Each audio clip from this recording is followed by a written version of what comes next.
Good evening.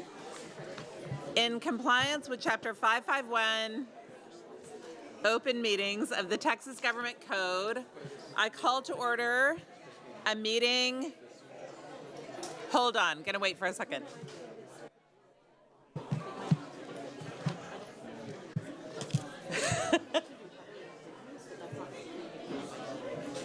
Hi, we're really glad to have a crowd here tonight, and we're ready to start a meeting when you're ready to get started. Thank you all. Good, thank you and welcome tonight. Thank you for joining us. In compliance with Chapter 551 Open Meetings of the Texas Government Code, I call to order an information session of the Board of Trustees of the Austin Independent School District for Thursday, June 12, 2025 at 6:02 p.m. A quorum of the board is physically present at Austin ISD Central Office to conduct this meeting. This meeting is being broadcast on cable channel 22 through Spectrum as Town Broadband and on channel 99 through AT&T Uverse. Closed captioning in English is available on these platforms for individuals who are deaf or hard of hearing. Welcome and thank you for joining us. Next is an opportunity for the public to share comments with the board. This time allows speakers to comment publicly on any topic of their choosing directly to the school board. We have time for up to 60 speakers. As a reminder, the district continues to provide time during the regular voting meetings of the board to hear from the public about agenda items for consideration or vote. This is an opportunity for the board to take part in listening to our community. While we wish we could respond or provide feedback, we are required to limit our questions to requests for clarification or follow-up directly to the administration. Members of the public wishing to participate in the public comment portion of our meeting called a dedicated AISD phone line in advance of the meeting to speak in person, to sign up to speak in person or audio record their remarks. Tonight we have 4 people who signed up to speak in person and we have 28 people who left a recorded message. We will now move to in-person testimony. In order to provide as many opportunities for input as possible within a limited time period at this meeting, each speaker will be allotted 1 minute. No substitutions or yielding of time to others is permitted. Callers who signed up to speak in person are welcome to come to the microphone when their name is called. As you come to the microphone, please press the button to turn it on. There's a device that will light up as you move through your 1 minute of allotted time. When the buzzer sounds, please make a final thought in 1 sentence. And we ask that whether you come to give a complaint or a praise, that you reference any staff member by position or abbreviated last name. And we ask that all audience members, whether speaking or not, please show respect for others at all times.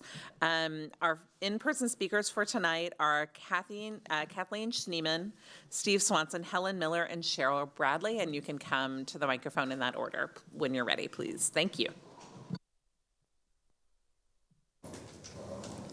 Good evening. Not working?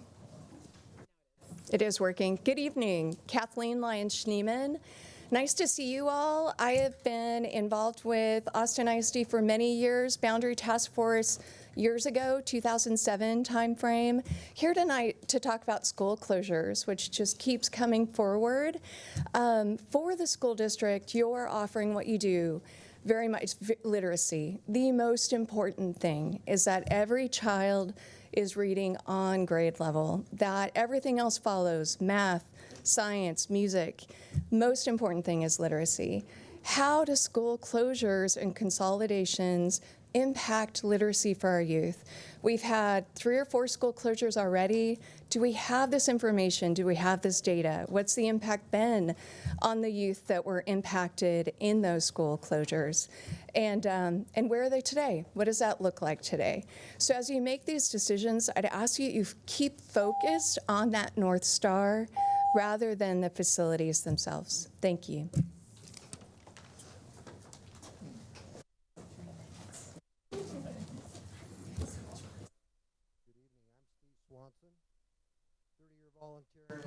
And Mr. Swanson, can you turn the microphone on, please, so we can hear you and record you? The button. Thank you. Perfect. All right. Is it there? Okay.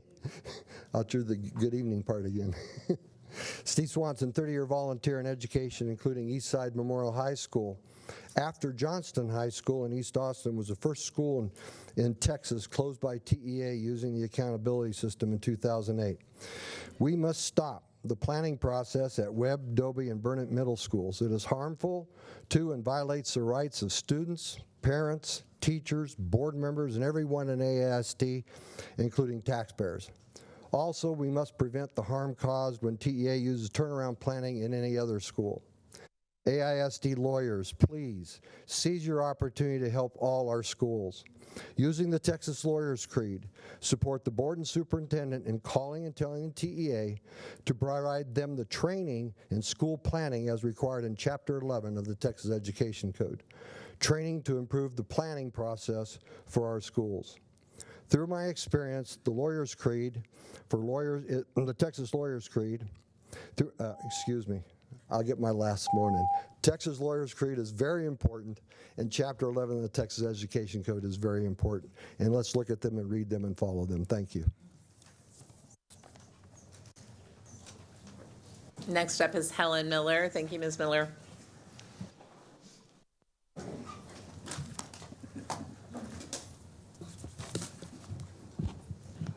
Good evening, Board, Superintendent. I'm here with my concerns with the Alternative Learning Center and the floor plan that was drawn up for the student at Mendez. I would know that I heard that you all approve for the move, but I want to know from you trustees if you approve for the floor plan where they're putting these kids at Mendez. The middle school kids and high school kids are going to be on the same floor in the same hallway. That's not going to be a good situation. Then you have kids coming from North Austin that'll be riding a bus way across town to South Austin. So these kids are already riding a bus an hour and 45 minutes. Now they probably be, with the traffic, it may be 2 hours and 30 minutes or 2 hours and 40 minutes. So I'm just trying to figure out, you all approve this floor plan? And if you did, I just want everybody to be I want this on public records. It's not going to be a happy place there.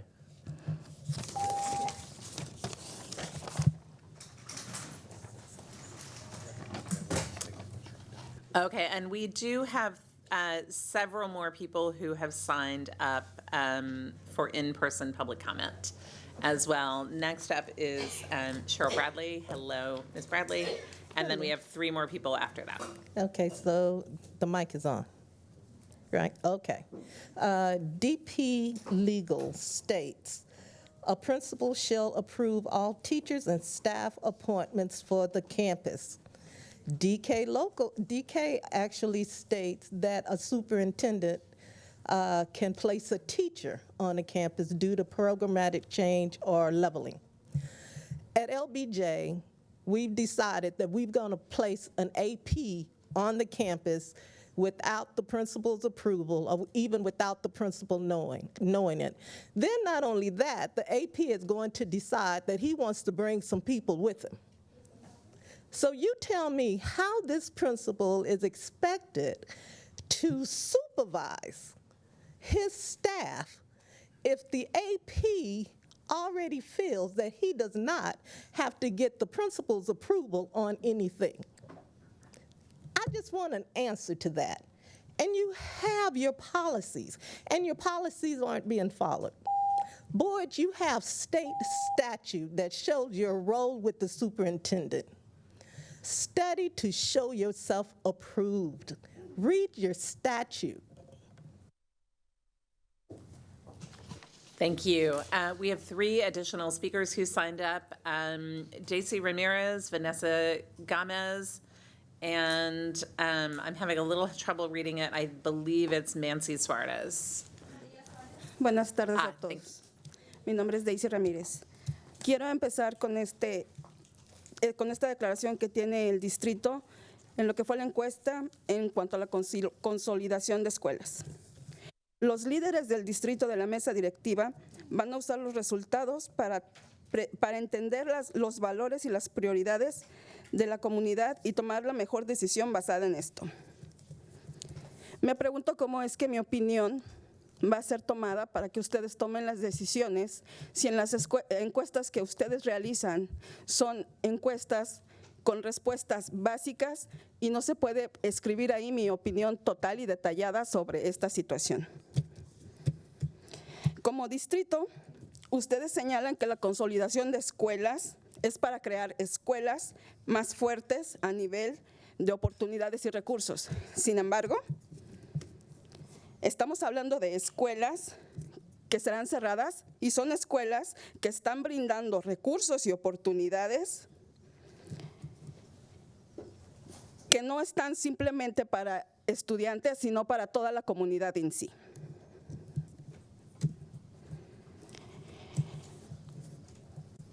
Entonces quisiera entender si en verdad se nos va a tomar en cuenta como comunidad, porque siento que no está pasando esto. Gracias. I'm going to do the side translation. I want to start with a statement that the district, in its survey regarding the school consolidations, this district leadership and the school board are going to use these results of the survey to understand the values and priorities of the community and to make the best decision based on these comments. I asked myself, how is it that my opinion is going to be considered completely in this survey if I can only express certain details of my thoughts regarding the situation without me having to respond fully these questions as I would love to, as I would like to. As a district, you point out that the school consolidation is to improve the schools and make them stronger with better opportunities and resources. See, if we talk about schools, we don't want to talk about the schools themselves, but we talk about opportunities for the community and resources for the community. That's basically it. Thank you. Thank you. My name is Vanessa Gomez, and I try to speak my English. It's not very well, but I feel sad today because thanks you, our system is broke right now. Thank you, our school is broke right now. So my daughter is on Border Middle School. At the moment, we don't have a teacher for special ed and life skill. So that's why we have our demands. Lo voy a leer en español. Exigimos más tiempo para planificar. And you can repeat after me, do it all Okay. together. Nos oponemos a los planes de reestructuración. Nos oponemos a los despidos masivos de docentes y administradores. Los educadores, padres y estudiantes deben dirigir. Nos oponemos a que las escuelas charter o a la TEA se hagan cargo de nuestras escuelas. Many times we try to contact to you and you never listen to us. So like parents, we have rights. Like students, our kids have rights. So thank you. I'm just going to read the demands that she mentioned in Spanish. We demand more time to make plans for any schools facing restructuring plans, in particular Dobie, Webb, and Burnett Middle Schools. We oppose the disruptive turnaround plans pushed by Austin ISD and TEA. We oppose the mass dismissals of teachers and administrators who have the support of their staff and communities. We demand job security for educators. Educators, parents, and students must lead any restructuring plans. We oppose charter and/or TEA takeovers of our schools or a TEA takeover of Austin ISD. We want resources for our public schools here and now.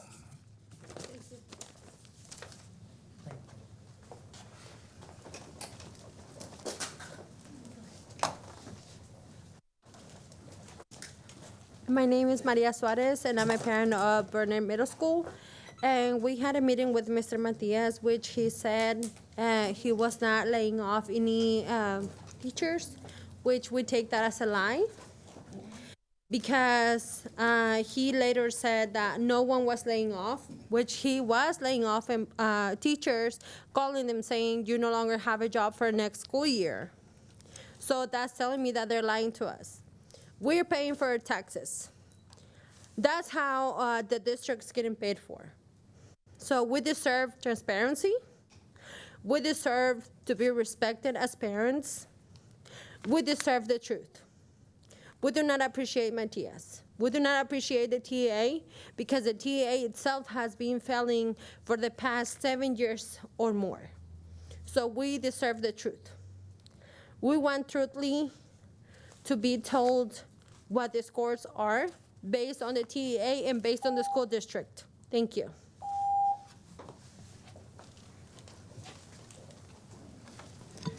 Thank you to all of our speakers. We will now play the recorded messages that were left for public testimony, so please listen carefully. My name is Lauren Hernandez James, and I am the AVID coordinator and teacher at Webb Middle School. I am calling today to express severe concern for restaffing and to emphasize the harm it has caused. As a 10-year, highly eligible teacher who has not only taught for this district, but has also written curriculum, created and led trainings, coached and mentored for you all, I have decided it is no longer safe to stay in Austin ISD. When told I was eligible to reapply for my job, I was asked to commit for 2 years. If the charter plan comes to fruition this December, soon, AVID would no longer be offered at Webb. You are not trying to keep transformative teachers. You are putting on a show that you care for the public, but your decision was made long before this moment. I hope you feel as if you were on the right side of history right now, because for many of us, you hold the faces of the anti-civil rights movement happening across Texas. Thank you. Buenas tardes, mesa directiva. Soy Marcela García, una mamá de Dobby, y ya es tiempo de darnos sus respuestas, y las necesitamos ahora. Ya tenemos directores listos para la escuela Dobby, Burnett, Webb, Paredes. Ya tenemos maestros, ya tenemos consejeros. ¿Ya tenemos personal para las oficinas o hasta cuándo? Demuestren, mesa directiva, que ustedes sí son profesionales y que saben hacer su trabajo bien. O pediremos una nueva mesa directiva que sí tenga ganas de trabajar. Ya basta, estamos cansados, pero no vamos a parar. Ojalá me hayan escuchado a mí y todas estas llamadas que hacemos cada día. Gracias, muchas gracias.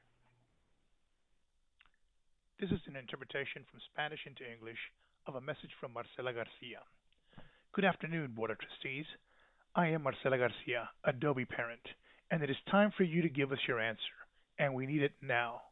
Do we have principals ready for Dobby, Burnett, Webb, and Paredes schools? Do we have teachers? Do we have counselors? Do we have office staff?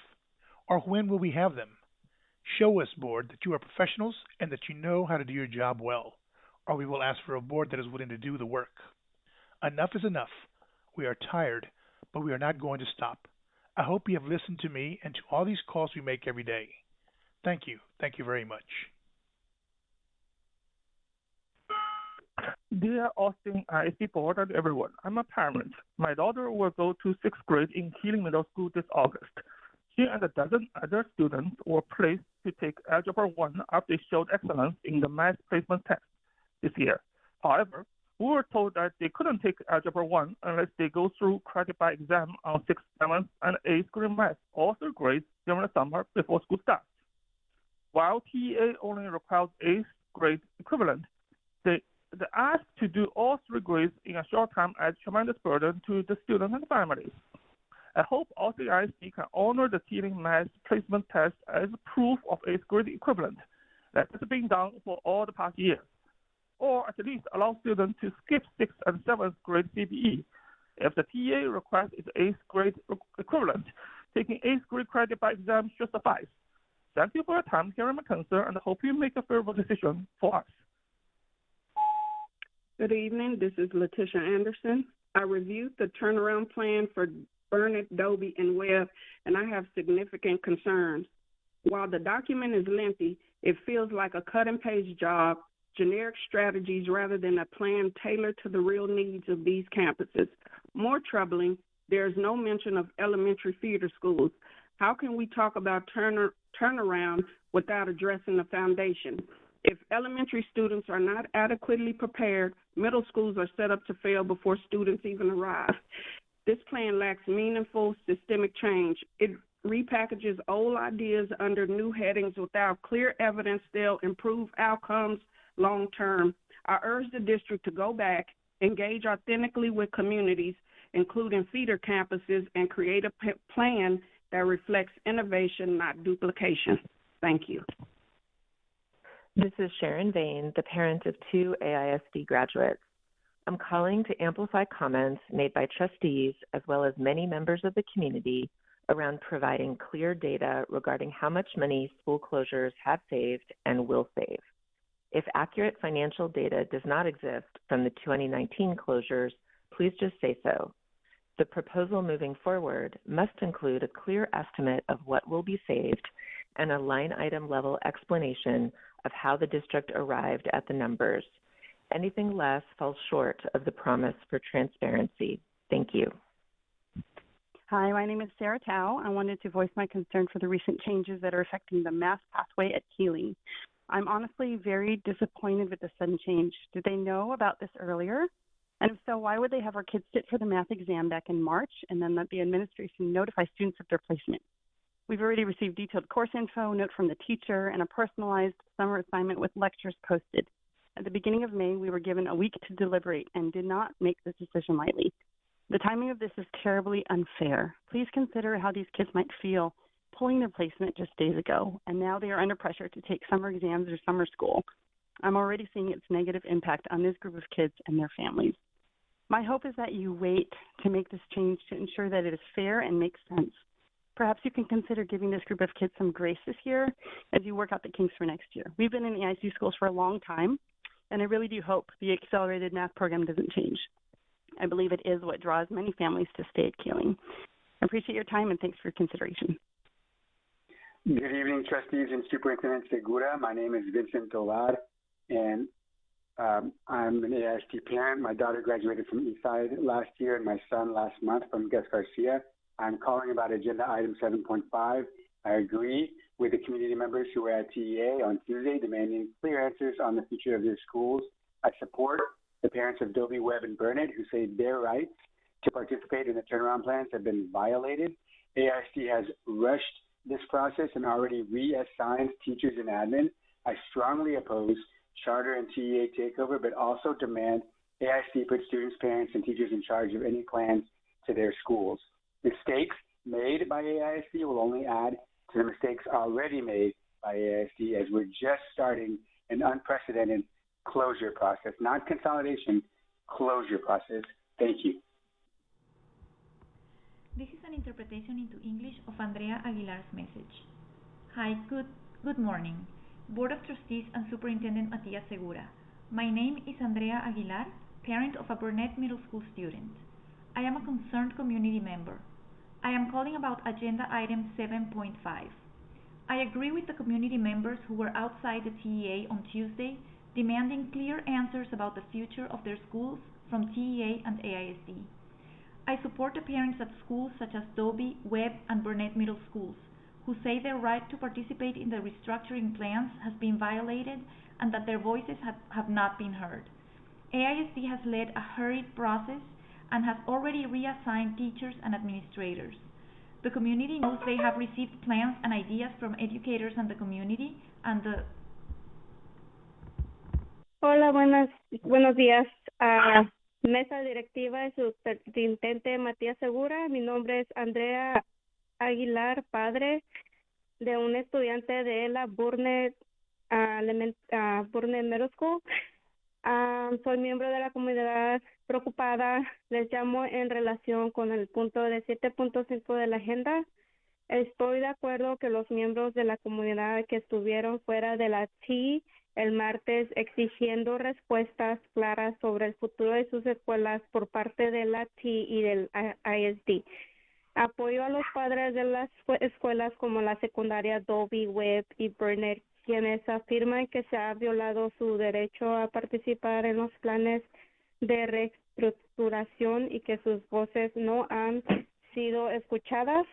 El ISD ha llevado a cabo un proceso apresurado y ya ha reaccionado maestros y administradores. La comunidad sabe que han recibido planes e ideas de educadores y de la comunidad y los... Hello, my name is Stacy Smith, and I'm a longtime staff member at AIC, but I'm calling today as a parent of a daughter who graduated from Eastside Early College High School and a son who just graduated from Gus Garcia.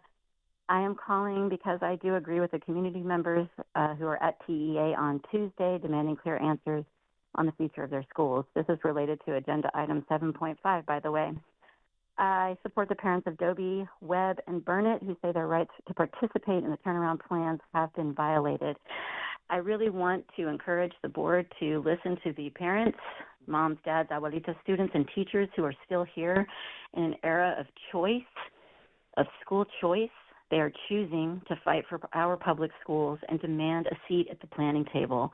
They will be here much longer than a mid-level TEA manager, possibly an executive director, and longer than even a school board member. Please listen to them. Give them a seat at the planning table in these turnaround plans. Thank you so much. This is an interpretation into English of Teresa Rivera's message. Good morning. My name is Teresa Rivera. I am calling about Agenda Item 7.5. As a community member, I support the parents and teachers who are concerned about what is happening in the schools of our area. We want clear answers about the future of our schools from TEA and Austin ISD. I support the teachers and parents who say their rights have been violated. Austin ISD has led a hurried process, reassigning teachers and administrators, and their voices have not been heard. We oppose charter schools and TEA taking over our schools.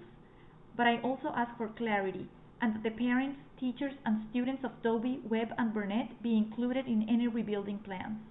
That is why I also leave a clear message to the TEA office that they should be available when the community needs to talk to you. We respectfully arrived to deliver a statement, and we had to wait for 30 minutes before a representative could receive it. We will continue being here so that our voices will have meaning, so that our children, we are supporting their future. Thank you. Buenos días, mi nombre es Teresa Rivera. Le llamo en relación con el punto 7.5 de la agenda.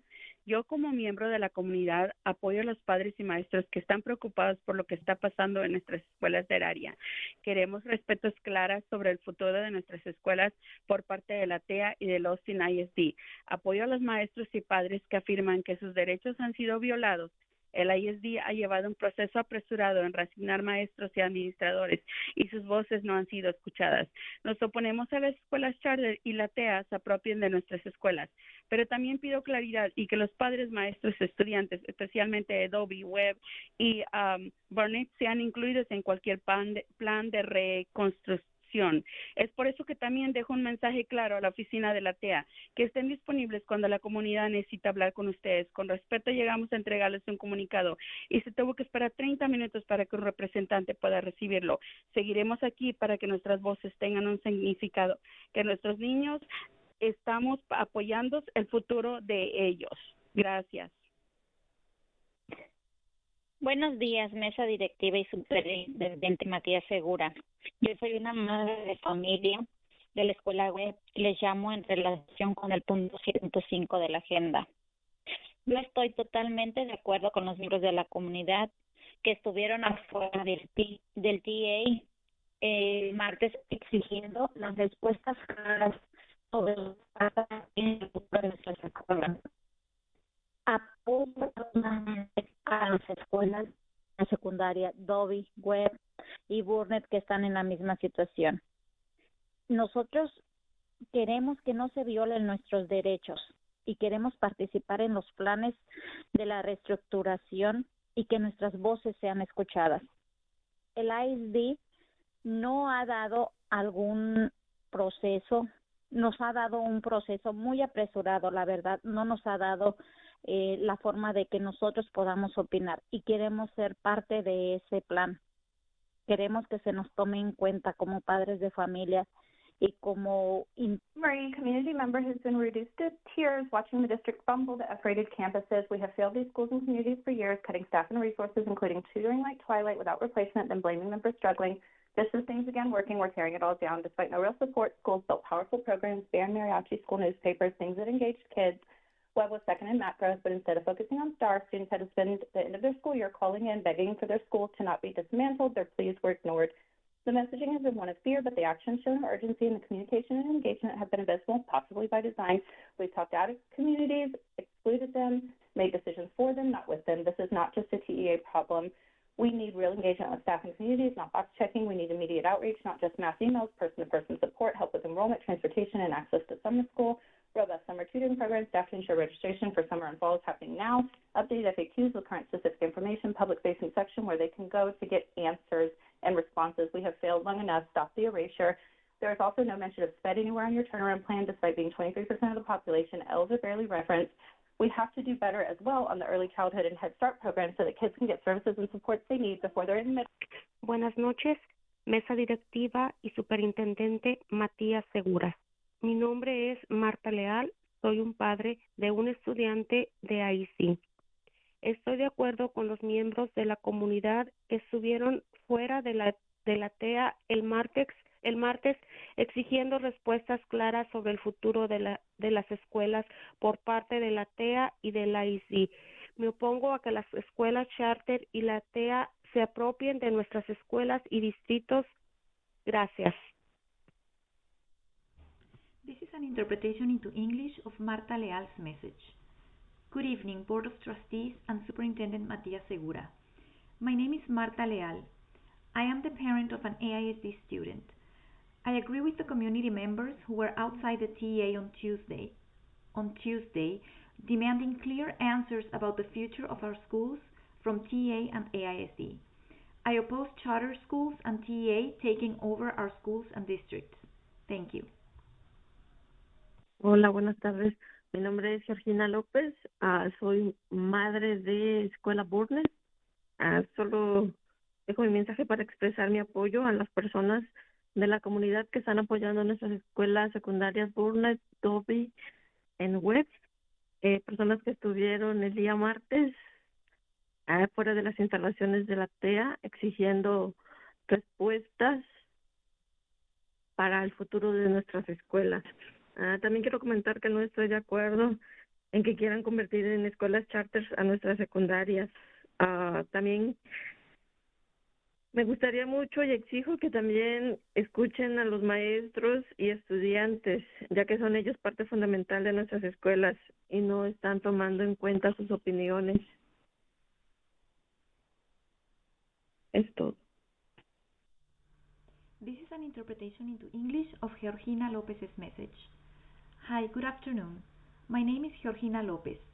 I am a mother at Burnett Middle. I am just leaving this message to express my support for the people in the community who are supporting our middle schools Burnett, Dobie, and Webb, and who were on Tuesday outside the TEA facilities demanding answers about the future of our schools. I also want to comment that I don't agree with the fact that they want to turn our middle schools into charter schools. I would also like very much and demand that they listen to teachers and students, since they are a key part of our schools and their opinions are not being considered. Hello, my name is Maria Suarez. I'm representing Burnett Middle School. I'm a parent. I'm just so shocked that all the situation is going on, and I definitely would love for the district and TEA to take into consideration into not becoming charter schools. I know there is not a transparency. Nobody's being transparent to nobody. So we definitely need the public schools to remain open. We support public schools. We support our teachers. And I mean, I just would love for the district as well as the TA to be transparent to the community, since we are the mainly taxpayers and that's where the money comes from to all the school districts. We deserve to be told the truth. Thank you.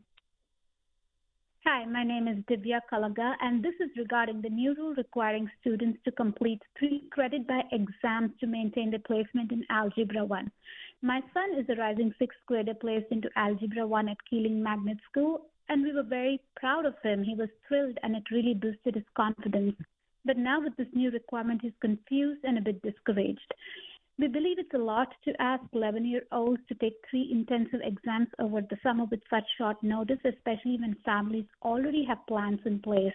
It feels overwhelming and a bit hard to navigate, and we're really worried about the pressure it's putting on our kids. I truly hope the board will consider a more student-friendly option, like perhaps a single placement test or maybe an exception this year. These students earn their spots and deserve process that towards their success without last-minute stress. Thank you so much for your time. My name is Cecilia Leonard. I was a math teacher at Webb Middle School. I'm calling because the ugly and harmful restaffing process has never stopped at Dobie, Webb, and Burnett. I agree with the community members who were outside of TEA on Tuesday. They demanded clear answers, and they still have not gotten any from neither TEA nor Austin ISD. I support the parents, teachers, and staff, and anyone who believes that their rights were violated, because they were. Their rights to be stakeholders and to participate in the future of our schools, the turnaround plans. Their voices have not been heard. Their voices, our voices, continue going ignored. Austin ISD has carried out a rushed process. You say that you have gotten stakeholder feedback. You have not gotten genuine and authentic stakeholder feedback. Please invoke and immediately implement a campus intervention team from these schools who can have an effect, a true effect on the future of our schools. We care about our kids. We love them. Please listen to our opinions. Hi, my name is Sean Connors. I work at Webb Middle School. I have a concern for the disregard for Webb Middle School parents in the process for developing a turnaround plan for their campus. When a school needs a turnaround plan, an updated and targeted improvement plan must be developed according to Texas Education Code 39A.101. This is so there can be an in-depth analysis for improving the school. That step was totally ignored for Webb Middle School. When developing turnaround plan, parents were supposed to be involved in the preparation phase, but were not. When holding public meetings in regards to school accountability, parents were supposed to be informed 15 days before the meeting. They were given a 72-hour notice and a 24-hour notice, and it wasn't clear what the meeting was for. Parents were not informed of the meeting via legally mandated ways, such as Texas Education Code 39A.057 and 39A.058. Instead of a parent and community developed plan like the law calls, we are presented a pre-approved TEA plan. But middle school parents were disenfranchised from the process. Good evening, school board members and Superintendent Matia Segura. My name is Irma Castanon. I'm a parent and community member of Dobie Middle School. I support the community members who went to TAA office on Tuesday this week to demanding clear answers to the future of their schools from TAA and ISD as well. I support the parents of Dobie, Webb, and Burnett Middle Schools who want to participate in the turnaround plans for their schools and feel like their voice is not being heard. I oppose to charter and TAA take over our schools. I encourage open collaboration between AISD board members, TAA, parents, students, teachers, and the community. By working together, we can find proactive solutions to prevent school closures and address the root causes of declining student low grades. It's essential that we listen to each other to support our students and educators to create a stable and effective learning environment for every student in our school district. Thank you. Hi, my name is Ileana Medrano, and I work to support AISD schools, but I'm here on personal capacity. I just wanted to share that I'm in support of the group of community members who delivered a letter to TEA last week. AISD claims that community input has been part of the process, but the reality is stakeholders, including staff, parents, and students, have been completely excluded from meaningful decision-making. Staff were told to commit without knowing contracts or plans. This destabilizes schools and damages the trust that is needed in these schools. Parents were left in the dark, and several found out about these plans through charter schools calling them, trying to get their students to enroll before y'all said anything, and there was no accountability on that lack of communication, and that further damages trust. I support the educators who are demanding to be part of these plans, not as box-checking participants, but as true decision makers. Our ask is simple: empower campus-level community teams to shape turnaround plans going forward. Real solutions come from people closest to the work. Thank you. Yes, my name is Patrick Rosenthal, and I'm calling in regards to item 5.2, the consolidation process update. Calling to ask the board to address the need to look at greater school desegregation now. There are only so many traumatic breakups of student learning communities people are willing to take. Shutting down historic AB-rated schools on the west side of town is unprecedented. The intensity and duration of the advocacy that will follow is not something the district is prepared for. It seems to me that instead of using consolidation to desegregate the schools, the consolidation process is performative in creating equity, knowing that the TE takeover is right down the road for these schools. Change the boundaries and desegregate the schools now. Do not shut down AB schools that are growing in enrollment or have open capacity to greater desegregate our district and provide safety from charter TEA takeover. Thank you. Good evening, School Board and Superintendent Matias Segura. My name is Eric Salinas. I am a concerned community member, as well as a proud product of the public school system here in Texas, calling in regards to agenda item number 7.5. Just want to say I'm calling because I stand and support the parents of schools, parents and staff of schools like Dobie, Webb, and Burnett, who say that their right to participate in turnaround plans have been violated and their voices haven't been heard. Y'all district have carried the rush process out and assigned teachers, administrators, at the consent of the community. And even despite the fact the community knows you've received plans and ideas from educators in the community, all of which have been ignored. So I just want to stand and say that I oppose the charter schools and the TA takeover of our public school system here in the district. And I also demand that AISD put teachers, parents, and students in charge of any turnaround plans moving forward for the district. So thank you. Good evening, School Board and Superintendent Matias Segura. My name is Sarah, and I am a teacher at Lamar Middle School. I am calling with regards to agenda item 7.5. I agree with the community members who are outside of TEA on Tuesday demanding clear answers on the future of their schools from TEA and AISD. I support the parents of schools like Dobie, Webb, and Burnett Middle Schools who say their right to participate in the turnaround plans have been violated and their voices have not been heard. AISD has carried out a rushed process and already resigned teachers and administrators. The community knows you have received plans and ideas from educators in the community and you have ignored them.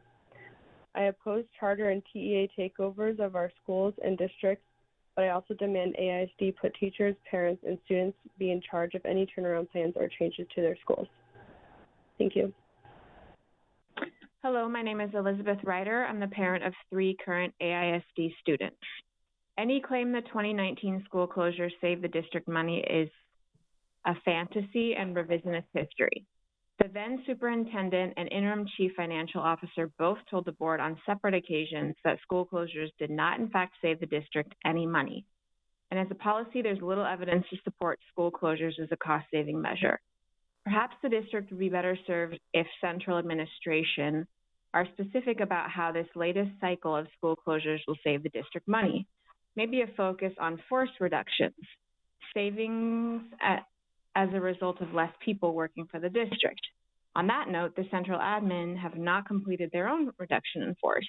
They present dollar amounts and percentages but have not reached their purported goal of a central admin staff that is appropriately proportional to enrollment.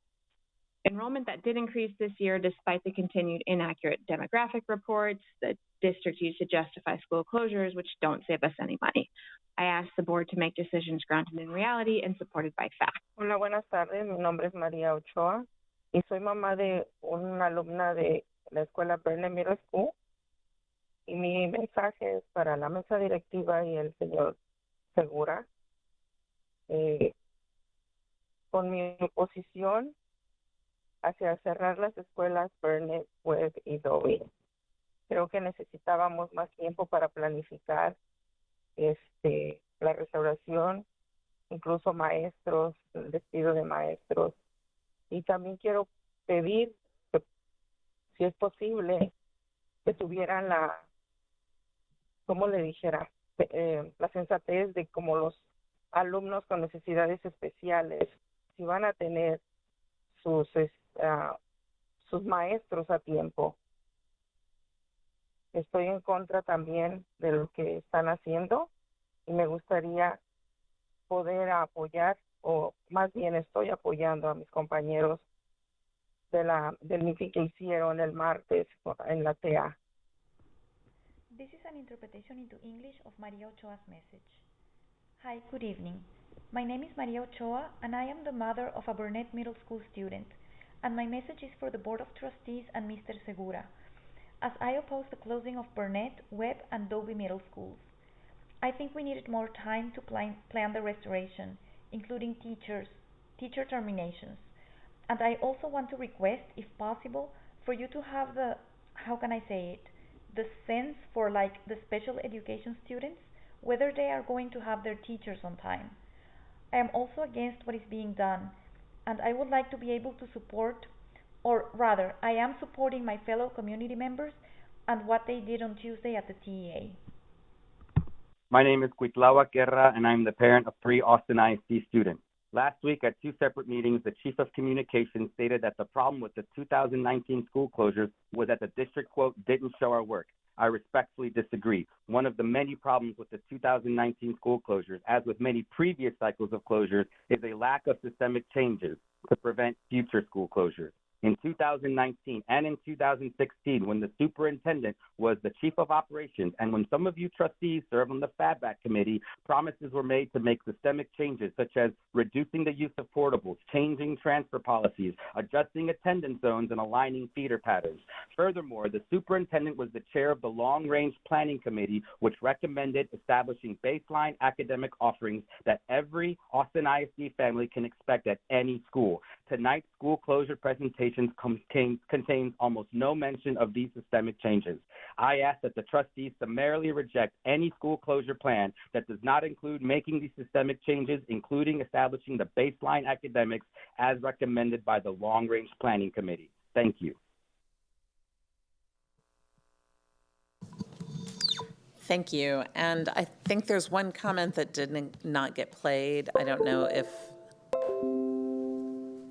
the team has that coming or not, from Rebecca Bowchelder. In addition, I'd have translation for a couple, 10 and 11. I have a message saying that it was played, but it was played out of order, so I think Jacob's trying to. It was played, but there was a step between. The interpretations were played. They were played backwards. In reverse order. But for Ms. Hernandez, her Spanish recording was garbled in the middle, and I wasn't paying attention to the English interpretation prior to that, so I don't know whether. Okay. Okay. Thank you. Thank you. So if we could hear Batchelder and Ms. Hernandez, please.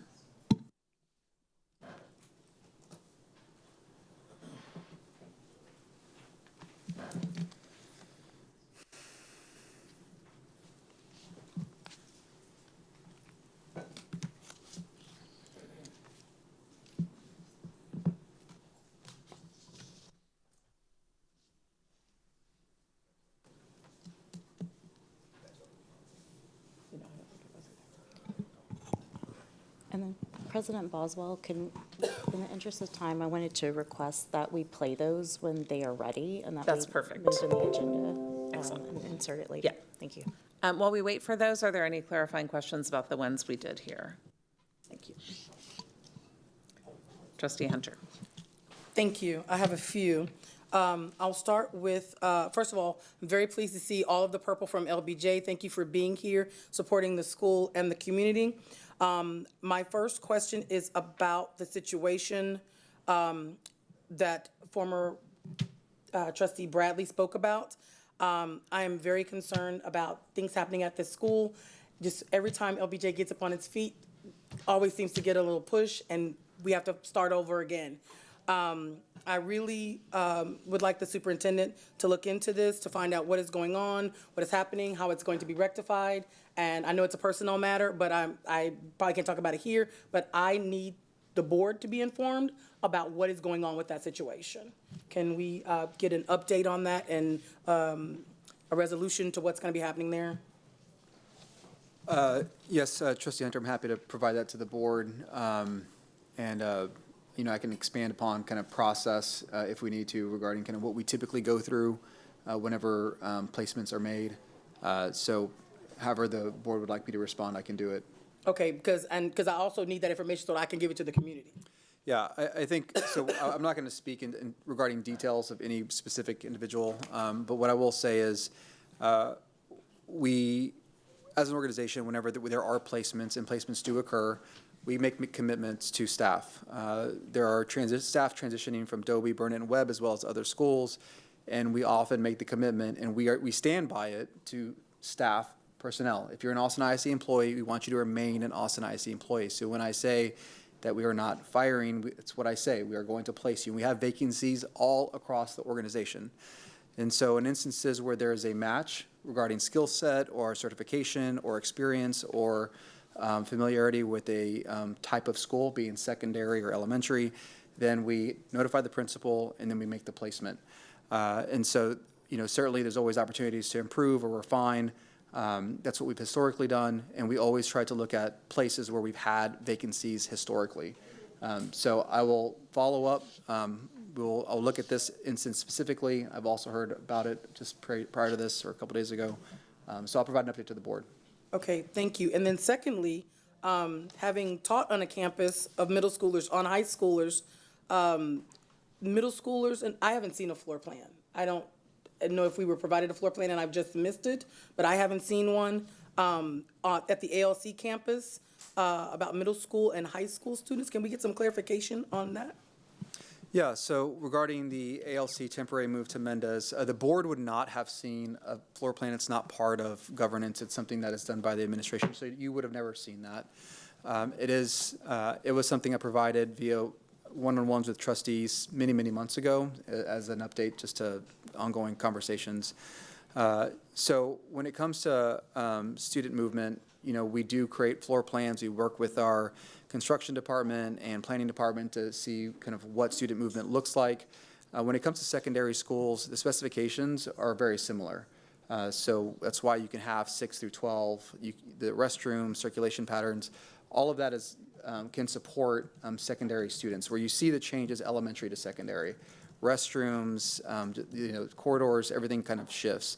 So it is easy for us from a design and construction perspective to make adjustments to allow for secondary space for middle schools to be used for secondary space for high schools. I can provide the update in a plan to our trustees. It's a temporary plan. It creates a separate circulation pattern within Mendez to allow students to circulate to the core spaces, whether it's the cafeteria, the gymnasium, outside of the Mendez proper circulation pattern. But I can provide that as an update to the trustees. Happy to do so. Okay, and in that update, one of the questions that I have is, I hear you saying different circulation patterns than the Mendez group, but my concern is circulation between middle school and high school students from the that are placed at the Alternative Learning Center. So if we can get that also. Okay. Let's see. 6th grade algebra. 1. I know that we have some things going on with 6th grade algebra. I'm thinking that the communication between yes, you can and oops, no, you can't. There was some explanation lost for parents. Yeah, let's. Are we gonna have an opportunity? Yeah, let's. If you can answer it, you should answer it, please. Let's provide a full response. Okay. I did hear some family members or community members from Keeling regarding some of this, so I want to provide a full response to this. Okay. If the board would allow me, opposed to bringing up staff to respond. Okay. Thank you. All right, and is that the last? Thank you, Trustee Hunter. And I think we're ready to play the remaining, to play those messages again. Thank you to our staff in the control room. Okay, we have a file ready. Buenos días, mesa directiva y superintendente Matías Segura. Yo soy una madre de familia de la escuela web y les llamo en relación con el punto 105 de la agenda. Yo estoy totalmente de acuerdo con los miembros de la comunidad que estuvieron afuera del TA el martes exigiendo las respuestas claras sobre los en el futuro de nuestras escuelas. Apoyo totalmente a las escuelas de secundaria Dobby, Webb y Burnett que están en la misma situación. Nosotros queremos que no se violen nuestros derechos y queremos participar en los planes de la reestructuración y que nuestras voces sean escuchadas. El ISD no ha dado algún proceso, nos ha dado un proceso muy apresurado, la verdad, no nos ha dado la forma de que nosotros podamos opinar y queremos ser parte de ese plan. Queremos que se nos tome en cuenta como padres de familia y como... This is an interpretation from Spanish into English of a message from a Webb Middle School parent. Good morning, Board of Trustees and Superintendent Matias Segura. I am a parent from Webb Middle School, and I am calling regarding item 105 on the agenda. I completely agree with the community members who were outside the TEA on Tuesday demanding clear answers about Dobie, Webb, and Burnett Middle Schools, which are all in the same situation. We do not want our rights to be violated, and we want to participate in the restructuring plans and have our voices heard. AISD has not provided any process. The truth is that it has given us a very rushed process. It has not given us a way to express our opinions, and we want to be part of that plan and be taken into consideration as parents.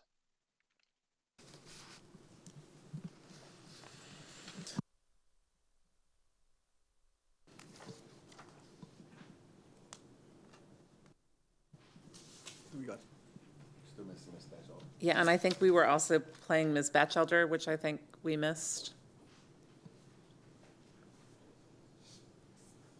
Or not. Okay, thank you. Trustees, any other clarifying questions about comments?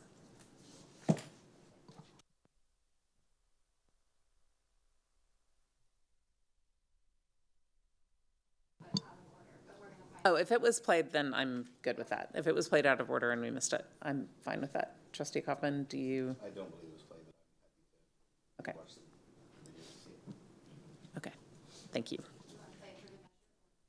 For good measure, when you find it, we'll move on and then we can come back. Thank you.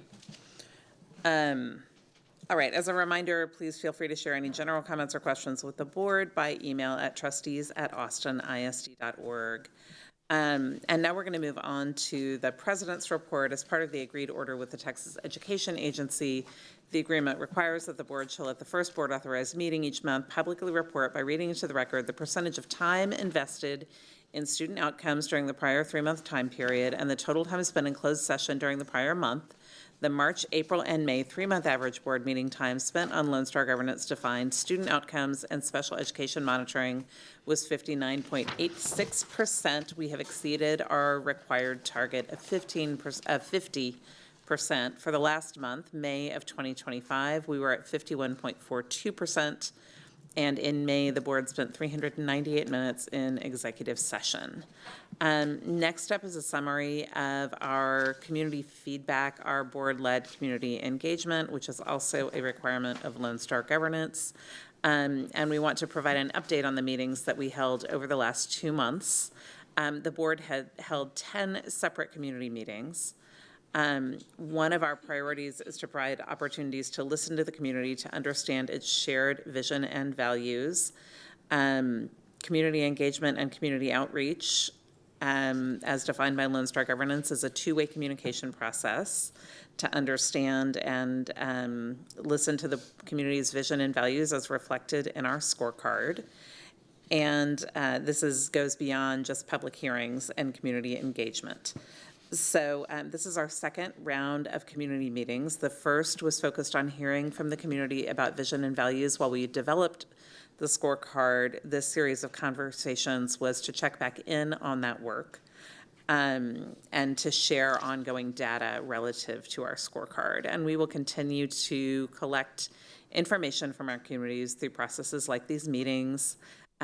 People are always, of course, welcome to email us and speak at board meetings about things as well. And we will use all of that as we consider alignment of the current scorecard and development of further goal setting in addition to hearing about other issues. As part of our student-focused time, we would like to open the floor up to trustees to provide any feedback or thoughts that you heard during these community meetings.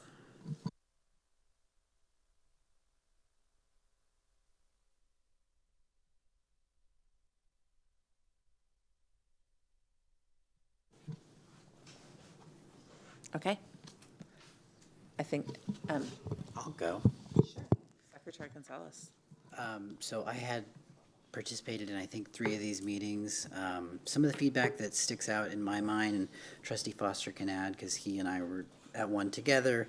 I heard a lot of frustration around the targets themselves on the goals, particularly where they stand for certain groups of students. African American, Hispanic, special education students, economically disadvantaged students. There was a lot of confusion in just interpreting the data itself, that the tables that the data is displayed in are not very friendly, particularly to parents that are coming from a background that isn't steeped in looking at tables of data like this all the time. There were other questions around language accessibility. We had translators present at our meeting, but the language that the information that we were sharing itself was in English. So I heard a lot of feedback around those things. That's what sticks out in my mind. I don't know if any other trustees want to echo or. Thank you, Trustee Hunter. Trustee De Urieste and I did several together, did a couple together, and one thing that we heard from the community, the limit on the conversation, because anytime we have a community meetings, we have a specific target for these meetings, and so having an opportunity for people to still have community conversations was definitely a want. Also, specifically from the Eastside community, it's the data about the campus. They want to know how our schools and this vertical team are doing, and I think that we can thread the needle by doing both and providing one-pagers for each campus to say, I mean, if the administration thinks that's a good plan, but seeing the information as a whole was really not digestible for community members. They wanted to know how their schools are doing, and they really wanted almost a grade for their school, so that information would have been more helpful. And then again, I think anytime that we have our required meetings, that we follow it up with a provided community meeting where people can actually talk about what they want to talk about. Thank you. Thank you. Trustee De Urieste. So I think piggybacking on that, I think in those meetings and some of the other ones I did as well, so many community members were bringing up concerns that didn't seem to directly fit on the scorecard. And within those conversations, I think there was an underlying thread of difficulty understanding how those specific scorecard goals were going to direct all the rest of the work of the district. We had a lot of conversation about how those are, being a SPED person, I kept talking about IEP goals or trying to relate it to that you do work beyond what the goal is. But I think in the same way that the data and the way the information is being presented is difficult to understand, it's also difficult, I think, for the public to really see how those are steering us in all the other efforts we're doing in the right direction. Lots of questions about why we picked those specific goals when there are so many other concerns that the community has. Thank you. Any additional questions? I would say the one thing I heard is just that window. I think when you're involved in a campus, sometimes that's your bubble. Or sometimes you're really immersed in one campus, and helping people. The data did show to some people in one of our meetings that I was in, just that achievement does not look similar for different demographic groups and different parts of the community. That was meaningful to some people, and I think valuable to some people to understand that the view from their campus is not the view from every campus. And I did hear that feedback in one of the meetings I was in. So any additional? Trustee Kaufman. I want to express gratitude for the people who did come to the meetings that I was part of. There were 3 campuses that I went to, and it was really fruitful, I thought, to hear the voices and to know what they were saying. In particular, there were some where students came, and so hearing the student voices was really important. So I think they were very valuable experiences to hear about these particular issues. My, comment on it is that the attendance overall was low. And so I know these are important meetings, and they're kind of identified by Lone Star Governance as an important way to connect with the community and to get feedback on goals and vision. But clearly more input is needed to that process than just these meetings. And I think we would be fooling ourselves to say that, we have now heard from the community because we held these sessions where 5 to 20 people showed up at each one out of the thousands of families that we have. So I just want to reiterate that the connecting with and understanding and listening to the community has to take multiple forms. and has to be done in countless ways that include authentic listening to what topics they have in mind, like Trustee Hunter said, that include listening to the teachers and the principals and the parent support specialists and the social workers and the nurses and everybody who's interacting with families on a daily basis, because they have a lot of input as well. And so when we're listening to our employees, if they are often speaking for the communities as well. So I just think that yes, we've done these community outreach meetings, they were helpful, but we have to continue to do the hard work of listening in multiple other ways. Trustee Foster. Deeply appreciate what Trustee Kaufman just said and what's sort of in between the lines of what a lot of people have said. At this point, we're speaking to a historical record as much as anything. And so I want to be clear that from what I've seen, trustees followed the mandated procedures with fidelity. We had 2 trustees at each. We followed the scripts that are prescribed for us. There was staff there. There was hundreds of dollars, if not thousands of dollars, of sort of labor time spent. These are inorganic to our community. They're inefficient. They're prescriptive. And we had people attend, and that was wonderful, but far fewer than many of us regularly are able to meet with and interact with just on a daily basis in terms of doing our work. So we are following our orders and we are doing this prescribed work, but we are also doing better or working to do better by also conducting additional outreach in the ways that all the folks here have talked about. Letting people talk to us about what they want to talk about, for instance, and meeting folks where they want to meet, when they want to meet, for instance. So for the historical record, we're doing this stuff that is prescribed and mandated and inefficient and inorganic, and we are going to do better than that and are committed to doing better than this structure that's been forced upon us.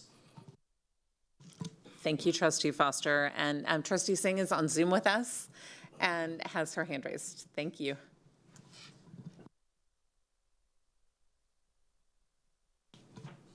And Trustee Singh, we can't hear you yet, so let's get things fixed and then we'll let you know when that's been done. You want to try again? Not yet.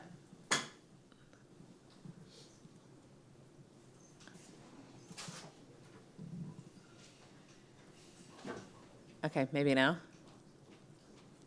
I don't have a line to the control room. Okay, I'm not sure why we can't hear you yet, but I think someone just went to let them know. So give us a moment. Oh, and while we wait for that, Trustee Quintana has some comments. Thank you.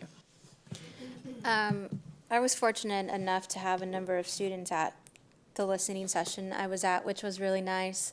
And they spoke a lot about their school's offerings of extracurriculars and clubs and things like that that they felt really helped with their attendance at school.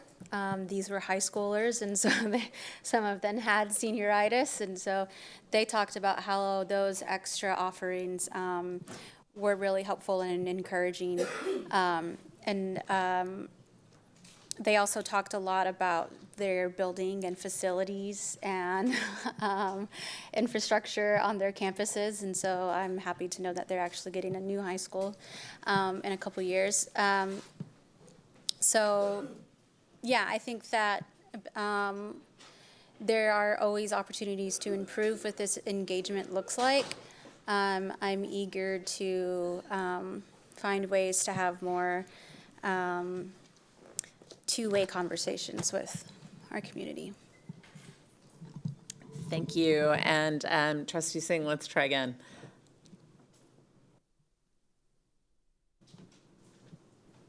Okay, I am still not hearing you, and I don't know why. We're not getting your audio. Oh, they're not getting your audio into the control room.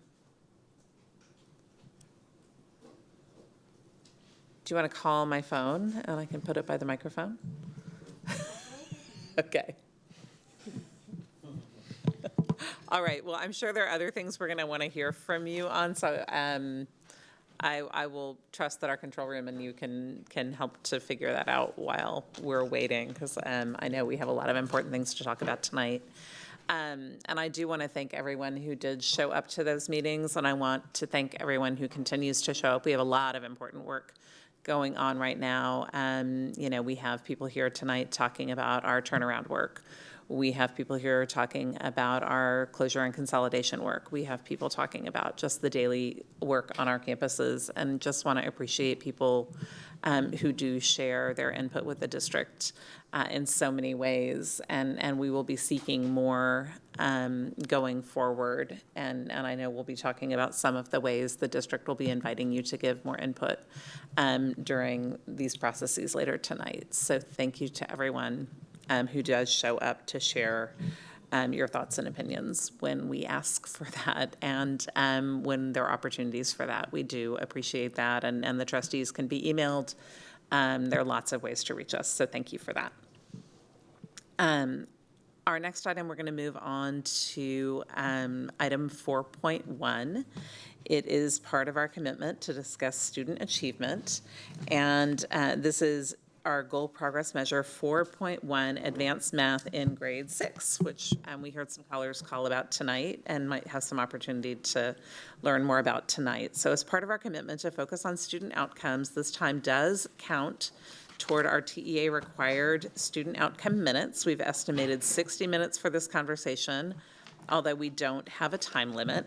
And before we hear our presentation, we need to confirm that our monitoring report is complete under Lone Star governance. Does anyone have evidence that the elements of an effective monitoring report are not present? All right.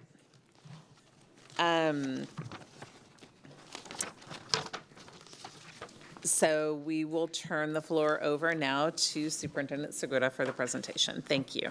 Thank you, President Boswell. The team and I will present on Goal 4, Middle School Algebra, Goal Progress Measure 4.1.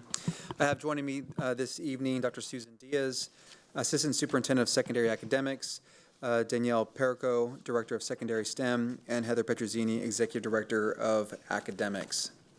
And so, as stated, the Goal 4, just to be clear, is the percent of annual 8th grade class members identified as economically disadvantaged who successfully complete the Algebra 1 course by earning course credit and achieving meets grade level or above on the Algebra 1 EOC will increase from 8% in June of 2024 to 14% by June of 2029. And the goal progress measure, as adopted by the board on June 20th of last year, states that the percent of sixth grade students identified as economically disadvantaged who enroll in accelerated mathematics and persist to course completion will increase from 21% in June of 2024 to 39% by June of 2029. In alignment with our district priorities, this is most closely aligned to the middle school initiative, which includes engagement, staffing, and support around middle school and middle school years. So a little bit of a background for our family, staff, and community. As stated before, the board approved this scorecard item in June of 2024, and it focuses on enrollment and persistence in our accelerated math pathways for students identified as economically disadvantaged. AISD has long offered accelerated math options. I think it's important to make sure that that's clear. But in the last legislative session, SB 2124 expanded access to students beyond those performing at the mastery level. And so it included students now that perform in the upper range of meets. And so what that's allowed us to do is to standardize access to advanced math pathways. And so with that, I'll hand it over to Dr. Diaz to take us through the next portion of the presentation. Hi, good evening. So the first thing we wanted to do with everyone tonight, the community included, because there were some questions in the calls about this exactly. So we just wanted to remind the community and the board of the pathways that we have in AISD. So I'm going to take you through the first line, and this is a Gen Ed pathway. So if you look at the red circle, that is 6th grade math, all the 6th grade TEKS. The next grade level is 7th grade math, 7th grade TEKS. They end up in 8th grade math, 8th grade TEKS. The second pathway kids will end up in algebra by 8th grade. So that starts out in 6th grade. It is a combination of 6th grade and 7th grade TEKS that are compacted in grade 6. Then they move on to grade 7, where they get a compaction of 7th and 8th grade TEKS. And then 8th grade, they go through the full algebra course. The last one is a pathway to geometry, where students will receive 6th, 7th, and 8th grade TEKS all in their 6th grade year. Their 7th grade year, they will take Algebra 1, and their 8th grade year, they will take geometry. I would just like everyone to also know that when they take geometry, they can also take Algebra 2 concurrently. So later on, again, if we want to discuss some of the callers, we can talk about that in further detail. But some things that we have been working on this year to support this goal is making sure that we have a supportive and responsive system.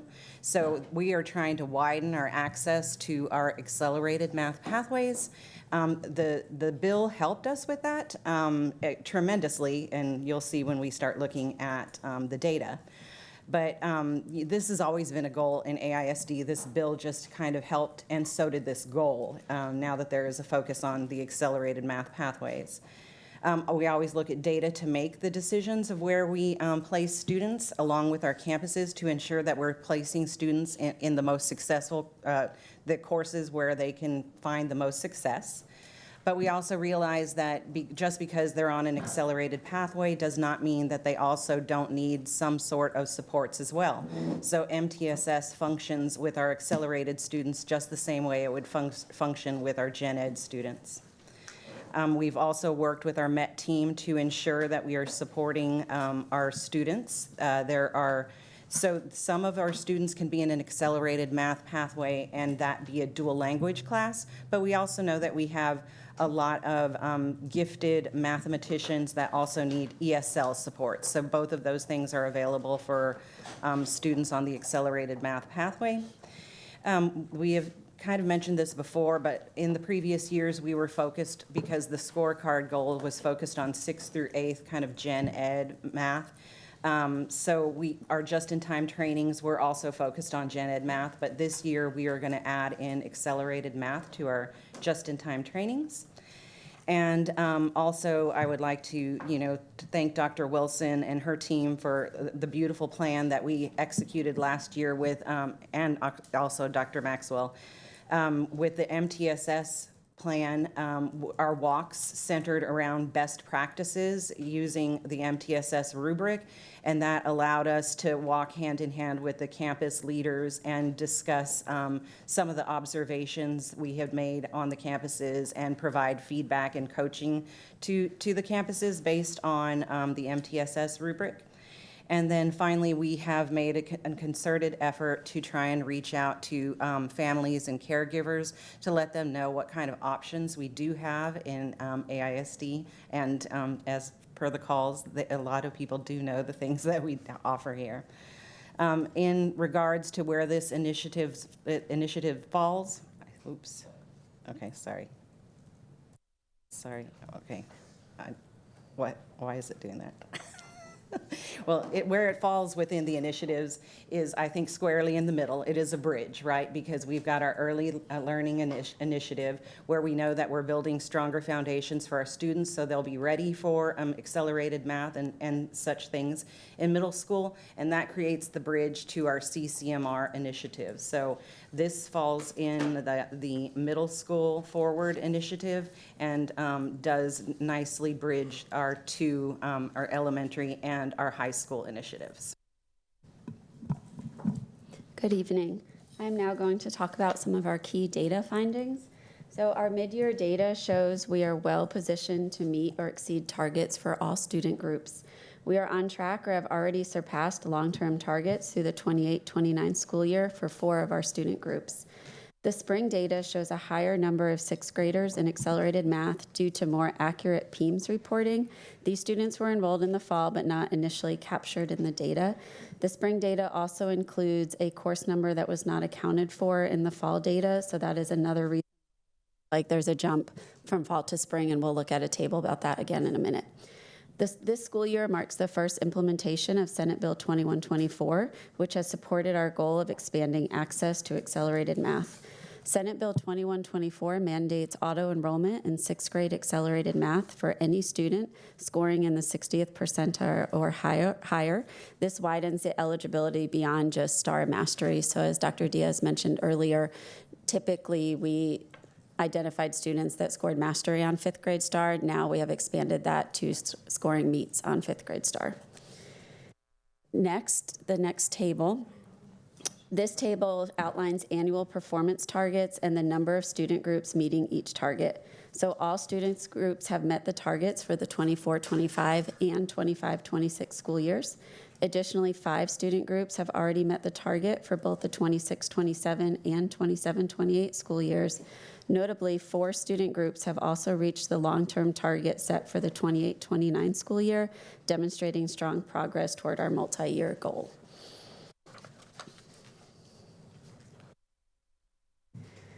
This table, if you look at the red box, this is what I was referencing earlier. It does look like there is a jump from fall to spring. That is not that we enrolled more students in the spring semester. It was due to more accurate PEIMS data, as well as that additional course number that we found that was not pulled in the fall, where students were actually getting accelerated coursework.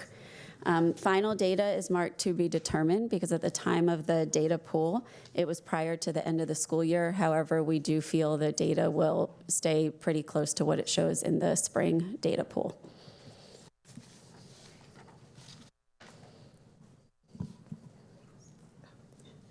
This table represents annual progress from 2020 to 2025. The far right column indicates the percentage point difference between the 24-25 target and the most recent data. For example, the African American and economically disadvantaged student group is currently 9 percentage points above the 24-25 target. Also, please notice the 2 or more in economically disadvantaged student group is 20 percentage points above the 24-25 target rather than the 10 percentage points indicated on this chart. A correction will be made to the chart to identify that. And finally, some key takeaways. The data was impacted by the implementation of Senate Bill 2124. We are generally on track in every student group for the 24-25 targets and remain that way for many student groups through the 28-29 school year. While we are generally on track in many student groups as a district, we have disproportionality between economically disadvantaged and non-economically disadvantaged enrollment in our accelerated math pathways. The total percentage of sixth graders in accelerated math pathways is 54%. The total percentage of sixth grade economically disadvantaged students in accelerated math pathways is 36%, and the total percentage of sixth grade non-economically disadvantaged is 74%. And those percentages show that disproportionality, which we can talk a little bit more about later.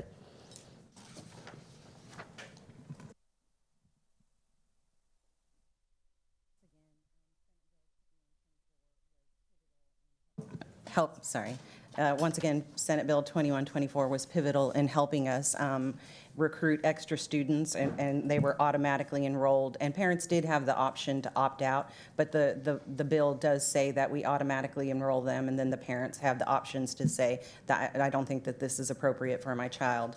But as a result of the bill, we can see the gains that we've made. So there was we saw anywhere ranging from 5 percentage point gains with our ECD and emergent bilingual students to a 22 percentage point gain in our 2 or more races and who are also economically disadvantaged. We also have, a lot of great campuses doing many creative things. So they're going above and beyond because, again, all of these courses are open enrollment. That is a great thing about Austin ISD is we don't gatekeep any of these courses from anyone. Anybody who wants to attempt them is welcome to attempt them. But we also have campuses that look at other points of data in order to identify fifth graders and place them on an accelerated math pathway. And also just the awareness of this bill, we believe, has helped also with the increase in these numbers.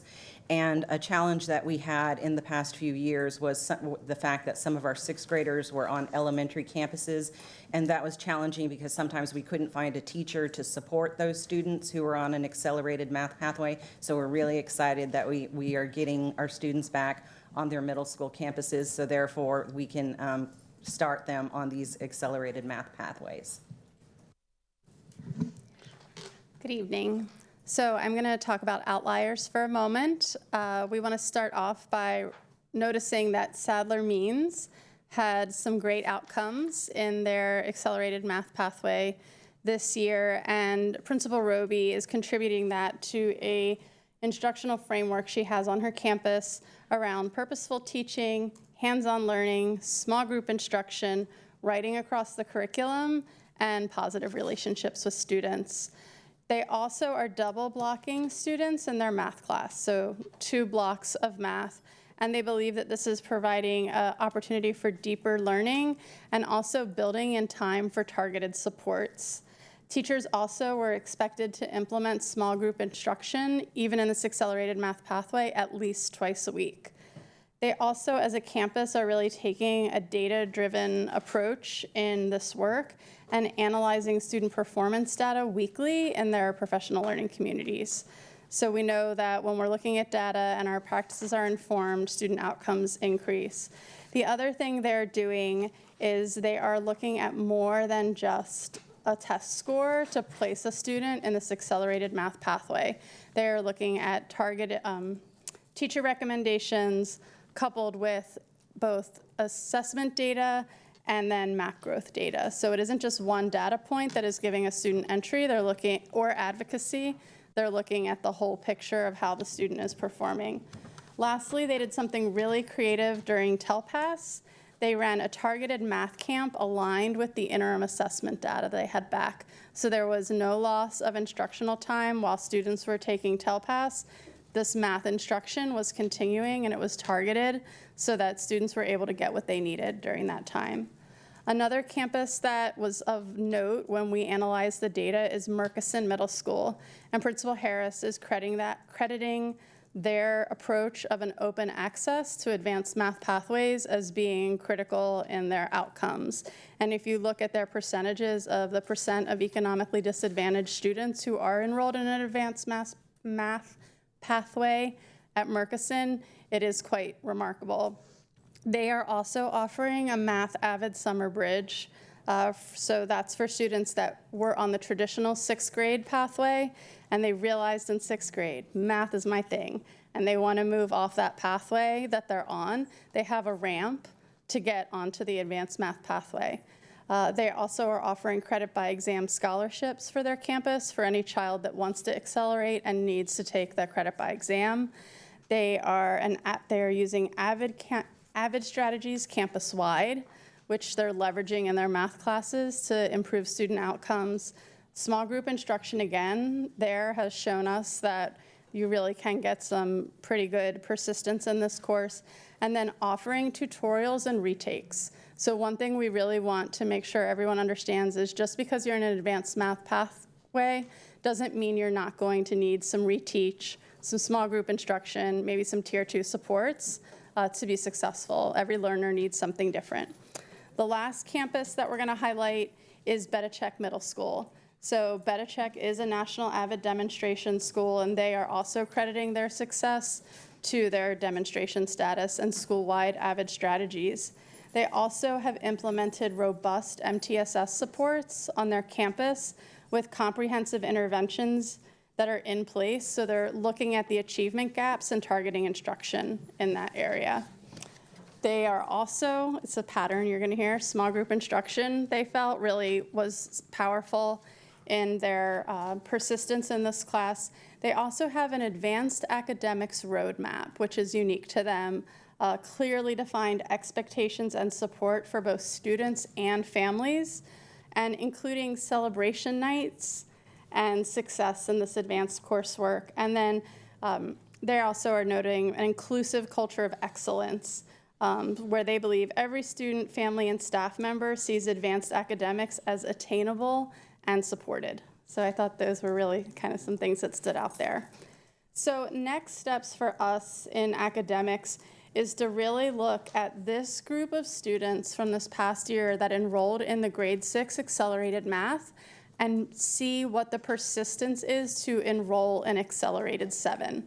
We want to understand if you were in grade 6 accelerated and you did a good job, are you going to stay on this pathway? Because you can always move to grade 7 if that's what you feel is best for you. So we want to understand that. And then for those students that move to Math 7, we want to make sure we understand why. So in the fall, right now seems a little too early. Scores are just coming back. The school year just ended. Nobody wants to talk about school right now. But in the fall, for those students that change on that pathway, really looking at that and surveying families and students, tell us about why you decided to change the pathway. The next thing we're also going to do is really doing a deep data dive, both on the grade 6 STAR results to look by reporting category and by standard to understand what patterns and trends there are in the performance data, but also doing that for the grade 7 math standards that were already taught where there might be some holes. So as you continue on this grade 7, half of 7 and all of 8, making sure we're filling in those holes that might be there and shoring up any misunderstandings before you get to accelerated or to Algebra 1. And then we're also monitoring the group that will start accelerated 6, I always have to think about it, accelerated 6 in the fall. So 5th graders, who's enrolling, why are they enrolling, what data supports that, and making sure the campus has kind of a plan for the students. Lastly, we want to collaborate and train and support our teachers, our counselors, and our administrators in this process. We know that not everybody experienced this as a student, not everybody experienced this as a teacher, and sometimes this is happening on your campus and you need to know how to best support it. So at the teacher, campus, and teacher, admin, and counselor level. Lastly, next year we'll be developing a rubric that captures multiple data points so that as people are making decisions, it isn't that one data point of STAR that allows a student access, that we are doing something that's aligned with our values, that we're looking at the whole child and saying, this might be a potential pathway for you.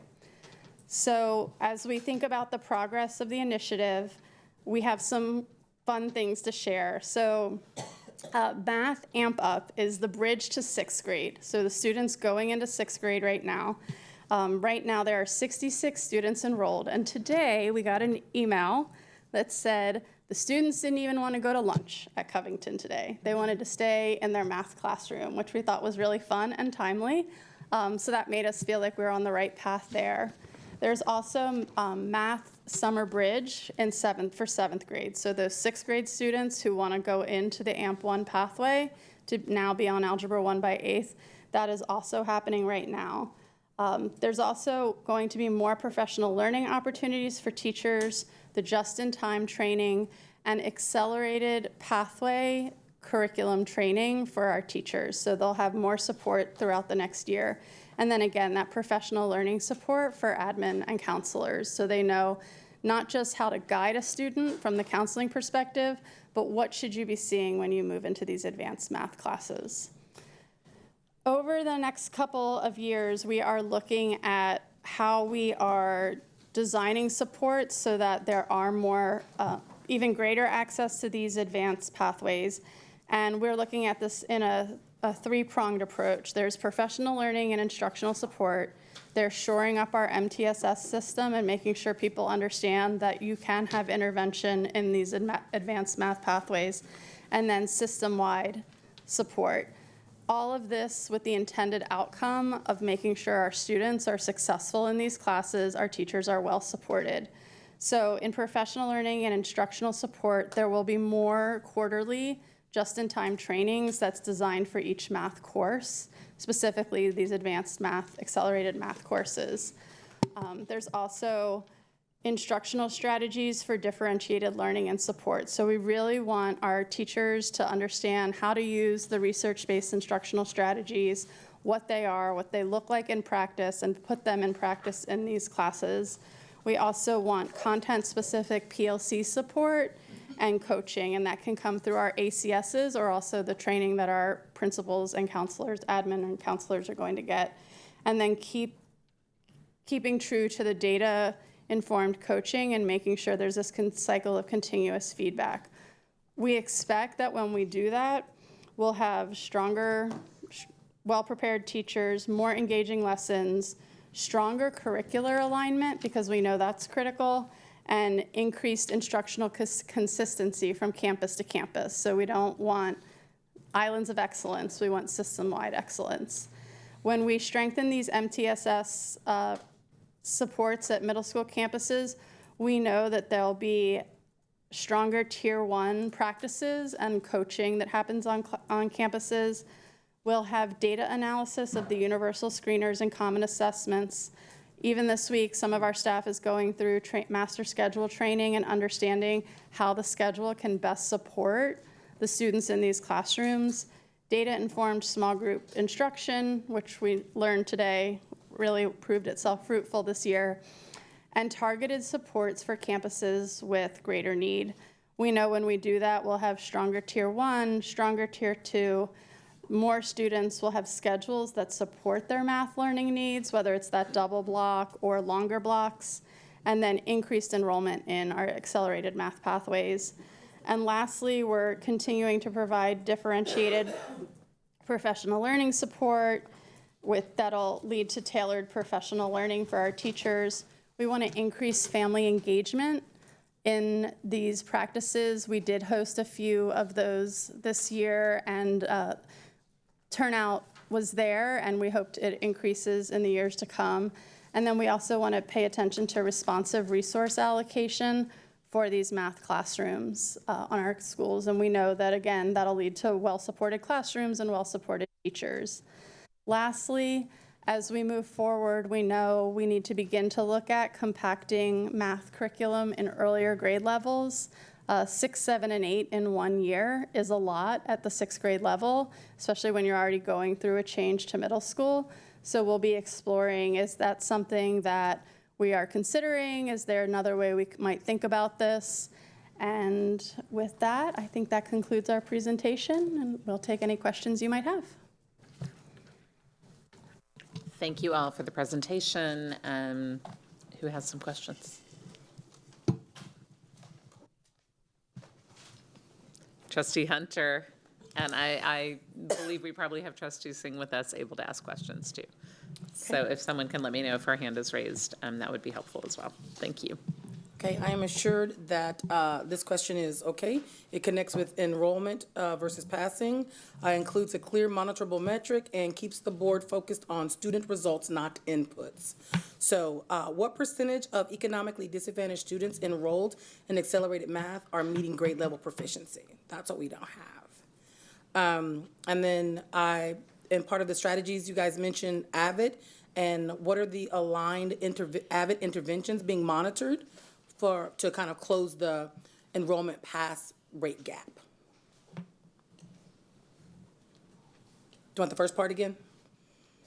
Okay, the first part is what percentage of economically disadvantaged students are enrolled? So we have some that are enrolled. So what percentage of those enrolled are actually in accelerated math are actually meeting grade level proficiency? So actually that is, so when we were going over this presentation this week with Superintendent Segura, This is sort of a middle of the year report, so when we put it together, we did not have the end of year course grades. So one of the things that we've talked about needing to triangulate in the next presentation we make for you, and I believe it's either in September or October, which will be the end of year report on the 8th grade, the actual goal, and the also other things like the grades. So that was one of the pieces of data that we know we need to analyze, is not only looking at them persisting through the class, but what were the grades that they made in the class, and then what does that look like compared to STAR. So that is something that is on our radar, and we are just waiting to get that data so we can start analyzing that and have that for you either in a board update or a trustee tracker or part of the next presentation. Okay, thank you. My concern is that that lagging data doesn't allow us to deploy resources. Yes. Right? So if we need to do more, we're not gonna know that until after our budget is complete. I mean, it requires an amendment, it's fine, but that lagging data is not gonna really help us provide more resources where those resources need to be deployed. But thank you for that information. The next question, again, aligns with GPM 4.1 and AVID as a strategy, focuses on measurable student outcomes, enrollment persistence, and keeps the board in a monitoring role, not implementation. How will the district evaluate the impact of district-wide AVID implementation on economically disadvantaged students, enrollment, and persistence in the accelerated math pathway? So I don't have an answer to that, but I can definitely get with Sev, and so we can have a tighter alignment on that, because that is a very good question, and would love to kind of analyze it through that lens as well. So that is definitely something we can take back with Seb, but I think just even anecdotally, but I don't want to speak to y'all in anecdotes. And I'll provide these actual, like all of the parts and pieces, because I know there's several parts and pieces, but I will provide those for you guys. It's a so great that question. you can provide it to the superintendent, or I'll provide it to the superintendent, who will then provide it to you guys, so that you can answer all pieces in the backup. Right. Or however he wants to present that back to us. And I think that, you know, as Beta-Check being one of our outliers, there we have, we know that it's something that we need to look at more closely. So I love that question. And we can provide that, Trustee Hunter, as part of a board update, specifically to the AVID contribution. The other regarding end-of-year performance and performance against STAR may take a little bit longer once we get that data. Sure. Thank you so much.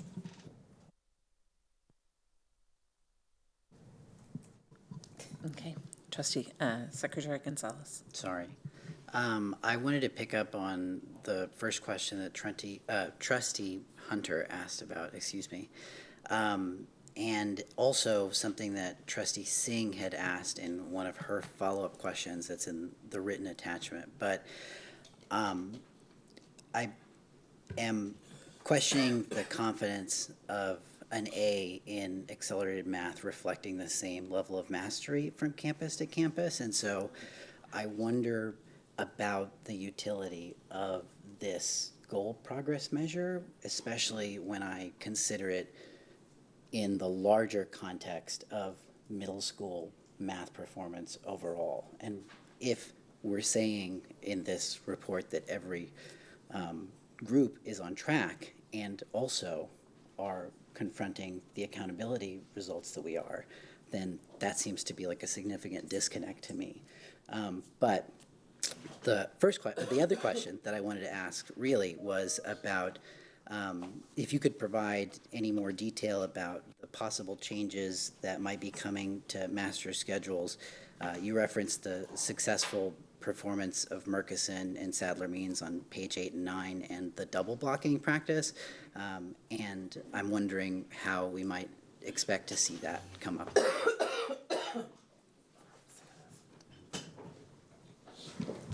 Good evening. Thank you for the question, Trustee.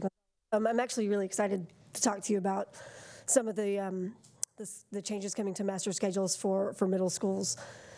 I'm going to be brief, but try to explain it the best I can. Right now, we teach a 4x4. We are on an AB block, 4 periods each day, 90-minute blocks. We have done that around because as an effort to meet CTE minutes for those classes in middle school that you can actually get high school credit for. We've done an analysis of that, trying to see if the juice is worth the squeeze to continue to do that. We are boxing ourselves in to we are losing out on some opportunity for our students to be able to get math and reading every single day in middle schools. So by not adhering to those practices just for CTE and really focusing on basics for middle school, we have decided to go to a 5x5. So we will be doing 70-minute blocks for our middle schoolers on some of our campuses, not all. We're going to pilot it. And so our students in middle schools will see math and reading every single day in 70-minute blocks. And so that's going to be more minutes in those classes. They'll see social studies on one of those days, science on the other. And then we will not lose any elective credits by doing this. So the crux has always been, if we double block in middle school, if we even double block in high school, we lose electives. We don't have to do that. We have put ourselves in this corner. So we're going to take ourselves out of that corner, and we're going to do some fundamentals, and we're going to get right back to being able to do math and reading every single day. And you're going to see these scores and our STAR scores skyrocket, I believe. Thank you. Trustee Singh, are you with us? Do you have some questions?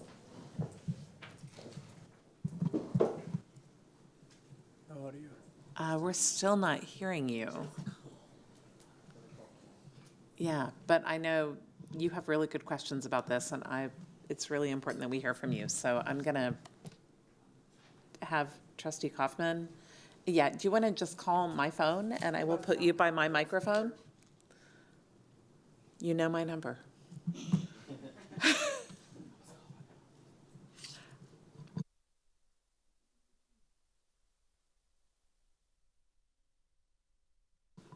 All right, you're on.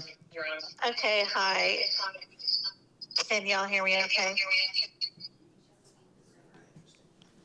Hold on one second. Okay.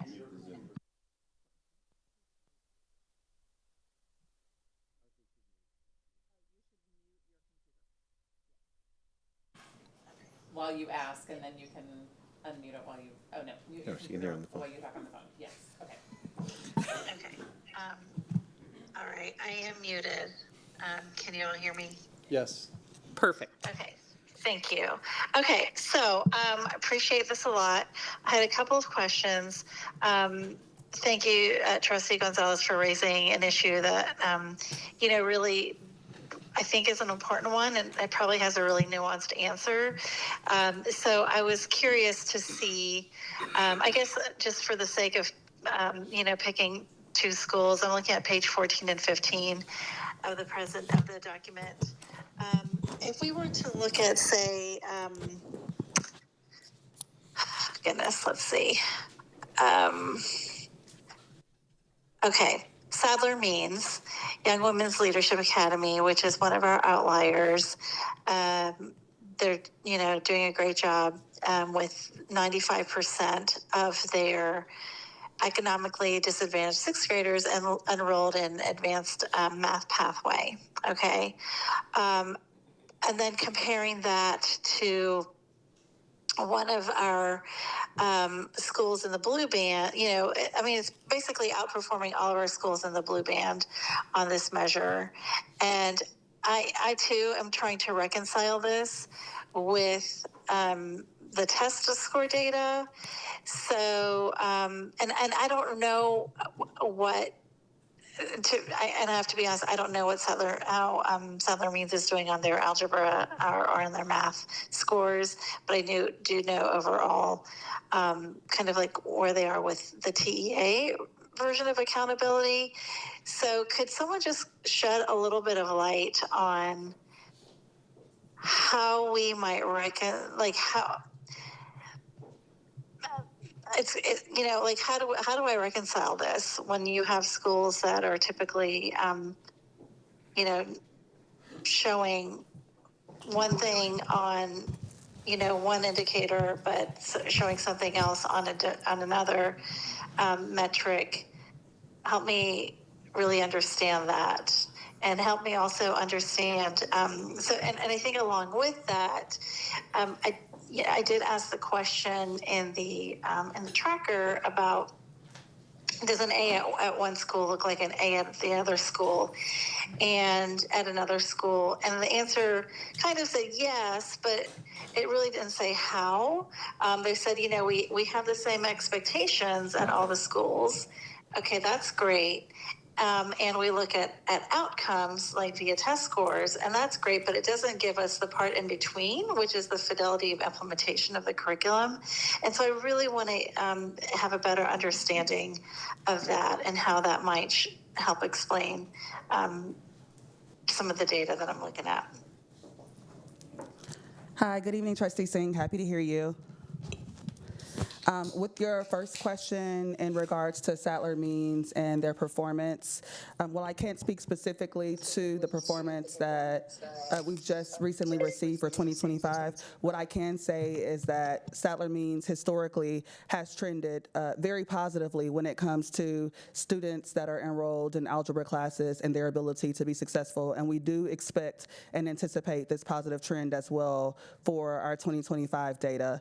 What we've also noticed as a trend across middle school campuses is that while our algebra classes or scholars in our algebra class may tend to historically perform well when it comes to the STAR and ELC exam, this doesn't necessarily transfer over maybe to other courses or grade levels when you think about 7th grade math on-level exam, when you think about STAR for 6th grade. So we notice trends and patterns within each one of our courses and pathways and different options, and then we're able to respond to those trends and patterns to be able to support scholars and teachers in order to meet the needs that we are seeing evidenced in the data. Does that help a little?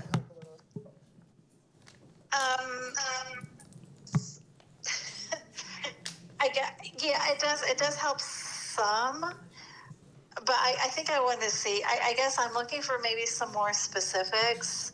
I did have, and I can't remember which staff person it was that I talked to about this, but I did talk to a staff person on the phone, and they gave me a little bit more of a nuanced answer. But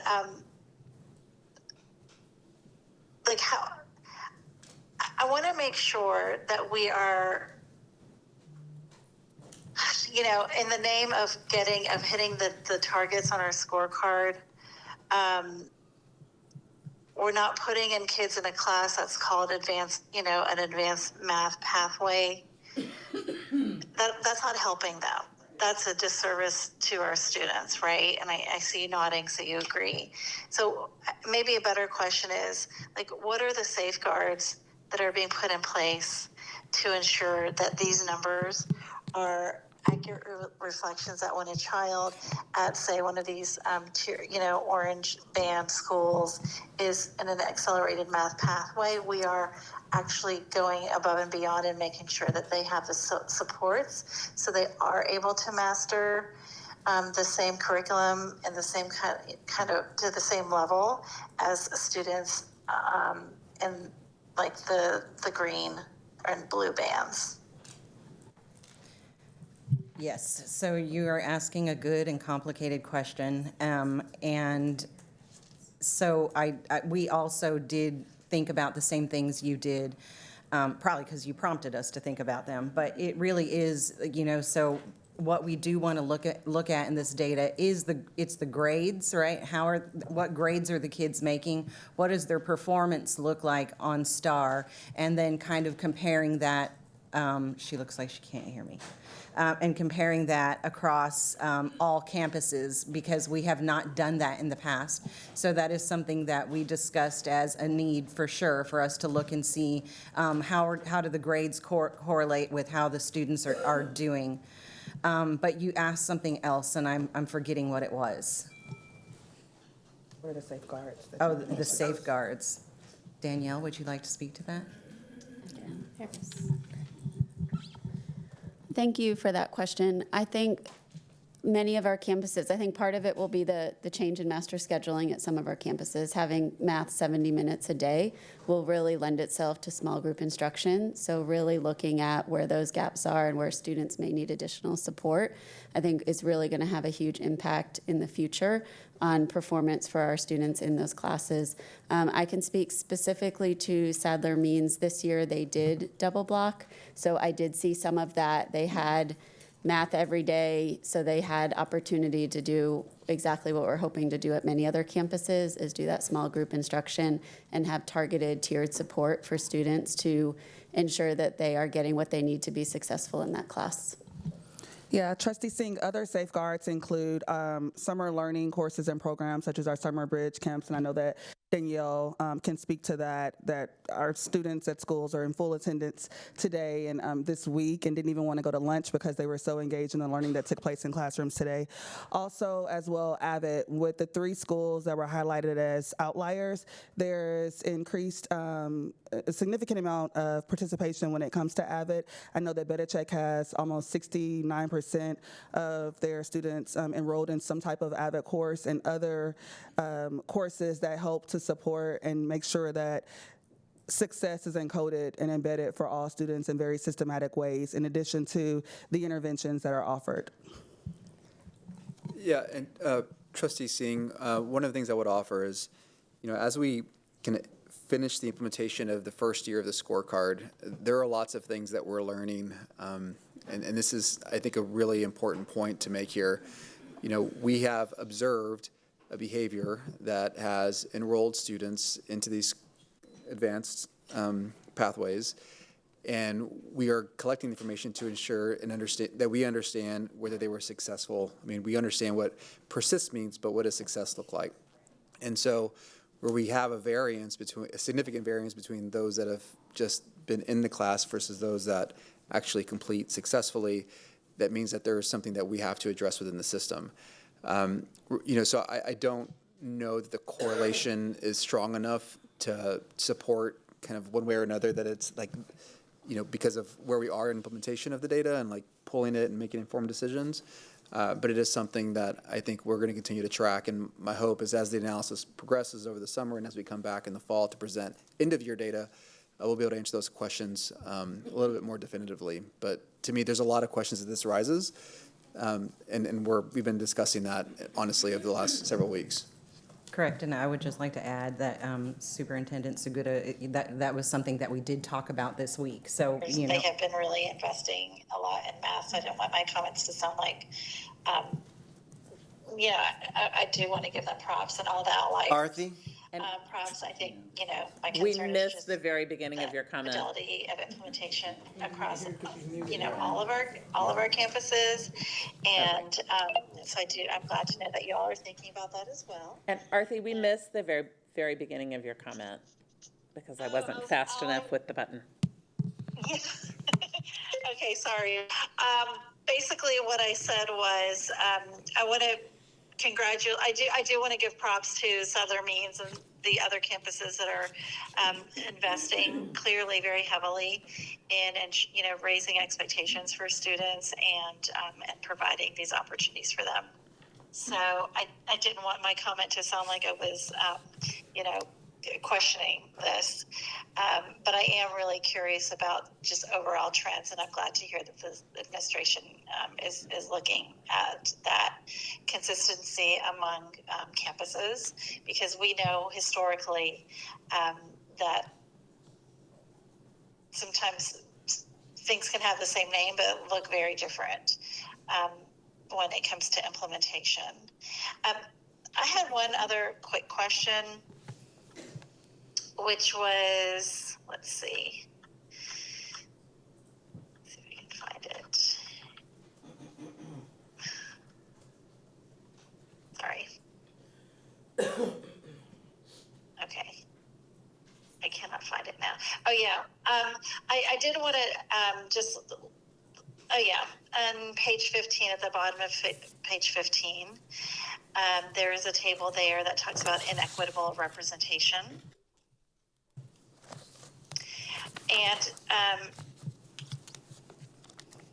this table, I know this is just like an example. This is not any specific campus, but I was confused at what the negative 53% signified.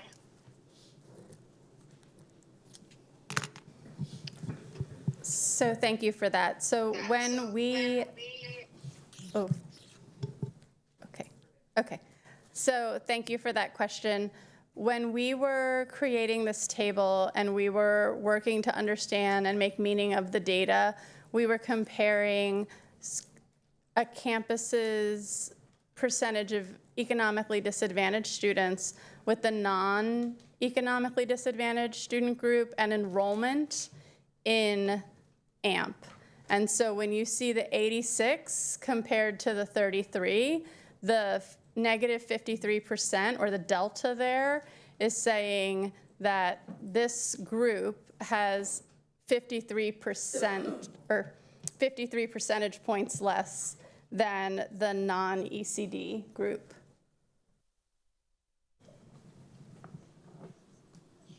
And I think the clarity is around the percentage points less Percentage versus the points. percent. Yes. Okay, yeah, that would be Percentage helpful. points. And the other thing that, and I know I talked to staff about this earlier as well, but just to be clear, in case anybody else is wondering, all that this table is showing is the disparity between EcoDis and non-EcoDis, because actually, when you have 33% of a campus, campuses economically disadvantaged students enrolling in AMP, that actually exceeds our scorecard target. So it's not really, when someone could look at that and be like, well, that's actually not inequitable, because if you look at our actual scorecard goal, it is, let me see, the target for 24-25 is 24%.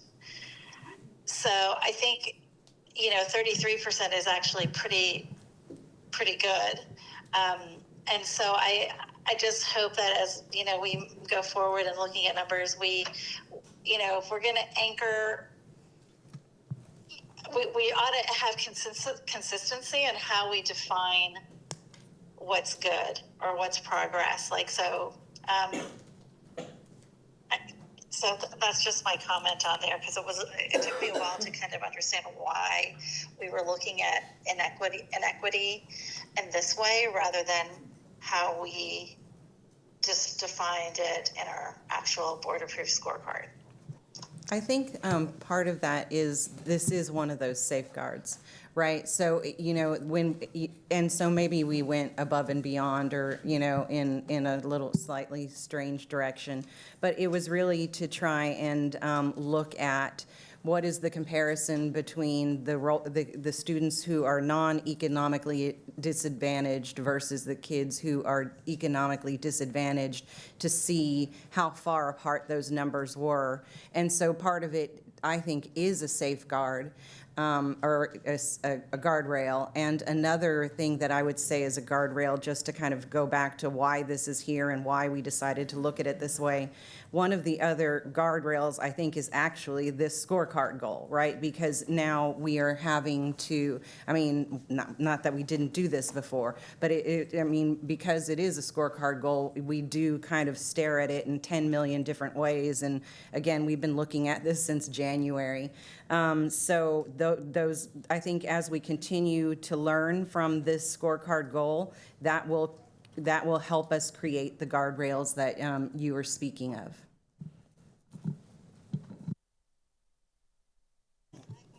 We actually look at both. I think it is important. Yeah, we don't want to have this huge gap between our students who are economically disadvantaged and who aren't, obviously.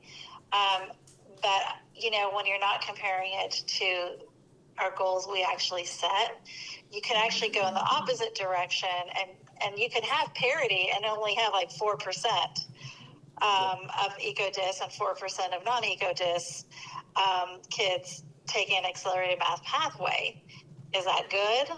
I don't think so, but they are on par with each other. So I think we've got to be really careful, in explaining how we're defining progress. And I know this is the first time we're really reporting on it in this way, but that's just something that could be really helpful as a trustee, to help me really see from my governance role, where our outlier schools actually are in relation to the scorecard. So thank you so much. Yeah, I appreciate that comment, Trustee Singh.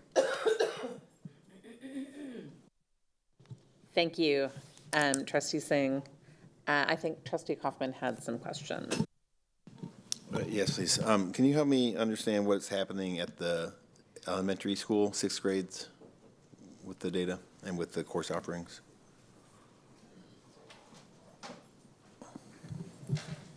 So when we pulled this data, we asked for every sixth grade,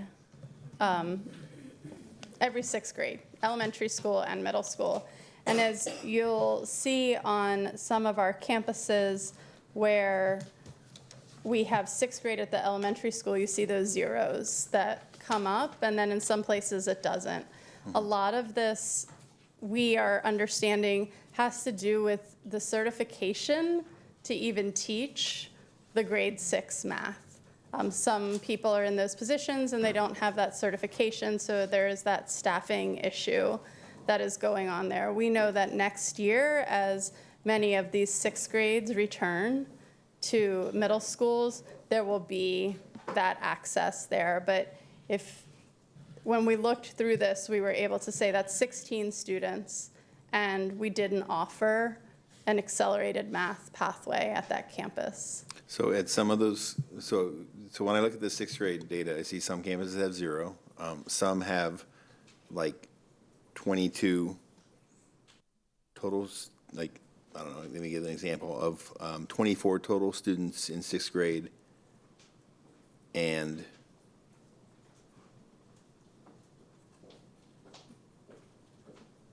no, sorry, 22 total, economically disadvantaged enrolled students, and then 8.3% are enrolled in the accelerated math. So I presume they don't have a separate teacher for accelerated math. So I'm curious, what does that look like in terms of a stacked class, or what does that look like? So every campus kind of came up with what would work for them. Okay. I know what some of them did, especially if they only had one teacher, because some only have just one sixth grade teacher. The sixth grade accelerated curriculum is all of sixth grade and half of seventh. So they taught together all of the sixth grade content, and then they would find additional time in their day, the students that needed that seventh grade content, to teach them the seventh grade material. That's traditionally probably how it worked for many of the schools. But they did, for students that qualified under Senate Bill 2124, they looked for creative ways to make that work, which is why we're excited that many of them will be back at middle school so that students can truly get that full curriculum and not, but they did find ways to make that happen. Will any of our campuses have sixth grade next year, or elementary? Yes. Not many. Okay. Matthew, student Blazier. Okay, so I would be curious, kind of looking forward, just given what we know about the way it's been implemented in sixth grade, what we're going to do next year to speed up the progress. That's something we can monitor. Okay, thank you. Now I have another sixth grade question, but another elementary question, but this is totally unrelated to that question. So my other elementary question is, in terms of where the feeder schools are for the students coming into sixth grade accelerated math, where do we see who's getting it the most in terms of our elementary school feeder schools? Like, do we see that there are some feeder schools where larger percentages of those kids coming up out of fifth grade are going into sixth grade accelerated? So do we see different levels of success from different elementary schools, or has that data not been looked at yet? That is something that we want to look into. We have not yet, but it is on, we actually discussed it this week, of really looking at where are those pockets of success, because ultimately it's the fifth grade scores, and discussing with elementaries what are they doing so we can help replicate that and work with the elementary team to replicate that across the district. Okay, I love that, because of mobilizing like more problem solvers to help figure out how can we help our kids be successful. Okay, thank you. Thank you. Additional questions? Trustee Foster. Thanks for the presentation, as always. A couple of questions. I'm really excited about the 5x5 for 70. I'll just call it that as a shorthand. It reflects what a lot of people have asked for, and it's more of a shakeup than I think people might realize. So I think that's pretty cool. And in specific, as part of that math and reading every day, right? So how does implementing 5x5 for 70 of daily math with daily math and reading, which I think I heard results in less CTE minutes, and CTE minutes have value. Student engagement, set them up for high school, early career exploration, et cetera, et cetera.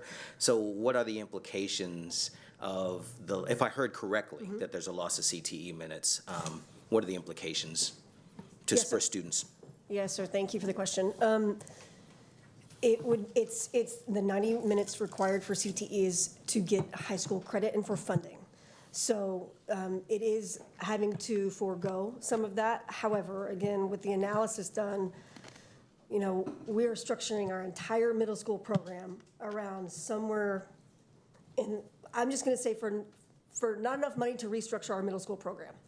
The trade-off of losing math and reading every single day is not worth that. But I will also say that the high school credits gained in middle school do not often track into high school in the same CTE pathway. So students, upon arriving in high school, often change that pathway when they are met with all of these different options.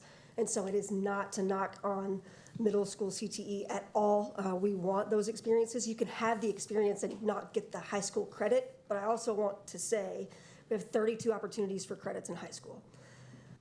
And we have plenty of opportunity to get those credits done. And I do feel that we are being a little short-sighted by giving those so early because, speaking as a recovering principal, that the number of seniors that are like, I have 2 classes to take and I want to be office aide or not be here the rest of my time here. It is also impacting us on attendance and funding in that way to a greater degree.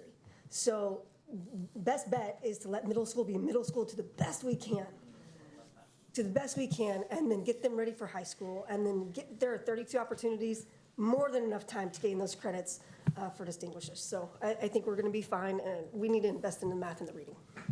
I do seem to notice a lot of kids in the office. One you might even be familiar with. So. That's right. Wow. That's real. I appreciate that. And I guess what I want to lift up in this and ask about and probe more deeply about is what I'm seeing is a strategic prioritization that I really, really appreciate. But from a board's perspective, we have to recognize and listen closely and hear where there's trade-offs and have to, from a sort of governance and visionary perspective, understand that there's a trade-off being made and be cool with the trade-off or ask for a mitigation of any downsides. And the amount of frustration that happens with a high school student that is being, in remedial, trying to catch up with math and reading at that point is incredibly difficult. And your 9th grade year will absolutely dictate the possibility of graduation on time. And so if we can close the gaps in middle school and just fundamentals there, we are going to set ourselves up for success in a much better way. Got it. Thank you for that.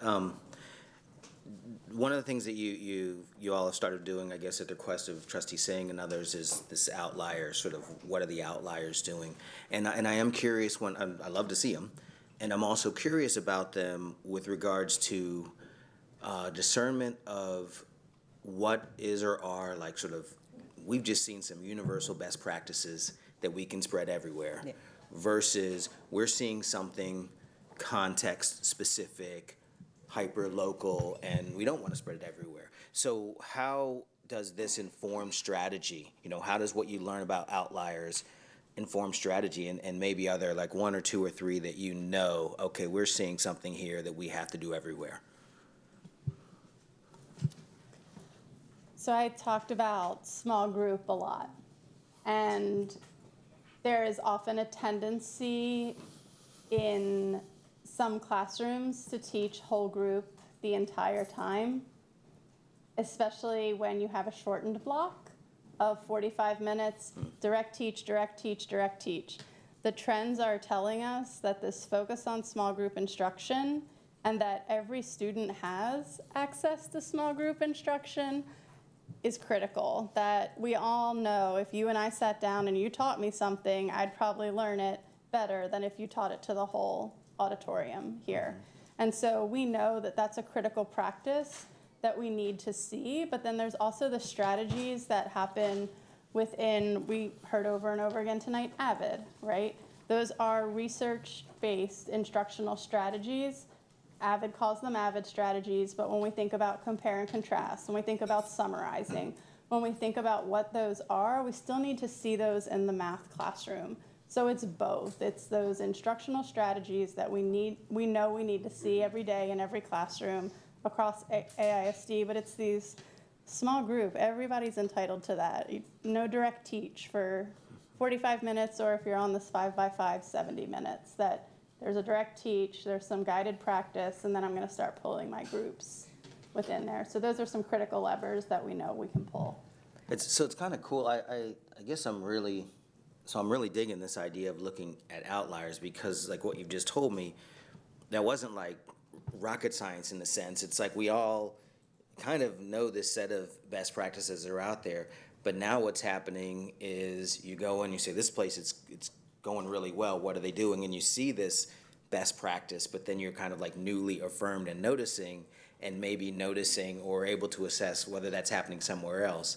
And now all of a sudden your roadmap is becoming a little more clear. Like, oh, just like the book said, or just like the research said, this is really good, let's expand it. So that sounds awesome as well. And again, I'm grateful for the sort of specificity and strategic work. So what I didn't hear in that, which I find interesting, is context specific, really what you're, and also didn't hear a need for a huge new resource investment. This is about our professional development that hopefully is ongoing anyway, and our classroom observations and what we're seeing. So I'm not hearing more money needing to be spent to engage these best practices more widely. Am I right or wrong? Yes, and I would also like to add, that if you look at these outliers, what's great that we're seeing is that a lot of them said the same things. So what's really happening is, again, this is a combination of something that the campuses asked for, the Dr. Wilson support, the MTSS walkthroughs, and academics kind of working collaboratively. So it was like we all came together and said, small group instruction, it's a thing we need at secondary. Do we do it well at secondary? No, let's get better at it. So this is really encouraging to see, because now you're starting to see a system and everyone working together, and it's very collaborative. So it warms my heart to see that so many of these strategies are the same. So when we asked Dr. Wilson, can you reach out to these campuses, and find out, a little bit more in depth what they're doing, a lot of them are very, very similar, which is a good thing. Yep, absolutely. Those are all my questions. Thank you.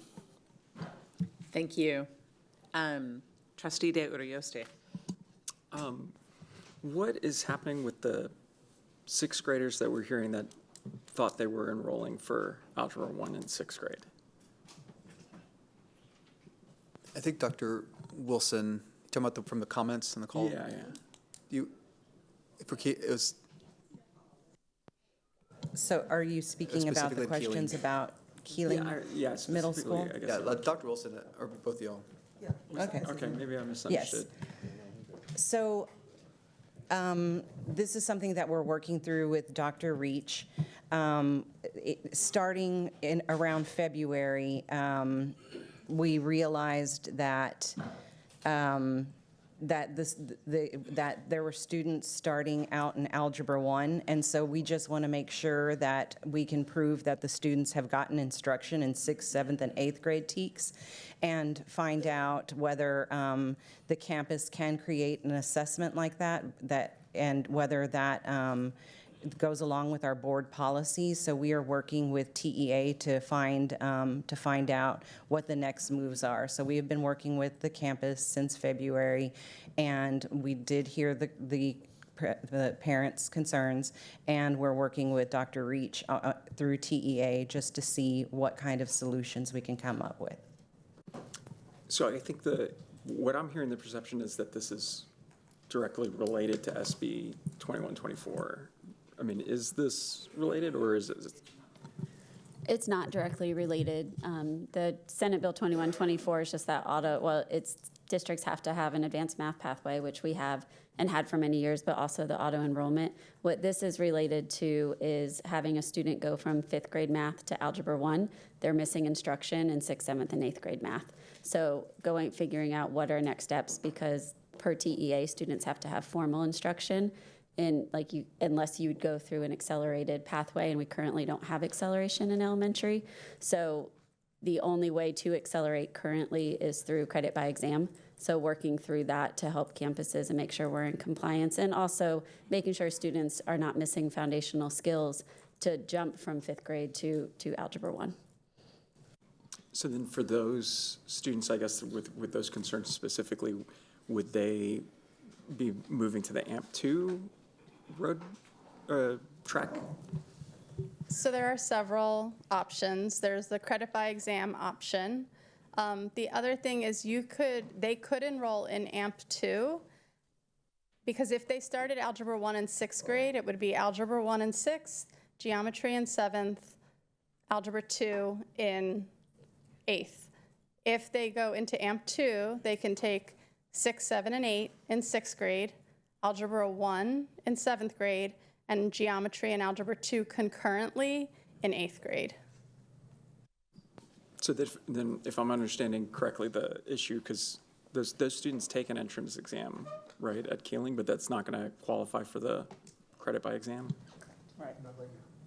Not right now. So basically, we are just trying to align our practices with what the board policy is.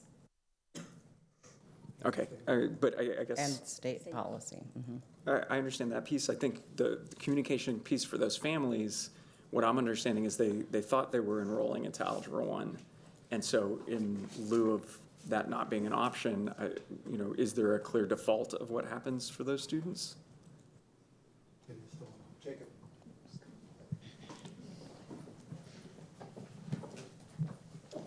Everyone leave? Thank you, Dr. Me up here by myself. It will still be an option for these students to potentially take Algebra 1 in 6th grade. They will need to complete a credit by examination prior to that, as required by the state of Texas, to show that they've mastered the subject level matter of 6th, 7th, and 8th grade. We do want to reach out to TEA and get some clarity, because Algebra 1 actually states that the only prerequisite is 8th grade math.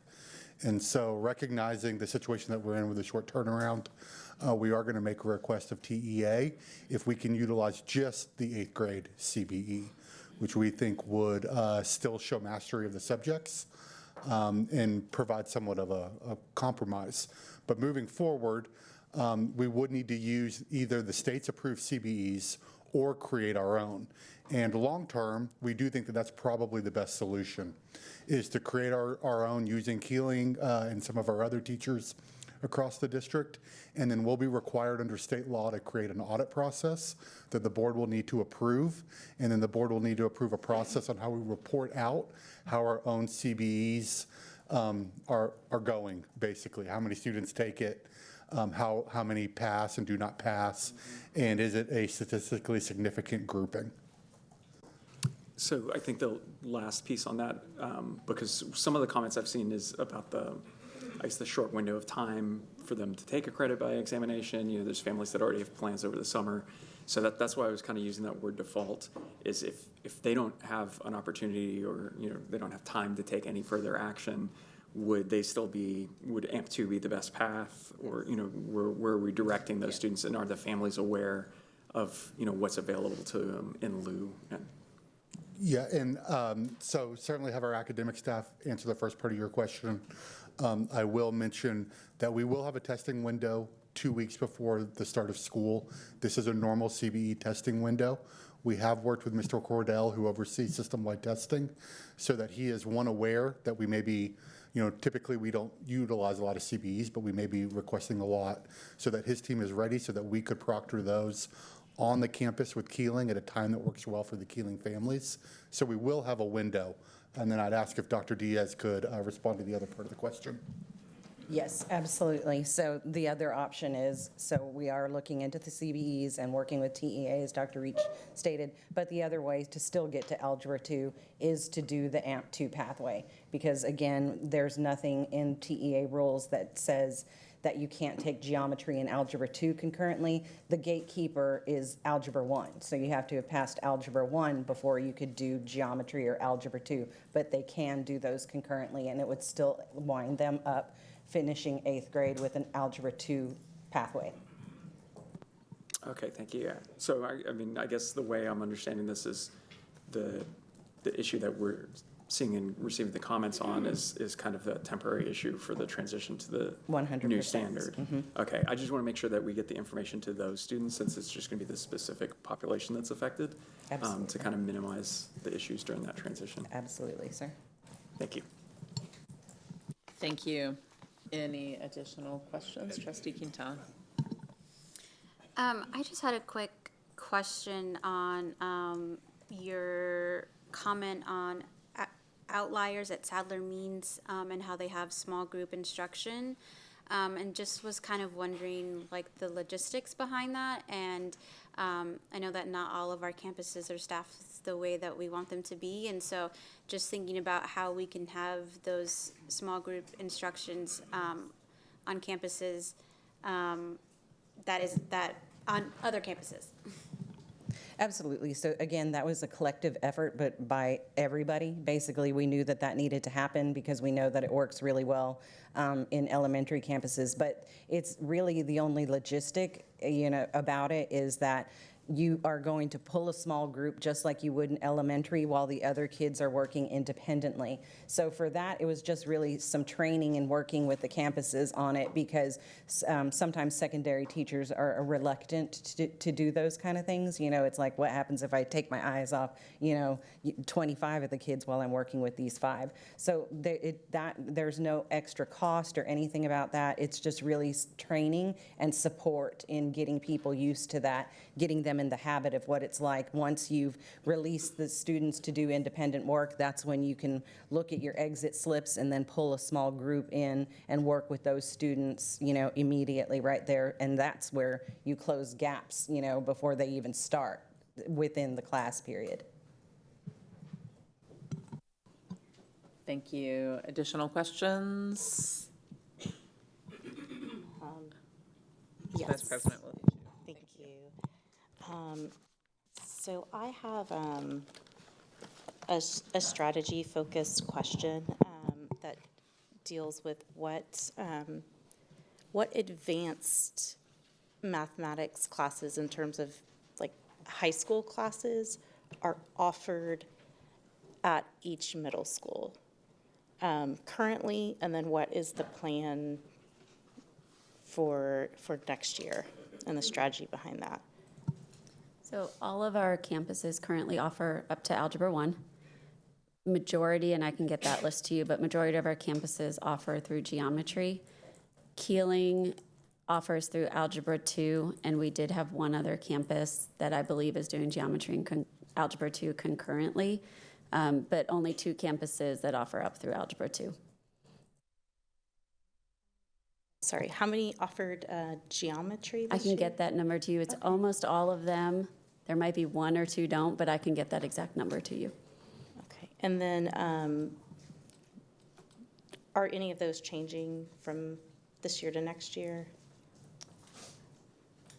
Possibly 1. I'll have to follow up with the campus to see. I know they were looking into a geometry pathway, but I can follow up and we can get that information to you. Thank you. And then trustees have asked questions I have, and the administration has answered the rest of them. Thank you. Thank you. Anyone with any additional questions at this point? Trustee Kaufman. I don't know how to ask this, so I'm just going to make a brief comment and see what happens. As we're talking about this early start of algebra, I think this goal and the safeguard, this goal and the progress measure are intended to get kids into Algebra 1 by 8th grade. Is that correct? Okay, so here's my question. Is Algebra 1 a developmentally appropriate course for kids in 8th grade? So glad you asked that. We had this discussion while we were eating dinner before we came down here. I think it's important for us to remember what developmentally appropriate is for one child might not be developmentally appropriate for another. And so we do have students, and I think many of us have worked with students where very early on you saw this aptitude and it was the right path for them. I think we also have to caution ourselves, and to Trustee Singh's questions earlier, we've created a goal here that might perpetuate some enrollment in the course, and maybe not everybody's ready. But what's developmentally appropriate does depend on the student, their interest, their aptitude, and their willingness around the work. And so when we're talking about algebra in 7th grade and 6th grade, I would presume that would mean it's progressively fewer students for whom it would be developmentally appropriate. Okay, so I really just want to make a comment then just around safeguarding these 6th graders around not perpetuating the pressure to be in there, to help our families and our students understand that algebra in 7th or 8th grade, geometry creates a pathway towards a lot of higher math that will prepare you well for college. Algebra in 6th grade for some students is extremely damaging. Algebra in 7th grade for some students is extremely damaging and can actually curtail their work. Yes. And I speak that from experience with a son who was pressed into by peer pressure and institutional pressure to take algebra in 7th grade at one of our ISD schools, and lost his interest in math, lost his confidence in math, and lost a lot of things.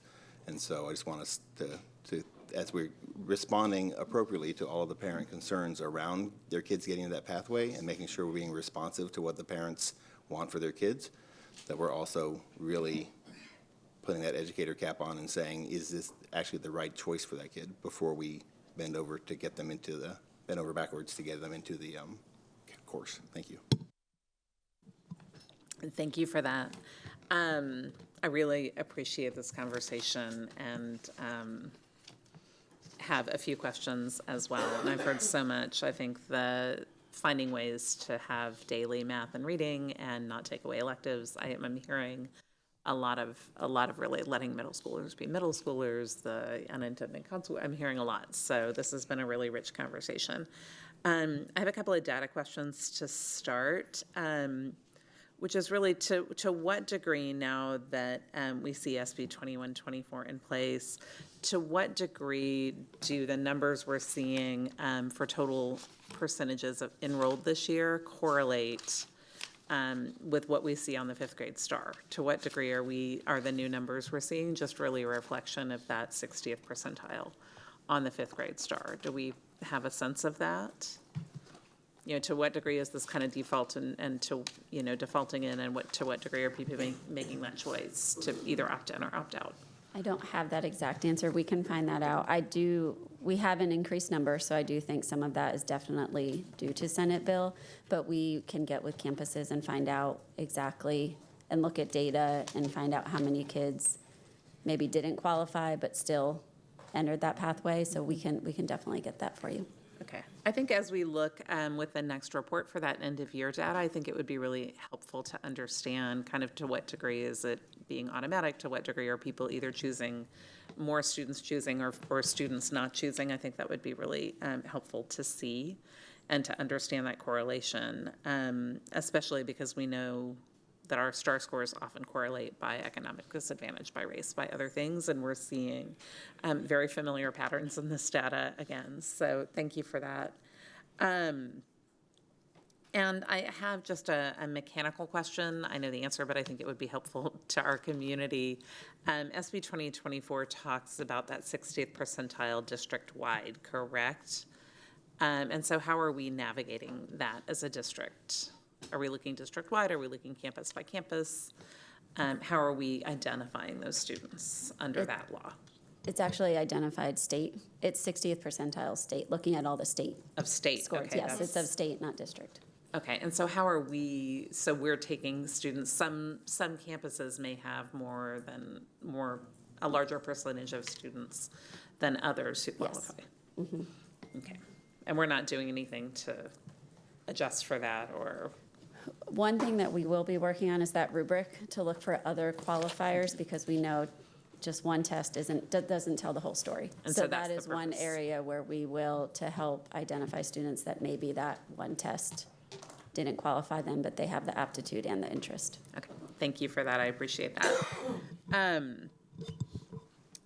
So I would, I'm really intrigued by the Murchison, the advanced academic, I forget what you called it, the advanced academic. Yes, I would love to understand a little bit more about that, because I think we've heard from families a lot that just understanding the options and the pathways and the systems is mysterious to some families, really valuable when people get it.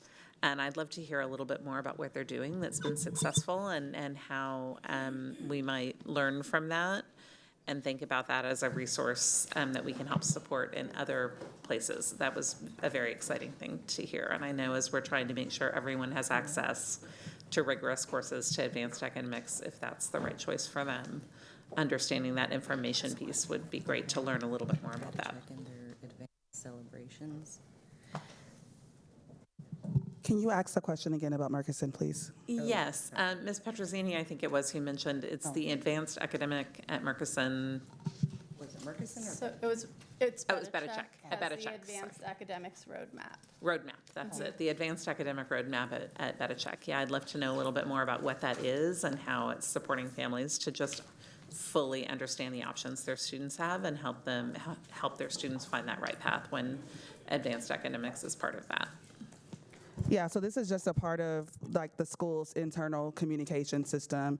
And as was stated previously, like every school has these high leverage strategies and supports that we could possibly find opportunities to leverage across campuses to standardize those practices. But the advanced academics roadmap with the supports is just a communication channel that BetaCheck has chosen to create and implement, and this also is inclusive of like advanced academics family nights and the students being celebrated with their academic achievements and accomplishments. In some schools, this may come in the form of a s'more newsletter, which was taken away and they left s'more, a s'more newsletter. In other schools, this may come in the form of different academic nights, hosting different ways, to individualize celebrations.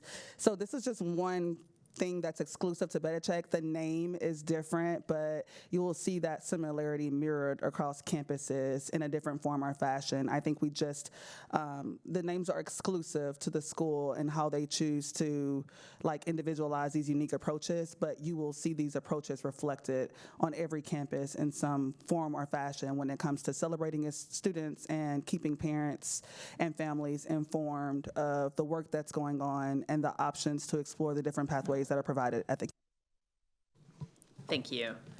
And then I really want to, we've talked about reconsidering targets as we hit them. I know the landscape is very different because of the new law than it was when we adopted our scorecard, and seeing that leap ahead, seeing how it's going to impact. We didn't have this data yet. And so when we adopted the targets, we didn't have this, and to some degree, that 39% target that we've adopted for 2029 is now just restating existing law. And I really, as we're thinking about making a few other tweaks to our scorecard, would love, and as we're hearing from our community when we talked about our Lone Star Governance community engagement, hearing people question why some of our targets are low, making sure that we're being thoughtful about the targets on this as we're looking at hitting some of them. Do we want to reconsider, and also having a really solid idea of those unintended consequences of kind of pushing kids into things, and the unintended consequences that our scorecard can have as well, of kind of doing things to meet a number rather than doing things to serve a student, and how we balance that. So I would really welcome, as we get that end of year data in the fall, as we look to that end of year data, would really recommend the guidance from your team, and the expertise that's coming from our campuses about where you think we should land, if we should reconsider it, and if so, how. So thank you all for that. And then I think this is another opportunity as we look at, the different numbers for our different demographic groups and a law that kind of creates a specific numerical target. We haven't done the work together as a board to figure out exactly what we mean by on track, as opposed to the overall goal versus goals for individual groups.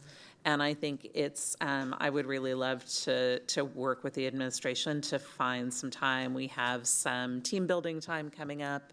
We have some other kind of training, annual training every year required by Texas law. And, either in a board meeting or at one of our trainings, which are also open to the public, really having that conversation about what on-track means to us for the individual demographic groups so that we and the administration can have a shared understanding of that as we further kind of refine this process. And I think ideally we would do it during a board meeting. I know we have to balance our time, and I don't know if that would be student outcomes time or not, or neutral time, but I think I do want to work with our coach and the administration to figure out how we can have that conversation together, because I think it is an important conversation. Thank you. All right. Anyone else with any questions? All right. Thank you all so much for all. I do have a question. Oh, yes, Trustee Singh, thank you. And we hear you. I know, it's working. Thank you to the AV people. I really enjoyed this conversation. I do have one question, actually two. One is, given what we know about social emotional learning and trauma-informed instruction, and the budgetary investments we've made in this, how is that going to speed up or impact some of the work that we're doing with advanced math, if at all? Try not to make this a leading question, but it is one of the questions on our LSG framework. Yeah, I think relationships are critical and key. Trustee Singh, with any initiative, it's a matter also of, I think we focus a lot on like the self-confidence of a student and not like self-efficacy.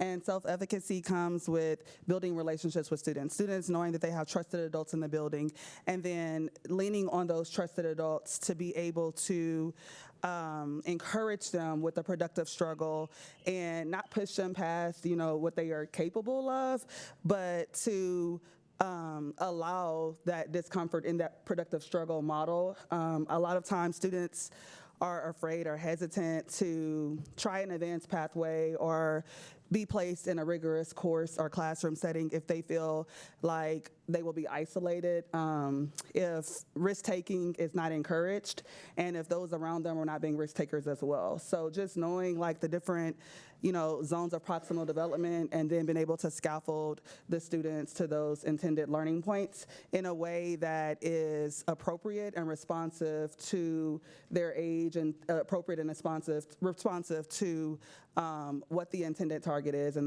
the mastery level. Also, I think that when we speak about relationships, we tend to focus just on the teacher in the classroom building that relationship, and one of the critical pieces is the counselor. And what we have seen is that when academic counselors who are advising students also are aware of their capabilities and believe in them, and are able to encourage them and to also give parents and families the proper and appropriate advisement, we see that there is a direct correlation with the counselor's relationship and proper academic counseling and advising, and what we see with student performance and outputs in the classroom. Okay, I appreciate that. The other thing I wanted to do, well, I totally agree with what I heard Trustee Kaufman say about, especially from his own lived experience. I just want to clarify, the point I was making earlier was not so much about a concern about putting kids into accelerated math that might not be ready. While that is a concern, the concern I had raised earlier was not providing appropriate supports to teachers and classrooms to ensure that students ultimately can meet the goals if they are interested in pursuing an accelerated math pathway. So I just, which it was a different point, but just wanted to make sure that that was clear. So thank you. To that point, what I will add is that another way to support, like you mentioned, on the student or the teacher level, the staff level, is just high quality professional development. And we have found opportunities to be able to add value and to improve our practices when it comes to professional development.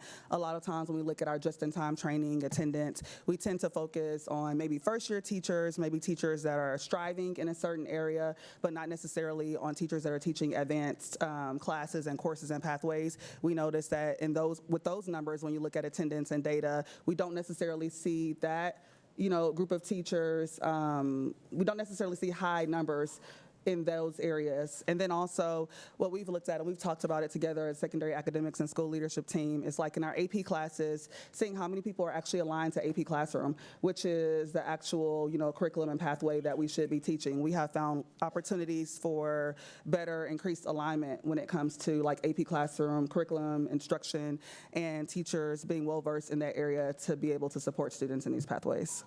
Yeah, and Trustee Singh, the only thing, this is Matthias, the only thing I would add is, it was several years ago when we had kind of multiple professional development opportunities with Dr. Bruce Perry and within the administration, and I think he also did a session with the Board of Trustees.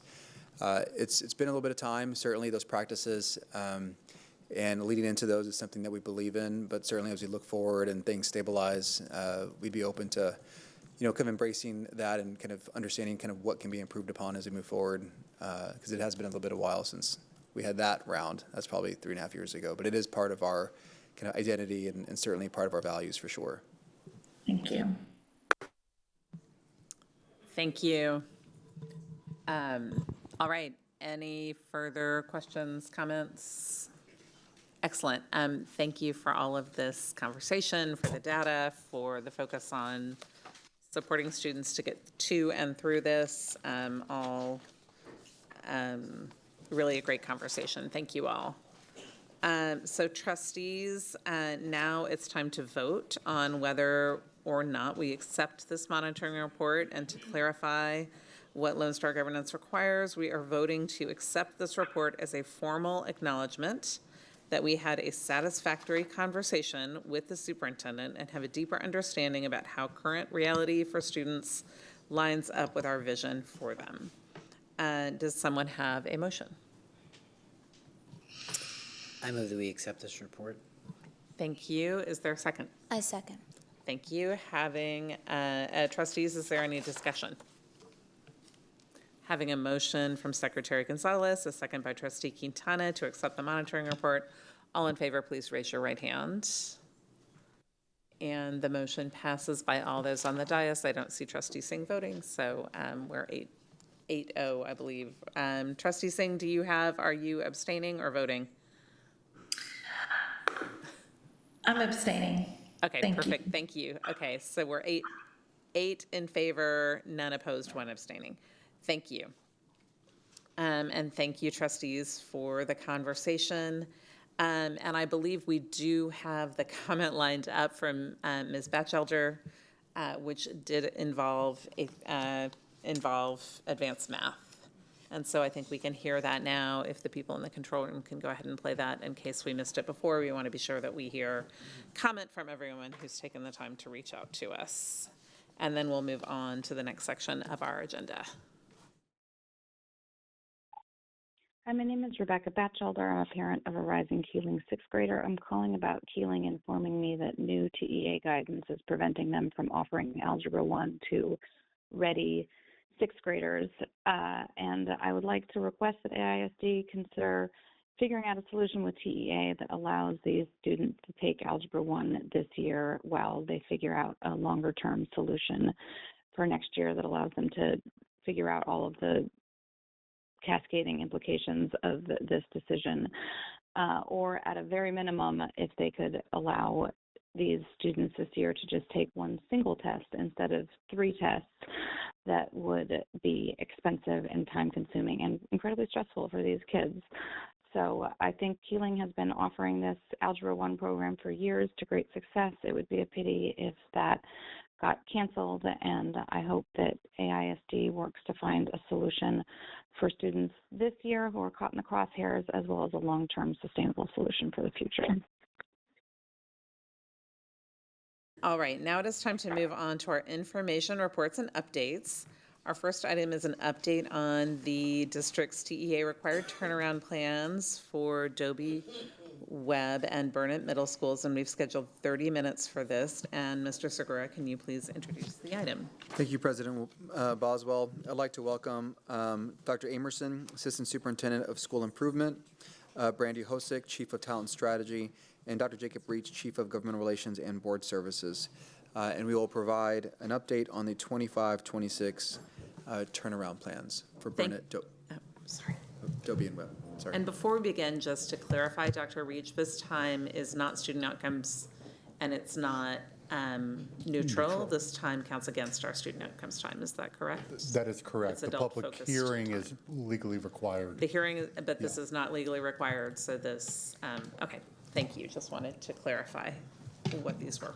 Can I just clarify that as well? So just to be clear, a conversation among the board representing our community's vision and values regarding the turnaround plans with drastic changes made to these schools to achieve results that are deserved by the community and by the students does not count as time under Lone Star governance. That is correct. Okay, thank you. Yes, and it's important to have the understanding and for our community to understand as well. Thank you. Thank you, Superintendent Segura and Board of Trustees. Before we get into the recent steps on the turnaround plan, we do want to explain a little bit about our timeline change. Because originally we had shared with the community that we would be voting on plans tonight and hold a public hearing.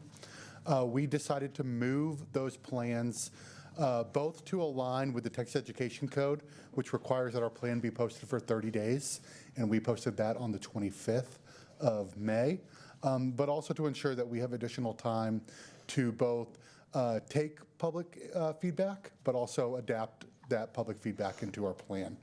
And so we have posted the plan. It is both on our website, and paper copies are available at the campuses. And our public hearing and potential approval will happen on June 26, 2025. And that we have 2 public hearings that night, both budget and this. This will be the second of the 2 public hearings. And so we want to remind why we need to do turnaround plans and the reason for identification. So the Texas Education Code does require a campus to prepare and submit a turnaround plan if it has been identified as unacceptable for 2 consecutive years. Now, we do need to think through that very briefly because the first unacceptable rating was actually 2019, but then we had a series of not rateds that were issued due to COVID. And so in 2019, the campuses, the 3 that we're discussing, received their first unacceptable rating, and they created a targeted improvement plan that actually went into place for their 1920 school year, and then because of COVID, was actually carried over 1 additional year.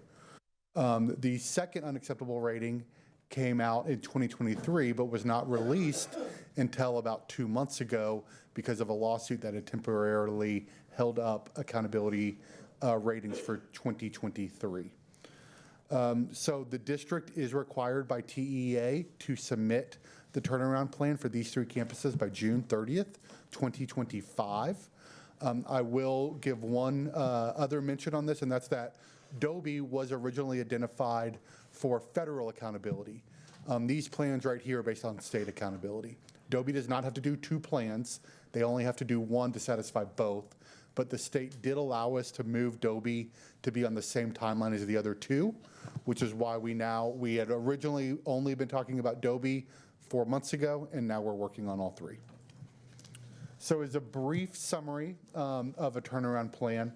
So a turnaround plan is really done to produce significant and sustainable gains in student achievement and to move the school towards a C rating or higher within 2 years. In Texas, a school turnaround plan, which we've been calling TAP, is a structured approach to improve schools that have not met accountability ratings.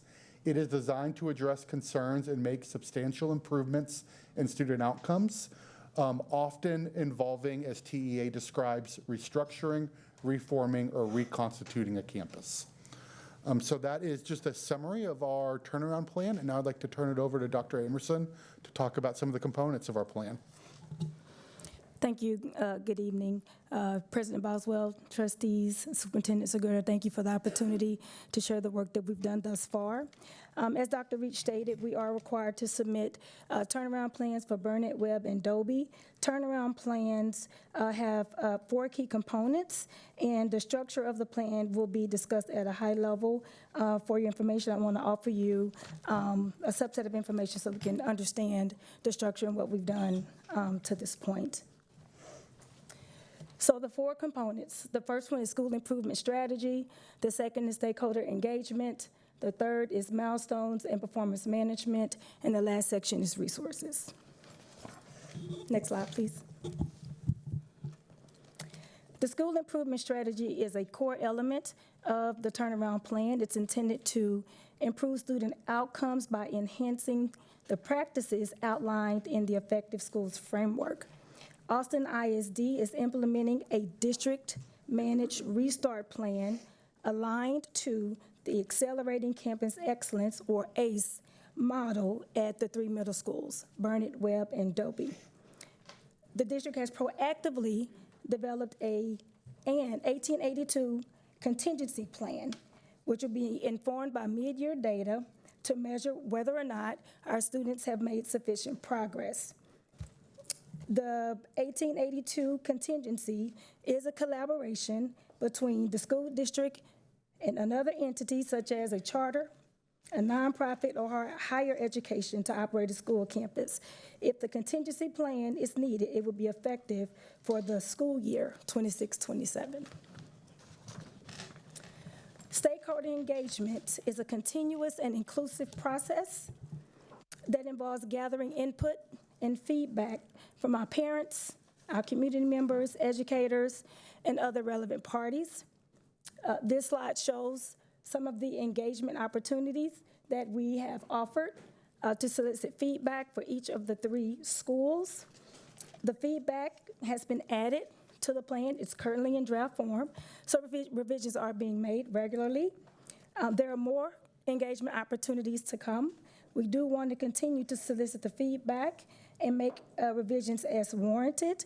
I do want to point out that the elementary feeder schools to Dobie, Webb, and Burnett have been invited to the community meetings to make sure that we can incorporate their voices as well. The milestones and performance management component is really where we hold ourselves accountable. The milestones offer the what and when of the achievement, and the performance management piece offers the ongoing support and evaluation, and it tells the how we're doing and the who will be responsible for certain areas. So just to give you an example of what we will be monitoring closely in terms of accountability will be some of the professional development that we're going to be offering, training and resources to teachers to make sure they understand the TEKS, topics along the lines of internalizing and using curriculum and curriculum guides, supporting our campus leaders, working alongside the administrators to embed curriculum in professional learning opportunities. So again, these are things that will be ongoing monitoring, because this is the work, this is the implementation of the work, and making sure that we are tight around our systems and our monitoring practices. And that is the next slide is resources, and Chief Osick will take it from here. Thank you both. I get 2 microphones. Good evening, trustees. Thank you again for having me. We have deployed additional resources to these 3 campuses. They all do total up to the same number of FTEs, but they are happening in different ways. For example, Burnett Middle School had 3 assistant principals. We want to put 1 on each grade level. They already had that in place. They already had 3 counselors in place. And so you'll notice that that is a difference between some of the other campuses where Dobie and Webb, we did deploy an extra assistant principal and another counselor. All 3 campuses did receive a wellness counselor. We do believe that is going to be incredibly important for our students to make sure that we are taking care of their social and emotional well-being.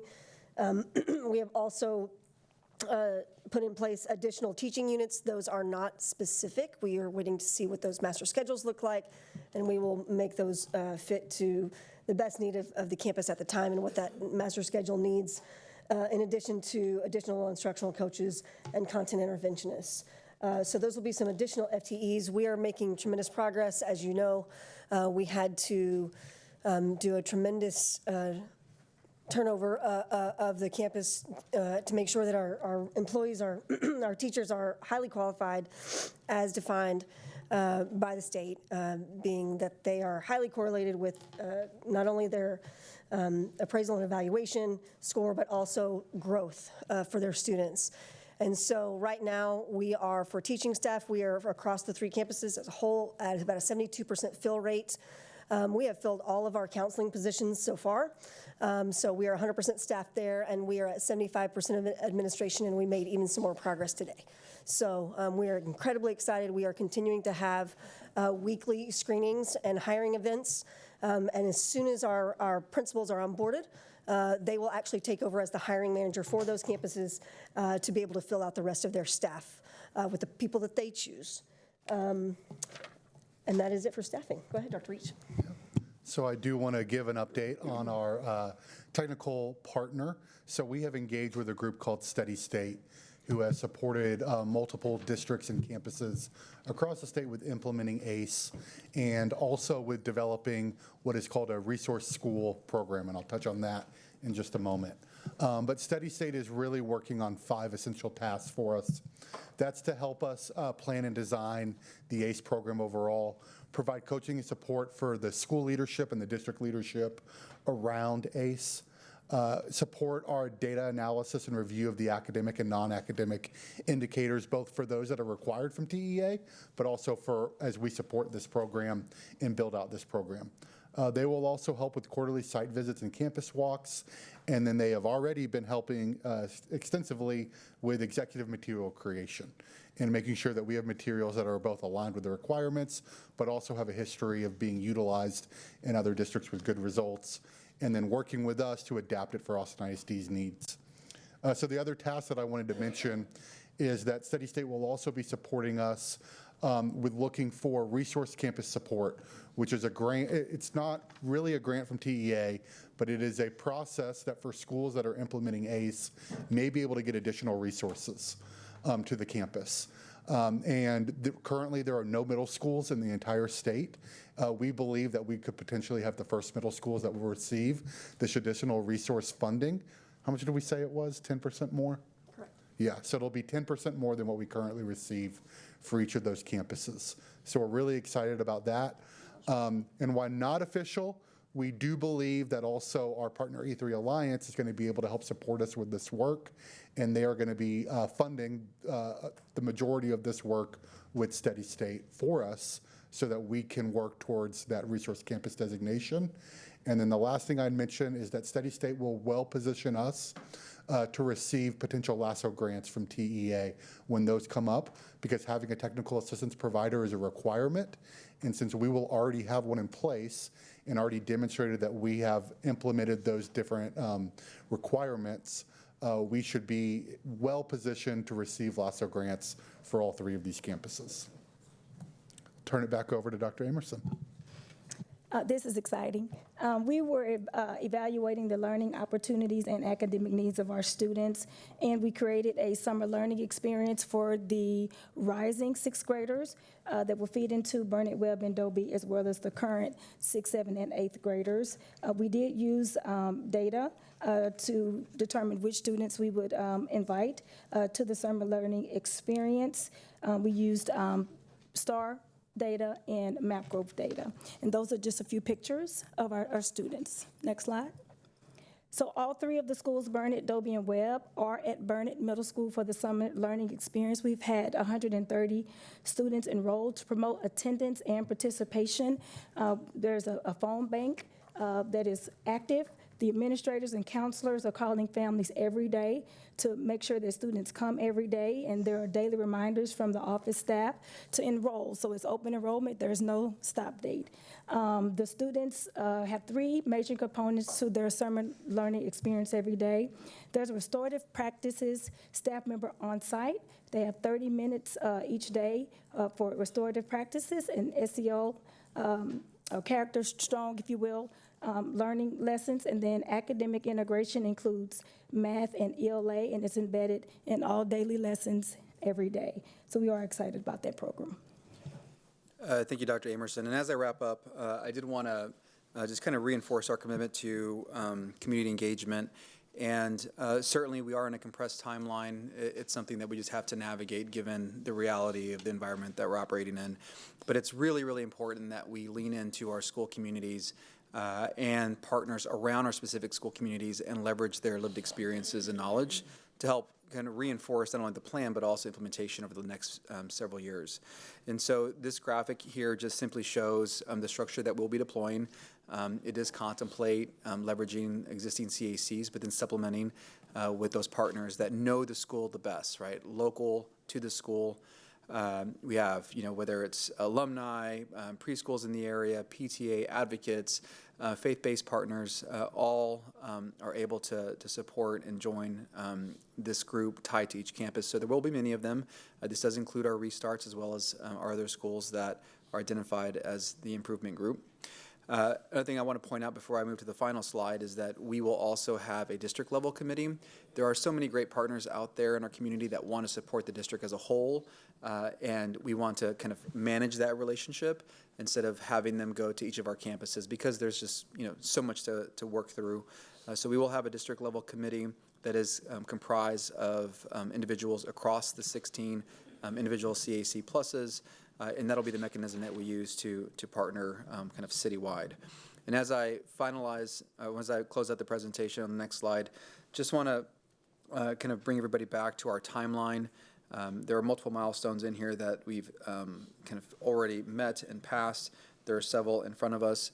I do want to point out that we did, as Dr. Reach mentioned, adjust our timeline. We were pursuing a June 12th submission. That has now been moved to the June 26th board meeting.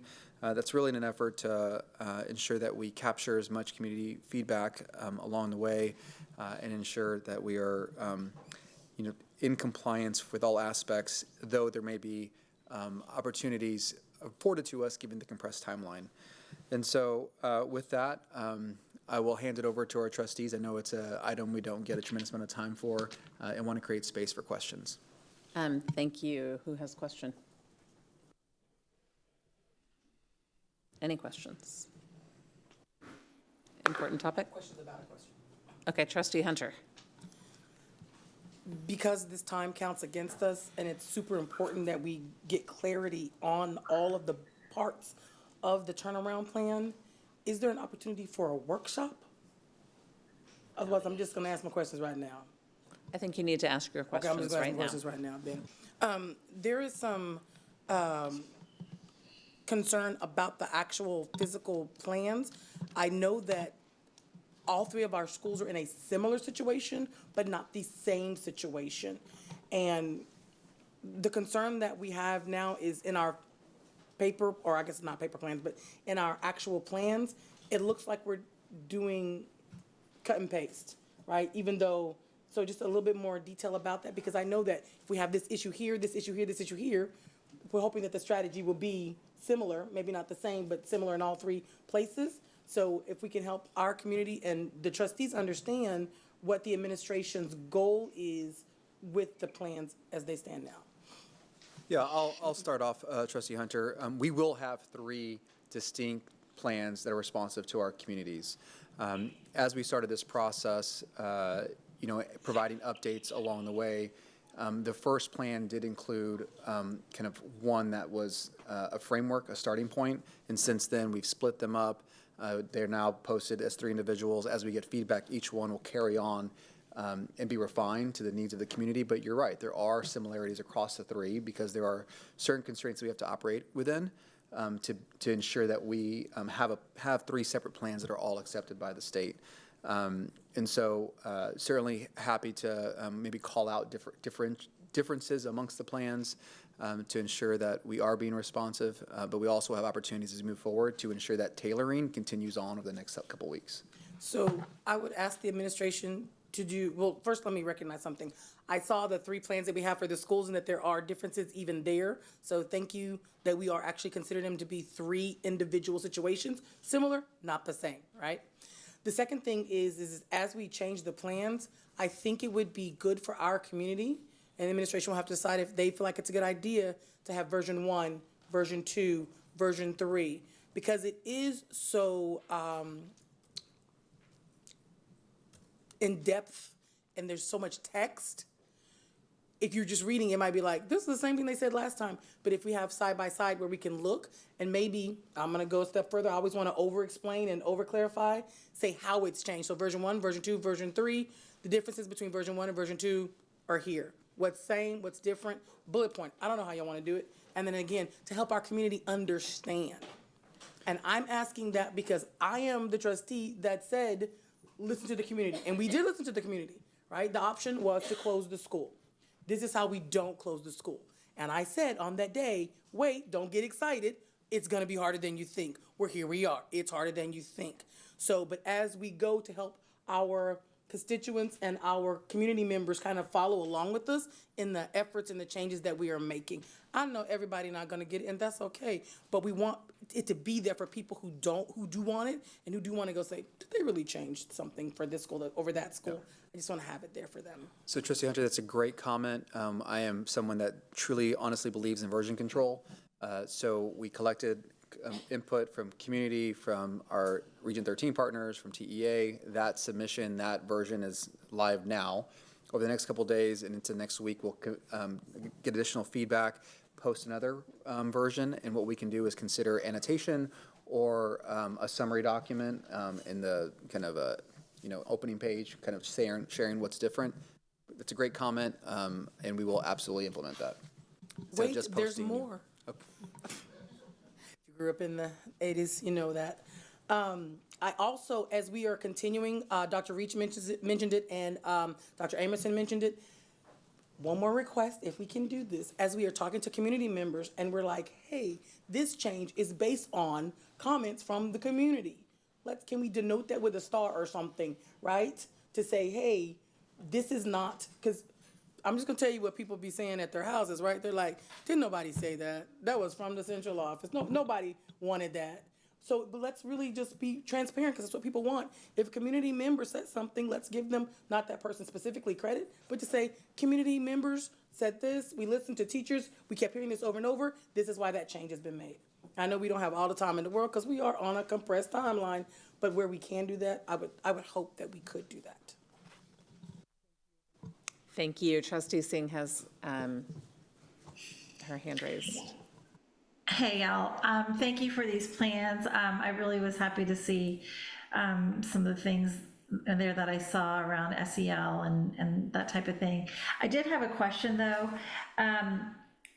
Yeah, we keep referring to the 1882, potential 1882 vote at the end of this calendar year as a contingency. But I just wanted to ask if we could have a real clear statement in this document or just hear something from the superintendent of what would trigger what would trigger the administration to bring an 1882 contract to the board for us to approve this fall. What partners would we be considering?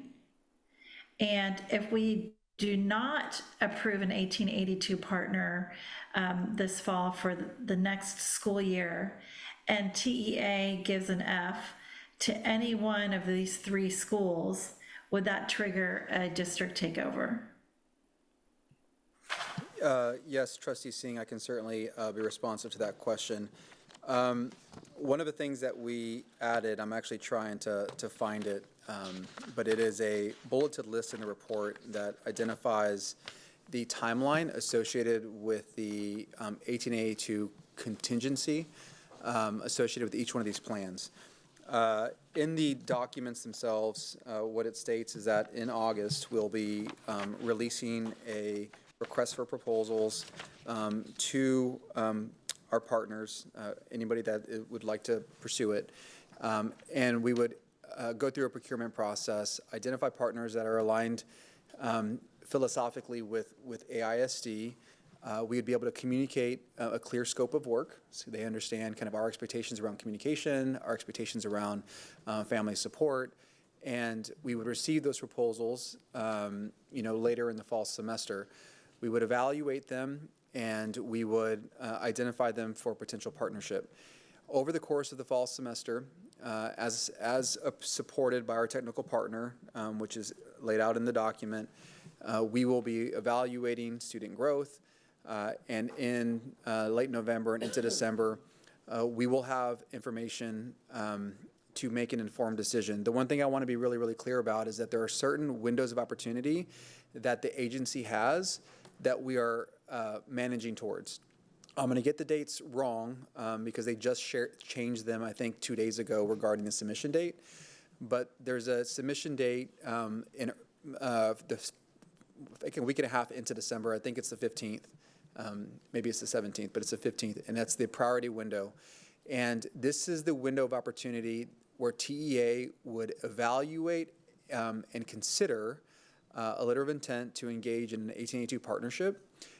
And this window is important because this is the only opportunity you have to bring someone, a partner, who is not already pre-approved.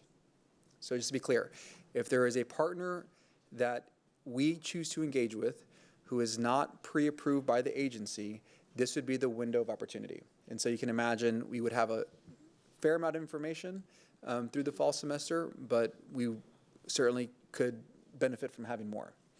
There's a second window of opportunity in the early spring semester, and in that spring semester, at that date, can you remind me what the date is, Jacob? Is it? The second one is January 30th. January 30th. So it's about a month and a half after the first one. In that date, it's a second submission window. In this submission window, it has to be a TA pre-approved partner. And this window is important because there are grant opportunities afforded to school districts that pursue these partnerships and can close by that window. The last opportunity is actually March 30th. March 30th is an opportunity. It'd be the final submission date. In this instance, AISD could wait that long. You'd have more information through the spring semester, which is always going to be incredibly helpful. It'll be prior to STAR. But in this instance, it would be a pre-approved partner. And in this instance, you would actually lose the opportunity to pursue a LASSO grant. So there are multiple windows. Based on what we had heard from community and from our trustees, we kind of acknowledge that we wanted the flexibility to introduce new partners, which is why the December timeline was a milestone that we were pursuing. But again, there are other opportunities, but again, as all things, they become more stricter as you progress down the spring semester. But again, you'd also have more information. In the event that we're not successful, and we do not select an 882 partnership, and any of these schools receive an F rating, and also the 23-24 rating gets released, right, which currently hasn't been released, then the commissioner must take an action because we will have already entered into and gone past the period when STAR is administered, which means that the commissioner shall take an action, and the earliest that would occur for AISD would be in the 26-27 school year if it was F and 24-25 was relieved and we did not pursue an 1882 partnership. Okay, I don't know if everyone, I just want to make sure that that's super clear because I think that is the big risk here, and I just want to be transparent. I feel like it's more than a contingency. I don't know if the administration shares that, but I think it is a likelihood that we would have to go with an 1882, but is there any, would you characterize it that way, or do you really think of it as like a contingency, a distant contingency, or a likelihood that we'd have to do in 1882? So I think that each school situation is different. So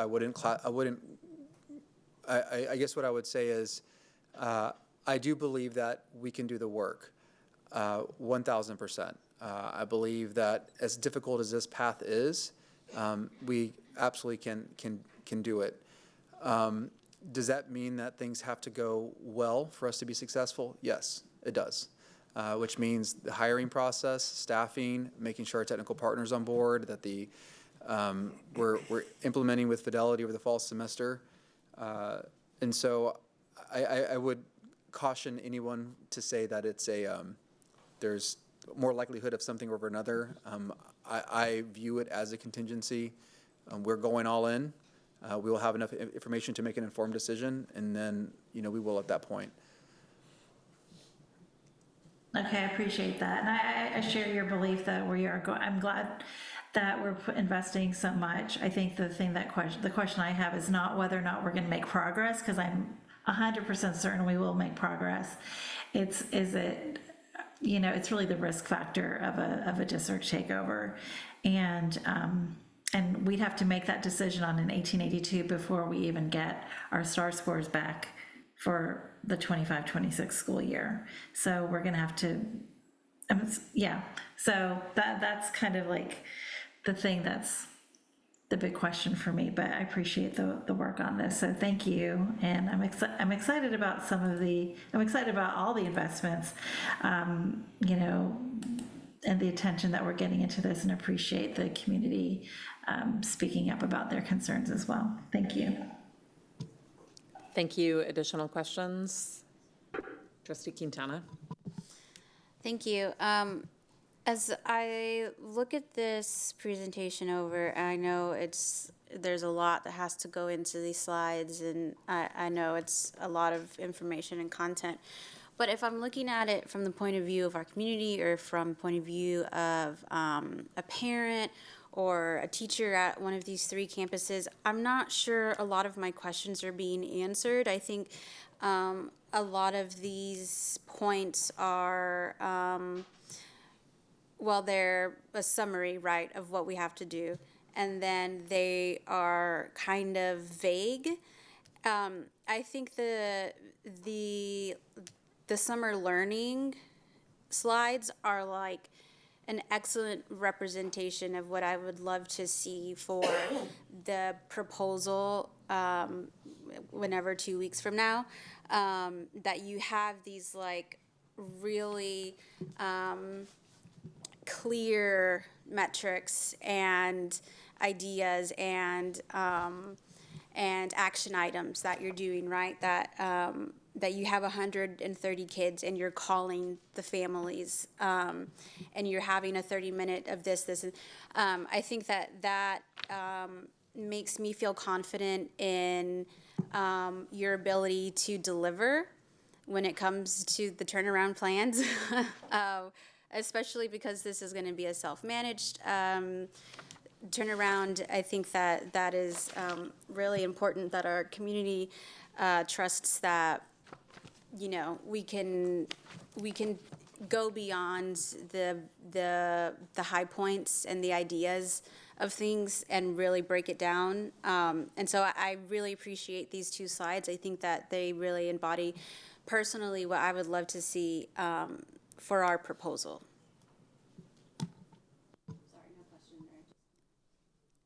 Thank you. Additional questions? I have a quick question about slide 14.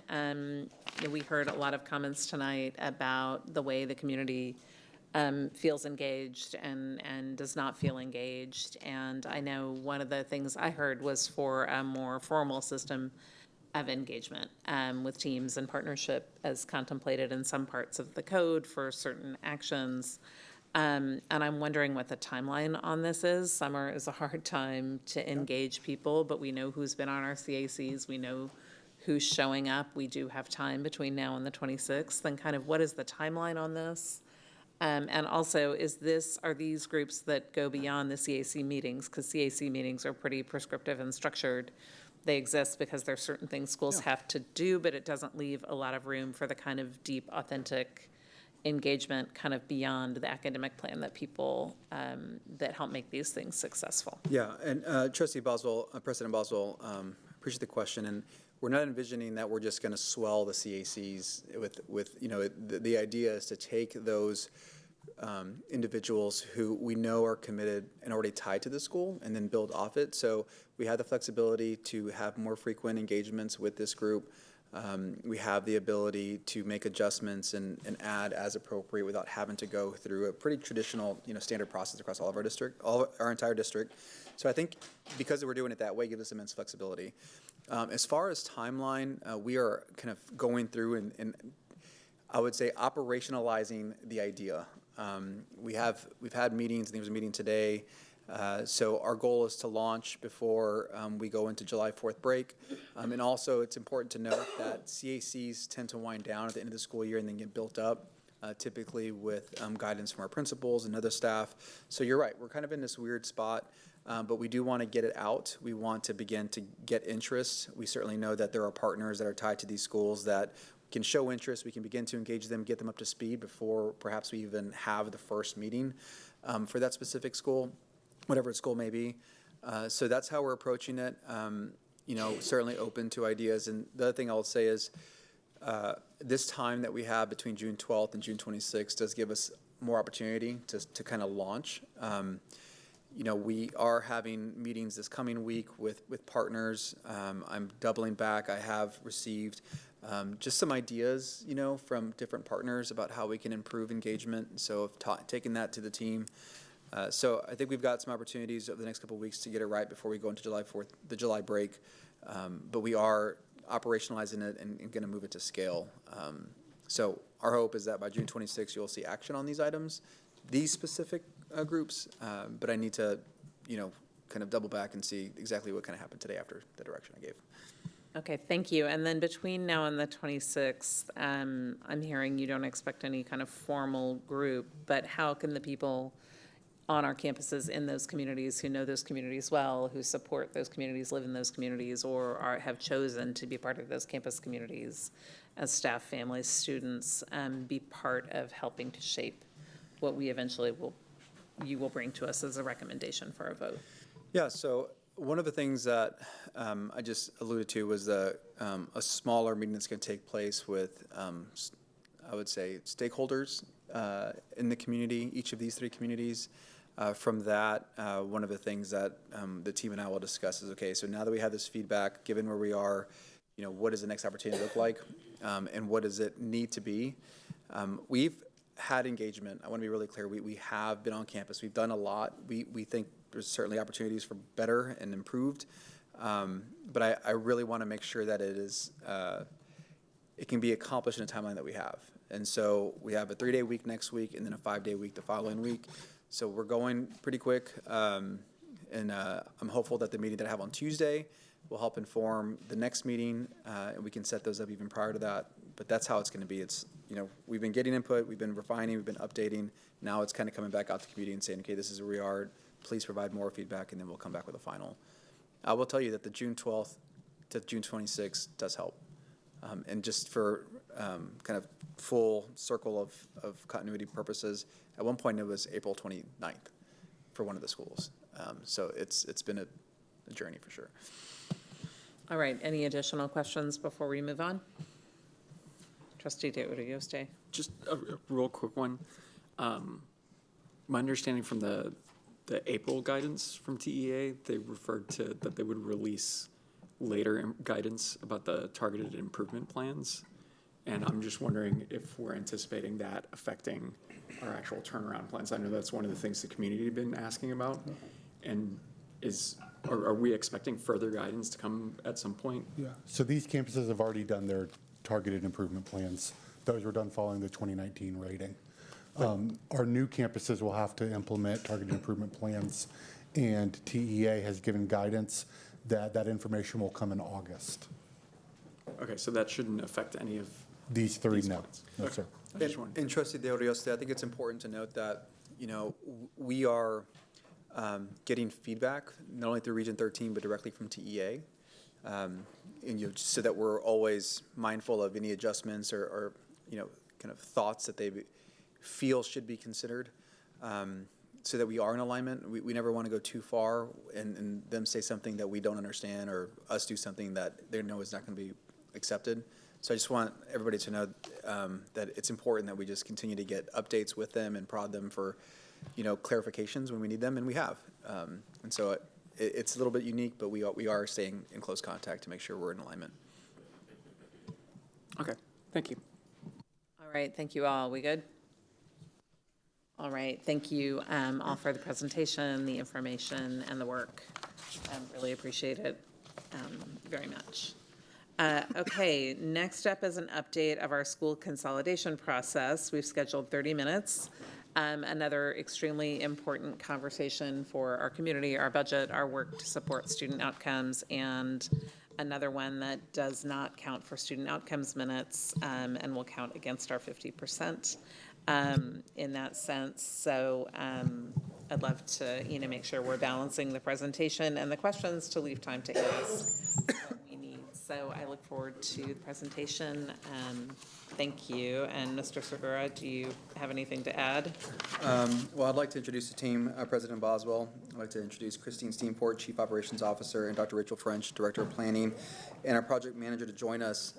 Before we get going, this is the second large item that we're really tight on time. So I will ask the team to be expeditious in how we move through the slides. There are certainly some slides that are kind of open-ended to kind of promote dialogue and collaboration, discussion. We'll just offer those for kind of trustees to simmer on, to think about, provide feedback to the administration. But yeah, these are pretty meaty topics, and unfortunately we just don't have the opportunity to spend a lot of time. But with that, I'll hand it off to Christine Steenport, our Chief of Operations, to take us through the presentation. And I would also just add really quickly before that, public meetings are the only opportunity we have as a board to deliberate on important issues that are before us. And we can't talk about this with each other in private, and I know you are seeking some answers, information, and feedback on this. And so really the importance of being able to do our work within the time we're given. So thank you. Of course. Good evening, Board Trustees. In last month's board meeting, you received a timeline update on the school consolidations roadmap.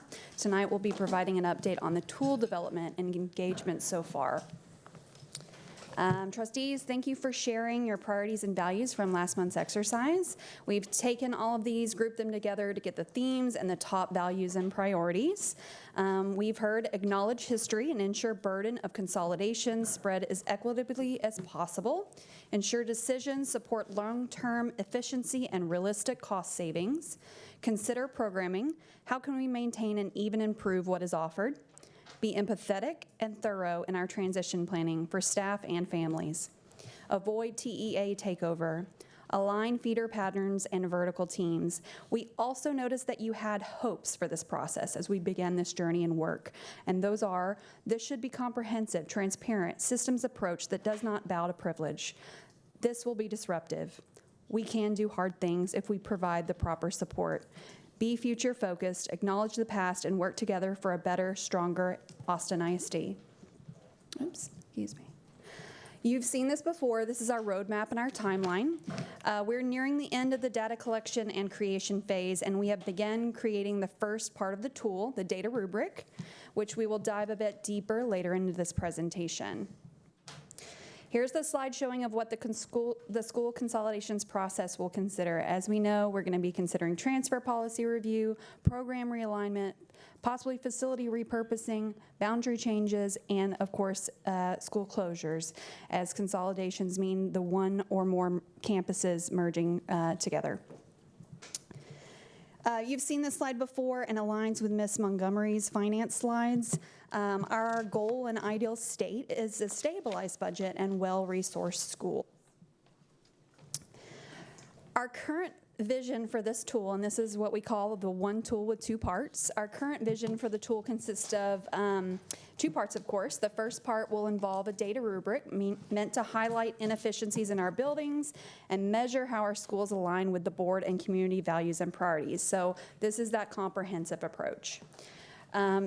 School scores on this list will not directly lead to a school being consolidated, as the second part of our tool will look deeper at each campus and will lead further into the contextual analysis to understand the lived experience of each school and study the implications and feasibility of any consolidation scenario. All this will be updated and informed, of course, by our community engagement throughout the summer and what we are doing so far with our principals and our community. And take it away, Dr. French. All right, thank you, Chris. All right, so here we have responses from you all from our engagement that we did regarding the data rubric and what are the values that y'all have. So what you see in quotes on this slide are direct quotes from the various responses we received from you all. I will say this aligns quite well with the feedback we are getting from principals and community members about what they want us to be looking at. The next slide is a lot. So to Superintendent Segura's point, there will be plenty of opportunities to dive deeper into this, but we just wanted to give you an overarching view of our methodology. We have heard loud and clear that we need to be as equitable as possible with this work and spread the impact throughout the district with a specific focus on minimizing impact on our historically underserved populations. One of the ways in which that will certainly be a part of that part 2 contextual analysis, but our way of incorporating that into the data rubric is what you see in that first column that we're calling the SRI factor. We are proposing to use similar methodology to the support and resource index that will take into account the student population. So what is the percentage of students that are economically disadvantaged, receiving SPED services, highly mobile, and reflecting that in a multiplier that would effectively reduce the overall score for campuses that have a demonstrated level of high student need. And so in this example, you'll see the 4 data points that we're proposing that we will have ample opportunity to dive deeper into with the community and with you all as we progress through this process, but looking at the building utilization. So how many kids are enrolled at a campus compared to how many kids we can fit at that campus. The FCA and ESA are both building condition metrics, the FCA looking at physical condition and the ESA educational suitability of how well does that building serve us from our academic vision perspective. And then cost per student, and we're breaking this up actually into 2 parts, one being more building and utility cost, and the other being more staffing supports academic costs.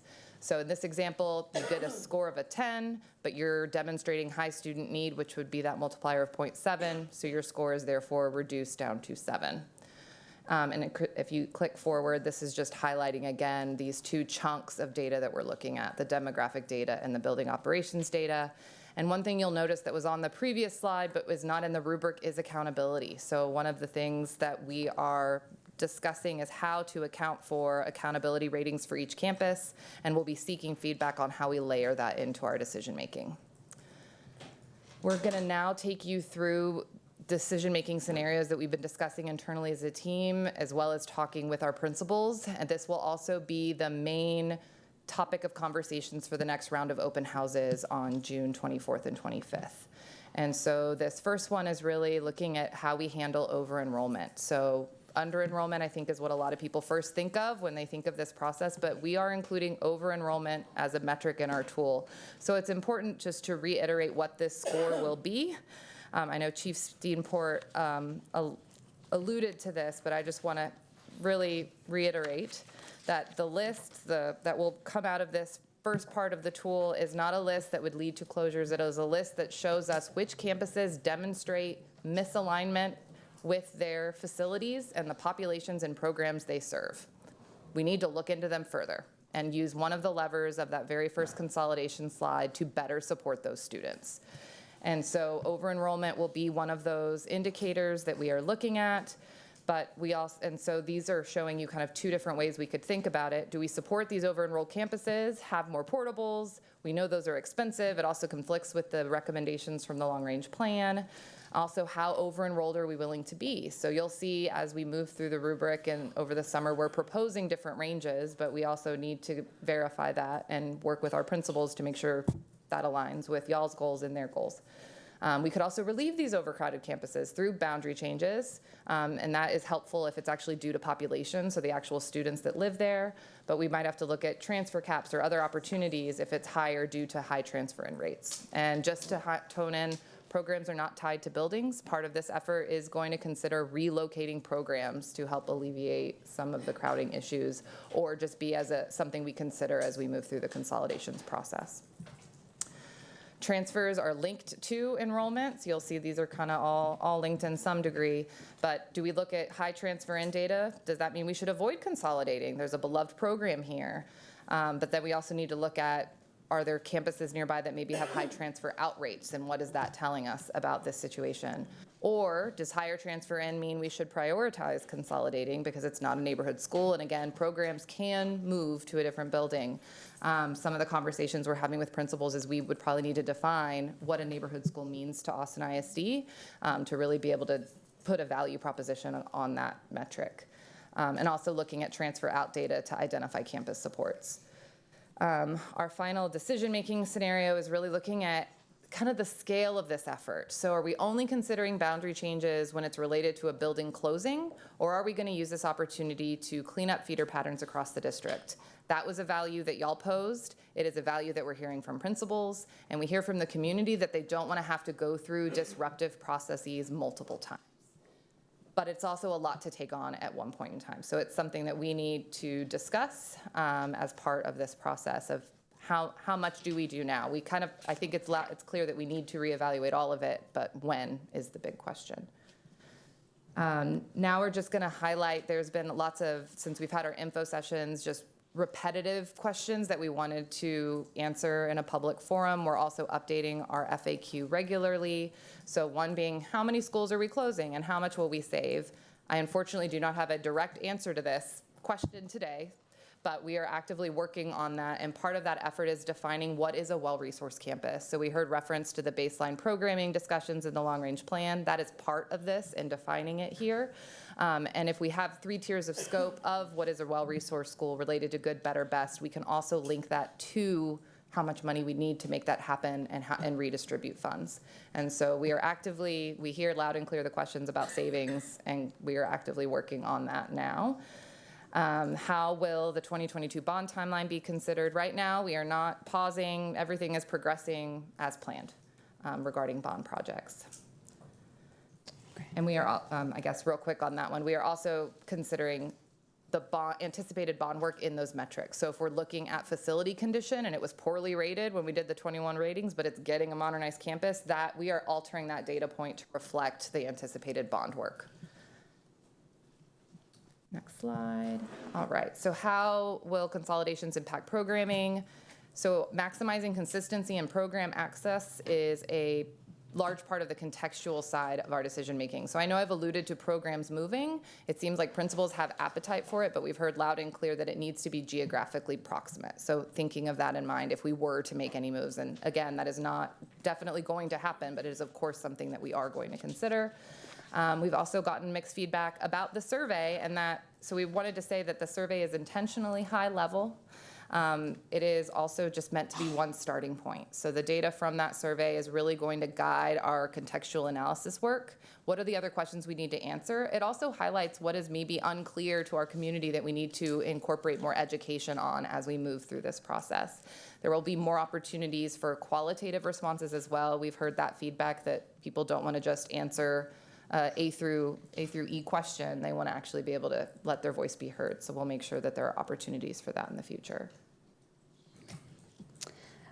Listed here is the upcoming communications and engagement. This doesn't list the previous engagements. Those are all on our Consolidate webpage. Also, that webpage is getting refreshed weekly. We have a lot more resources as we continue to build the tool that will be up there. If you haven't seen it already, we have our dashboard with our survey results, and a lot, you can really disaggregate the folks of where they were filling that out from and what's most important to them. So I think that as we continue this process, It's about transparency, and we will continue to update that webpage as well to put everything that we have on there. So just wanted to highlight, of course, those open houses that Dr. French referenced just a second ago. Those are on here upcoming next week and the week prior. And thank you. If you have any questions, this is also the webpage link if you wanted to check out anything. Yeah, appreciate the presentation, team. We're going to hand over to trustees here in a moment, but I did want to communicate very clearly that every single school, all 116 schools, will be evaluated as part of the rubric. And so it is a complete list of all schools, right, to determine, based on the rubric, kind of how they ultimately score. Secondly, I do want to just continue to reinforce how all of this is connected. It's unfortunate that we have to go through this process. I hate that I have to be the person that leads this work. But right now, it's clear that we do not have well-resourced schools. That's just the honest truth. And every single time we go through a budgeting process, we try to reduce our costs everywhere we possibly can, and we're making very difficult decisions. And I have lots of conversations with principals and communities about, what else, can be taken away. And what the reality of it is we want more to go into our schools. And so we are having to tackle budget, we're having to tackle accountability, and we're having to tackle consolidations all in parallel. Any one of these things is huge. And so it's important that we continue to tie them together because they are very much connected. We're building out communications and strategies to ensure that everybody understands how they're connected. But ultimately, the goal is to have well-resourced schools that support the vibrant education that we want all of our students to have, and do it in a way that aligns with our values. And we need resources to do it. So I just want to make that statement before we hand it over for questions. But thank you. Thank you. Okay, questions?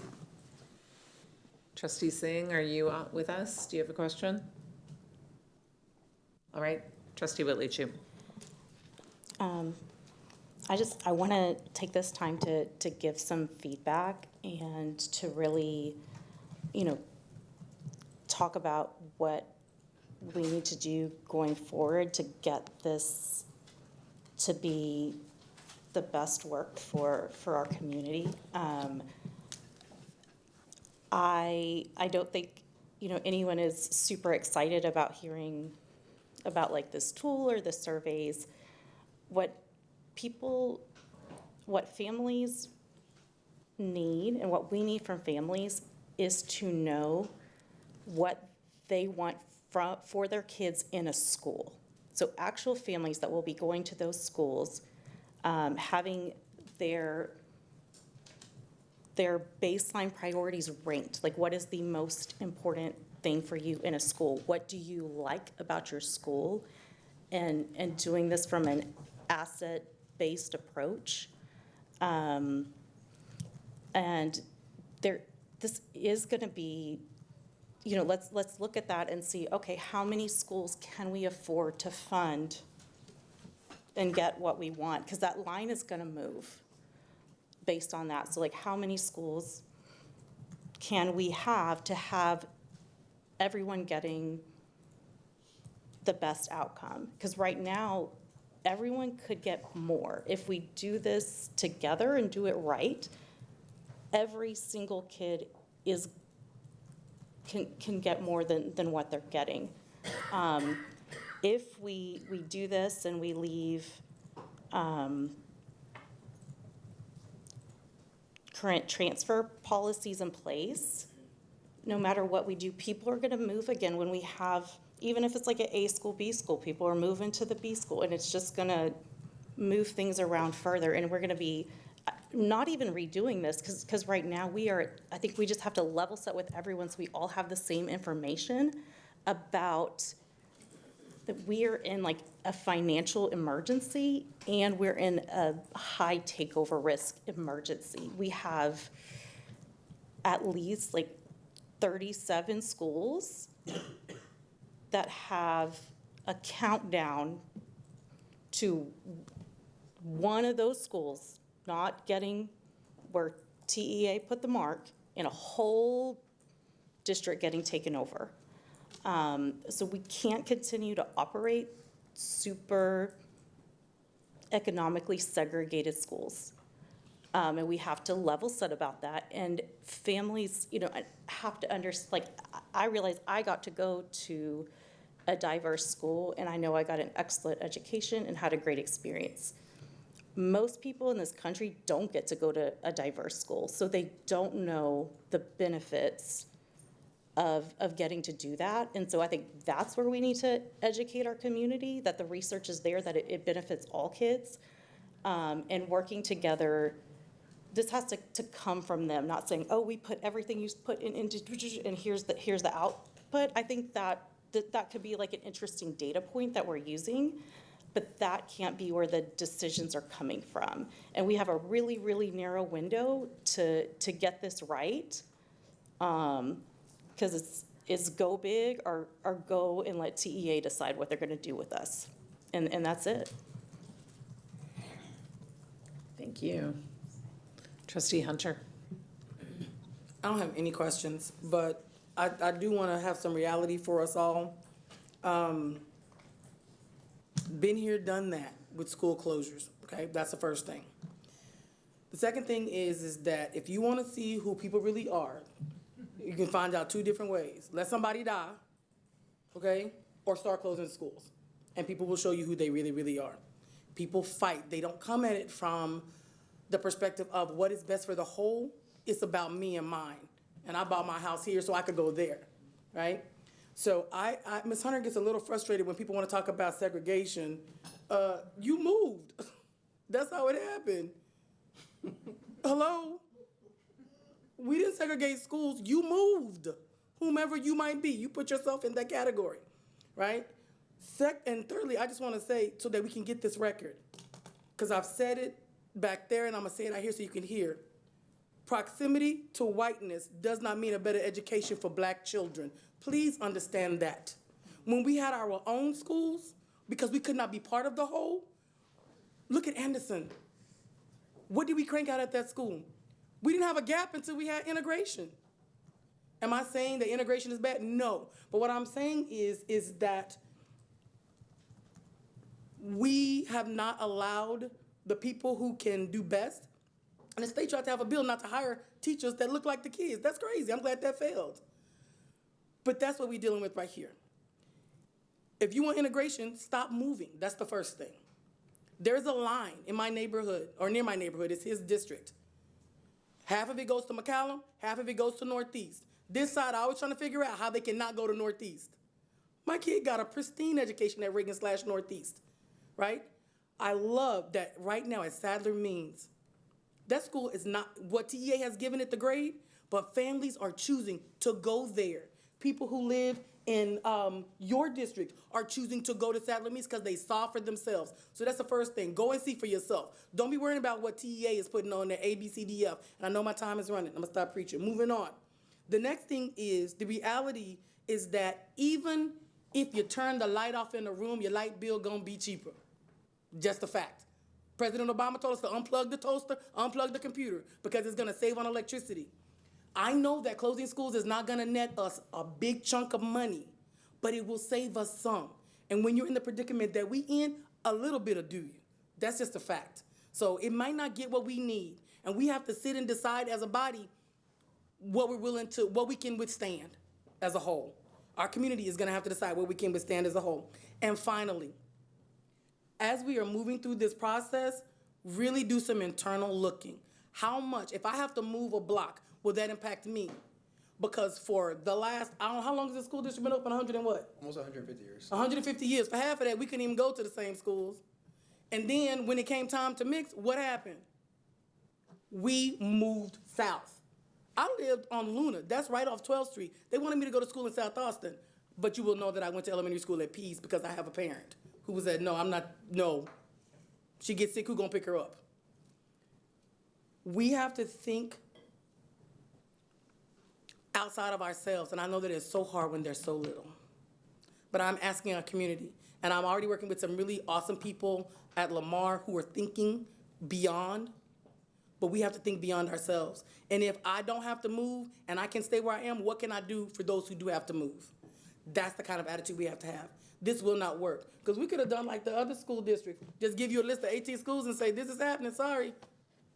We're choosing not to do that. So as we do this work together, please do not come to us with the scores like happened last time. You gave us a 63, we really are at 74.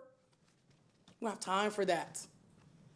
This tool is imperfect. We are imperfect. And we are trying to keep this the Austin Independent School District, however we can. Thank you. Thank you, Trustee Hunter. Trustees? Trustee Kaufman. Well, I appreciate the comments of both my colleagues on this, and I agree with much of what each said.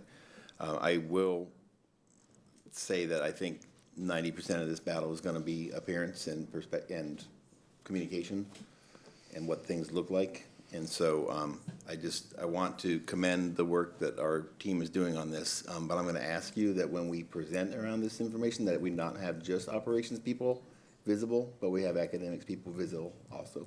So it's clear that this is not just about money and buildings, but it's about programs and people and positive results for kids. So I just think that's going to be a really, because I know that collaboration is happening behind the scenes, and I know that those considerations are going to be part of any decisions moving forward, but it needs to look like that. So when we get a picture in the news of people talking about closures, it needs to not just be, particularly not just the people who are sitting in the seat that you were in 2019, because you carry that legacy. And so I just want to be really clear about that. I have tremendous confidence in this process. After our conversation on our one-to-one this week, I have a lot more confidence about the direction that this is going and the potential for us to do something that Trustee Willie Chu said about really actually making significant systemic change and not just turn off a few light bulbs, right?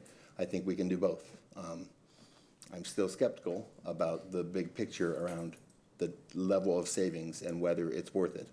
Because yeah, you could turn off the light switch and save money, but you could also unplug the breathing apparatus for your uncle and save some money and he dies, right? So I want to be clear that what we unplug, we have to make sure we're unplugging the light bulbs and not turning off the life support systems, right? So I do still continue to have a lot of questions, but I have a lot of faith in this process. I have a lot of faith in the hearts of the people who are leading this process, and I have a lot of faith in the brains and beliefs in this community that can get us there if we need to. I appreciate the presentation. I appreciate the framework that we're going through, and I'm going to keep listening, and I'm going to keep asking questions. Thank you. Thank you. Additional comments?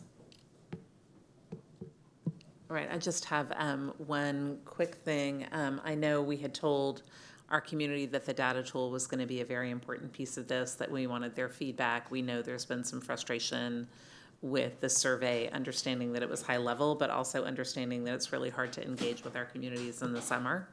Our normal systems just fall apart in the summer because they are built on those campus communities, on that connection, the newsletters, the seeing people at the carpool line, all of that, and really want to be sure that we're leaning in. I see those June 24th and 25th meetings. I see the deep dive. Would love to know a little bit more about what that's going to look like, and just making sure our community really does have that opportunity, whether they make it to those meetings on the 24th or 25th or those deep dives, to share some qualitative, something that goes beyond what we've already asked people for, and making sure that that people aren't surprised at our August meeting when I see on the timeline we're going to show up with a tentative list. When people haven't had the chance to engage, and I think the way we led them to believe they were going to be engaged. I can kind of start.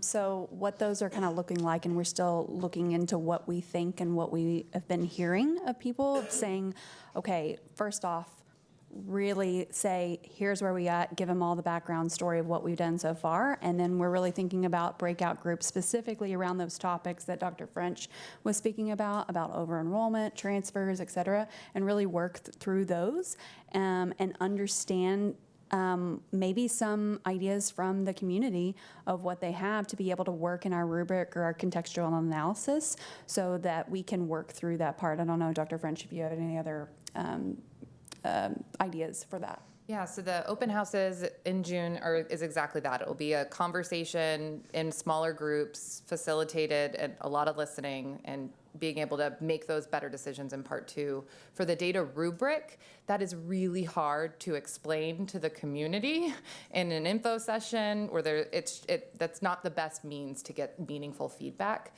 So in July, when we have those deep dive workshops with the community, and I know we presented kind of 4 different stakeholder groups, that is when we will lay it all out. We will have the specific definitions of how we're making every score, and it will be the deep dive into the rubric, part 1 and part 2, and that'll be multiple hours with those that really want to dive deep. We are also going to be putting information on our website to really talk through the story of how we're making these decisions, and at the end of that, there will be a link to get community feedback on that. We'll have to take that with a grain of salt because not everyone will have actually gone through all the information on the website, but it will still be an opportunity for those that are unable to go to any of these in-person or live events or virtual events, provide us their feedback, and we'll include qualitative options as part of that. Yeah, I do want to add, the rubric can be a little overwhelming, and so what we've been working on is really refining it to make sure that it's digestible, right? And being able to clearly have it formatted, have it explained, so it's not overwhelming when you start just looking at it. Perfect, thank you both. Any other questions, comments? Superintendent Segura, before we move on, is there anything specific you need from us that we can only do in this setting? Well, I think I can ask each of you to provide me directly any feedback or thoughts. You all individually understand our community better than many others, right? That's the role that you play. So yes, we made this available. I'm available. So please share your thoughts. There were some open-ended questions here, so please spend time with it and send them to me, and then I will distill them and share them with the team.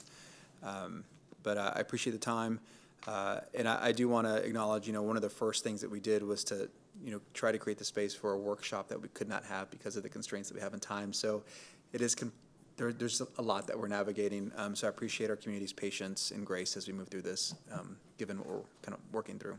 Thank you, I appreciate that. And really, I know we know our community well. I know our community knows our community even better than we know our community, and want to be sure that we're able to hear from them. So I would really invite thought about whether we can put an open-ended something out there sooner and not wait until the 24th or 25th, just so we can start gathering as it comes to people, as people put it on social media, send emails out, and let people send texts out, and let people start giving that to us. Summer schedules are weird. Yep. In lovely and chaotic ways. So I really would welcome, I read that feedback when our community gives that to us. Yeah. I learn a lot from that feedback. I read every comment because I absorb so much from that. So I really would encourage us to do more of that, not less of that, as we can. So Absolutely. Thank you. Yeah, we can do that. Okay, perfect. I appreciate that. Thank you so much for the work, the presentation, and we will look forward to learning more. Okay, next up, Superintendent Segura, will you please introduce the next one? We have scheduled 60 minutes for this one. It does count for student outcomes time because it's focused on requirements under our TEA agreed order. So the presentation and our questions do count as part of our student outcomes time. This also is very important work. We have, it's all very important work. So I appreciate that, and I will leave it to you to introduce us.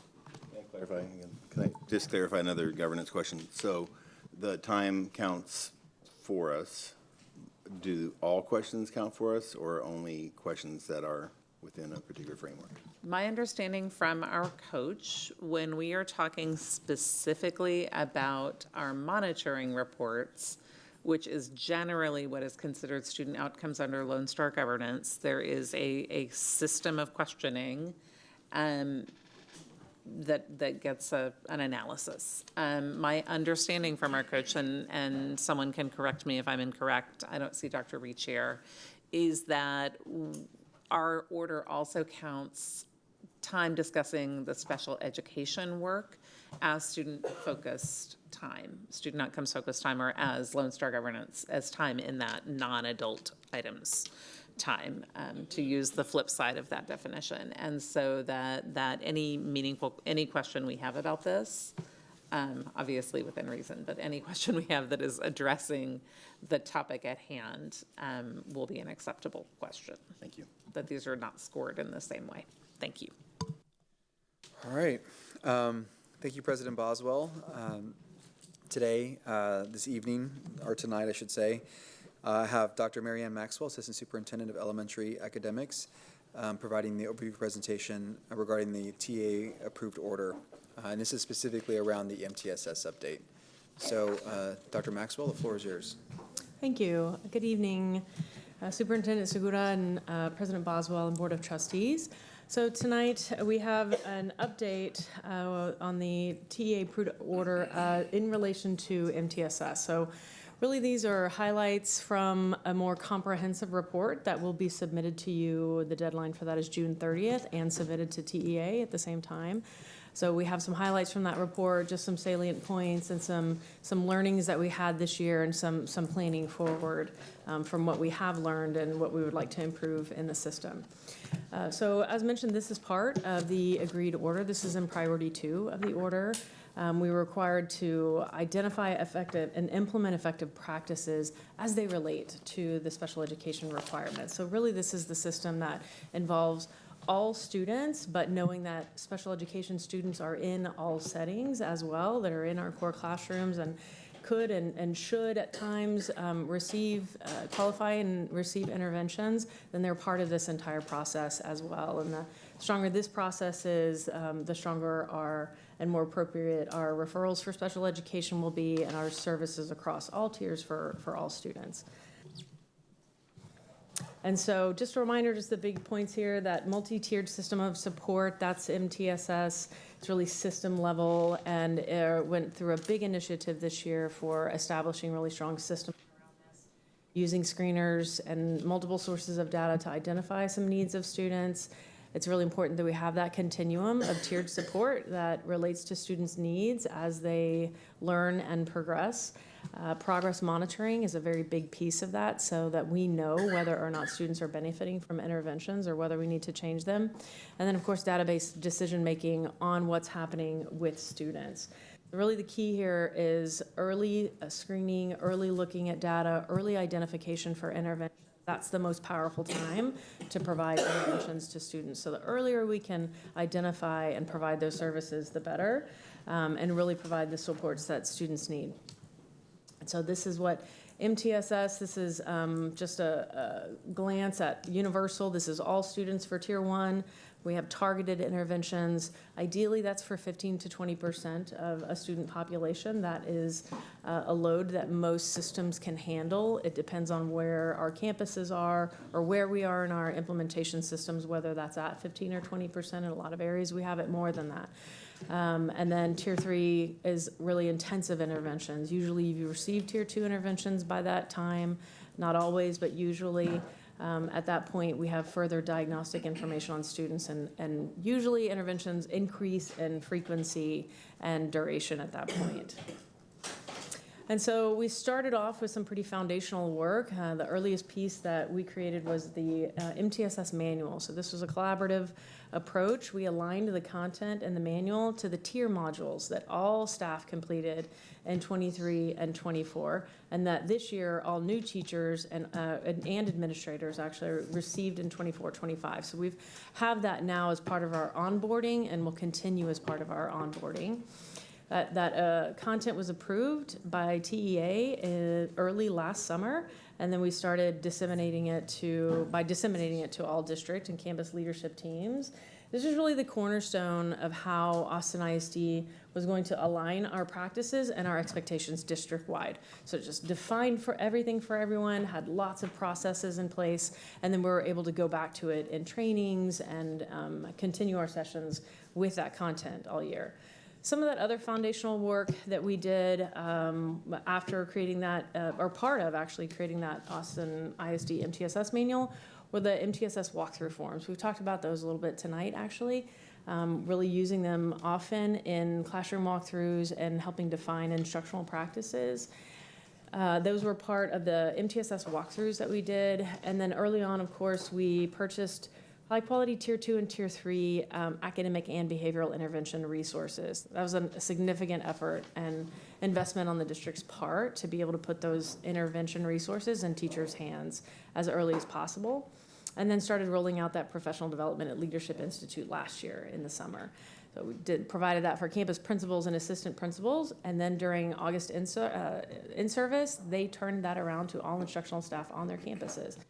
So we visited lots of campuses that day and saw principals and assistant principals, and sometimes with the help of instructional coaches, turning all of that MTSS manual around so that everyone started off with the basics of expectations, the basics of how the MTSS framework will work at each campus. They were able to tailor a few things for their campuses and their staff. And then next after that, the first district professional development day was in October, and we spent that on our first MTSS annual inaugural virtual conference. And so we had thousands of teachers attend quite a few different sessions that day that showed them how to use the resources that had arrived on their campuses, also dug a little bit more into the processes. This is how you would identify a student, and this is the data you would look at to identify the need. This is how you would use the resource. This might be a little more diagnostic information that you could give, so you can really hone in and identify where that area of need is. And included that in all of our trainings, like I said, both academic and behavioral. So that was some of the early work that we did. One of the things we completed at the same time as a foundational piece was the classroom walkthroughs. This was a requirement of the order. These classroom walkthrough forms really contained information on all levels of instruction. So it had levels of instruction for tier 1, tier 2, and tier 3, and what we would expect to and want to see in those practices. Again, this content was taken from the professional development that all of our staff had gone through, so it was familiar content to them. It was just put into a process now that we actually used on campuses regularly. So we'll talk a little bit about the process for that, the walkthroughs, what the calibrations looked like at the beginning and then ongoing in the year, what coaching looked like for both teachers and for campus administrators, in a little bit, and then also the outcomes of those walkthroughs. Again, these are just kind of highlights from that. Look on these slides tonight, but there will be a more comprehensive report with quite a bit more information coming by the end of June. So the process here, as a reminder, we've talked about this a few times. Really, this was for core teachers, interventionists, and inclusion teachers that spend at least 50% of their time in core classrooms. They all received one walkthrough in fall of 2024. Teachers who are identified for additional support received coaching and 2 more walkthroughs in spring of 2025.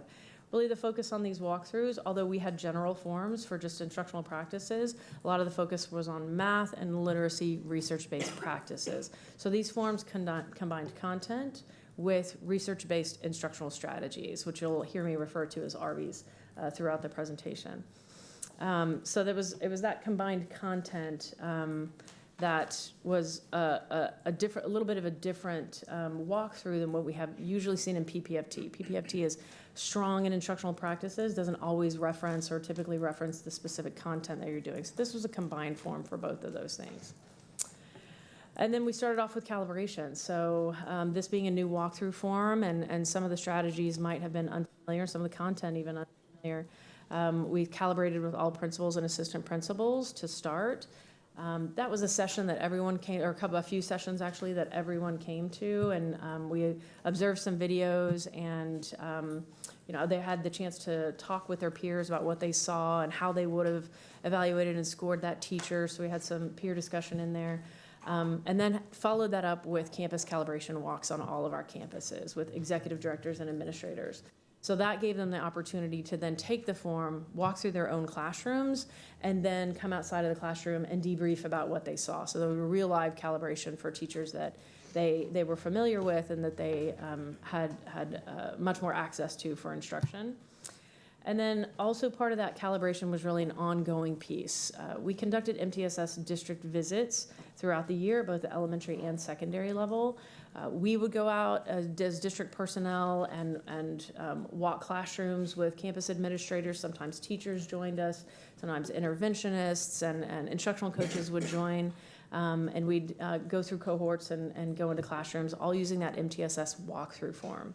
So again, that gave us opportunity to come back out, debrief on what we saw, and then come together at the end and share all of our observations, debrief on what we saw. We actually conducted between 75 and 80 visits. I'm getting the final numbers now from my colleagues, but we're at about between 75 and 80 visits between all of us throughout the year. So there's quite a few additional times for us to calibrate in classrooms on those forms.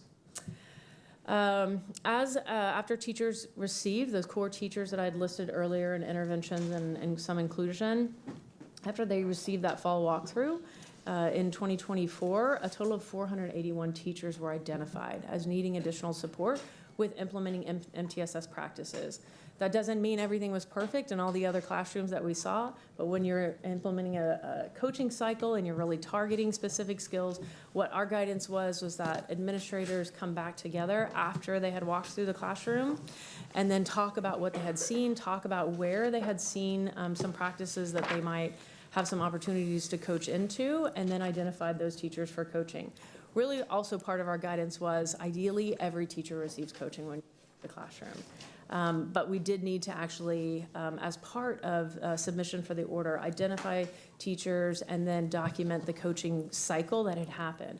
This was actually originally written in the order as professional development sessions, but in conversations with TEA, we really thought that this would be a more effective and natural way to work with teachers rather than just saying, oh, you've been identified, here's your professional development session that you go to separate from the campus and come back here and now you've learned about that practice. So knowing that, administrators and instructional coaches, they're with those teachers all the time, we really preferred the coaching model, and TEA was in agreement with that. So that's how we documented that, and then used the common coaching tools that we had provided in the calibration sessions. This is a snapshot of an example of some of the walkthrough results. There are larger results in the report itself, but just to show you this is how it worked. We had walkthroughs, of course, in the fall, and then walkthroughs again in the spring, and documented here are those teachers that were identified for additional support. And so we have some comparisons between what we saw in the fall in the classroom and then what we saw in the spring in the classrooms. These aren't the exact same teachers, right? But we do see, for example, in literacy here, which is just at the top of the table that I took the snapshot from, there is some improvement from fall to spring in some of the practices. That didn't show in all the content areas, but we get to that a little bit later. So some of the key takeaways from all of the walkthrough data together, all the content areas in both elementary and secondary combined, that we saw when looking through walkthrough outcomes was that Tier 1 instruction was most often scored lower than Tier 2 and Tier 3. Again, this is at different levels and at different content areas. And so we feel that that's an indicated need for that continued focus on core instruction. Also, when you're providing interventions, you tend to have resources that are very specific to what you're doing at that time, at the need of the student. And so what we're looking for there in Tier 2 and Tier 3 interventions are practices specific to that intervention. Sometimes teachers feel more success and you can see that happening well in interventions, but when you're in the core and you're trying to get all of it done for all students, you might see some changes in practices there. And so it's just, Tier 1 is always the more complicated endeavor. It's trying to reach all students, and it's trying to, have a continuum of needs in your classroom. And sometimes, depending on what you teach, it could be multiple courses at secondary, or it could be all content areas at elementary. So getting good at all of that with your practices and content sometimes takes a little extra work.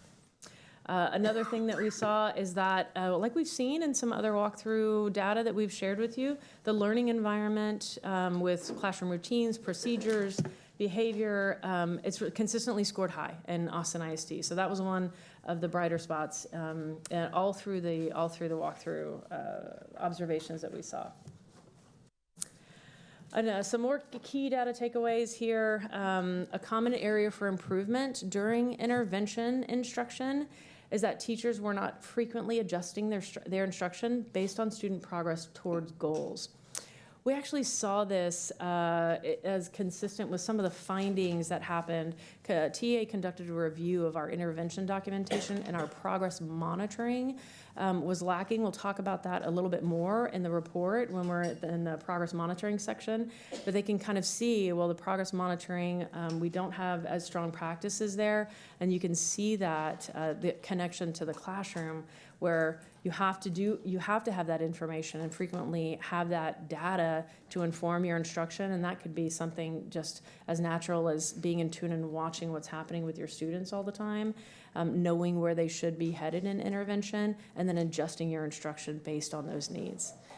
And then the last thing we saw were coaching of the MTSS practices and ARBI's, those research-based instructional practices, did positively affect teaching practices in an area where administrators received sustained targeted professional learning over time. So the area that we did see consistent improvement and really didn't see it in any of the other ones was in literacy. You know, heard us talk about literacy a lot this year, and especially early literacy. There were ongoing, very intensive sessions for principals, assistant principals, instructional coaches, teachers, all of that. And so we actually see some changes in instructional practices with a little more consistency after that coaching from administrator or instructional coach, and then they were being observed the second time. That we have some comparison walkthroughs that we used while we were looking at these to see what, to really look at some outside observations that had been done compared to the observations that we had done. We had that happen with our early literacy partner. They conducted 3 rounds of observations. Now, this was just in K2 classrooms. The walkthroughs were in K5.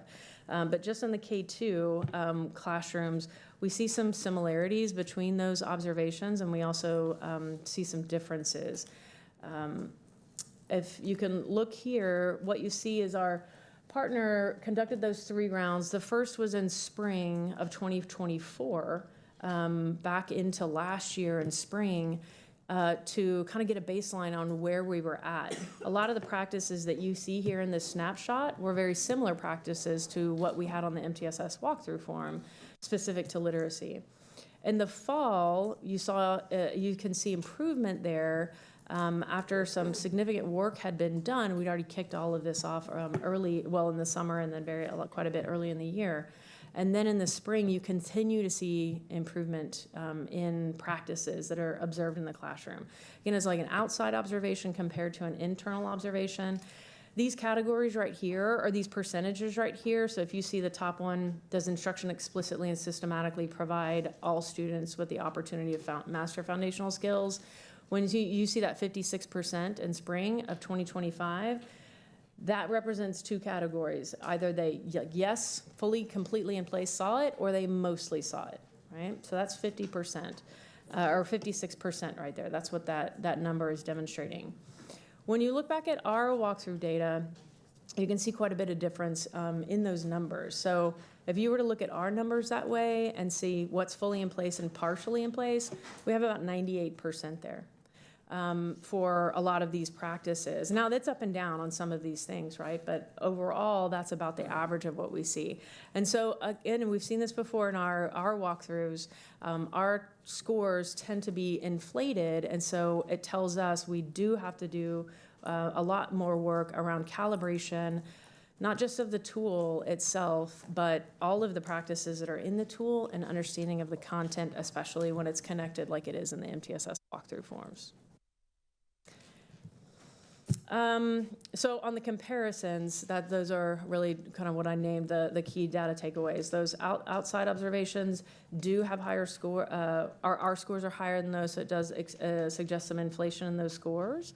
Actually, both sets of scores did see some improvement, though, which does kind of let us know if this sustained professional development happens and we are learning about these practices more, especially from the administrator and instructional coach lens that are going into the classroom and using these walkthrough tools for coaching, that you do see a positive impact on teacher practices.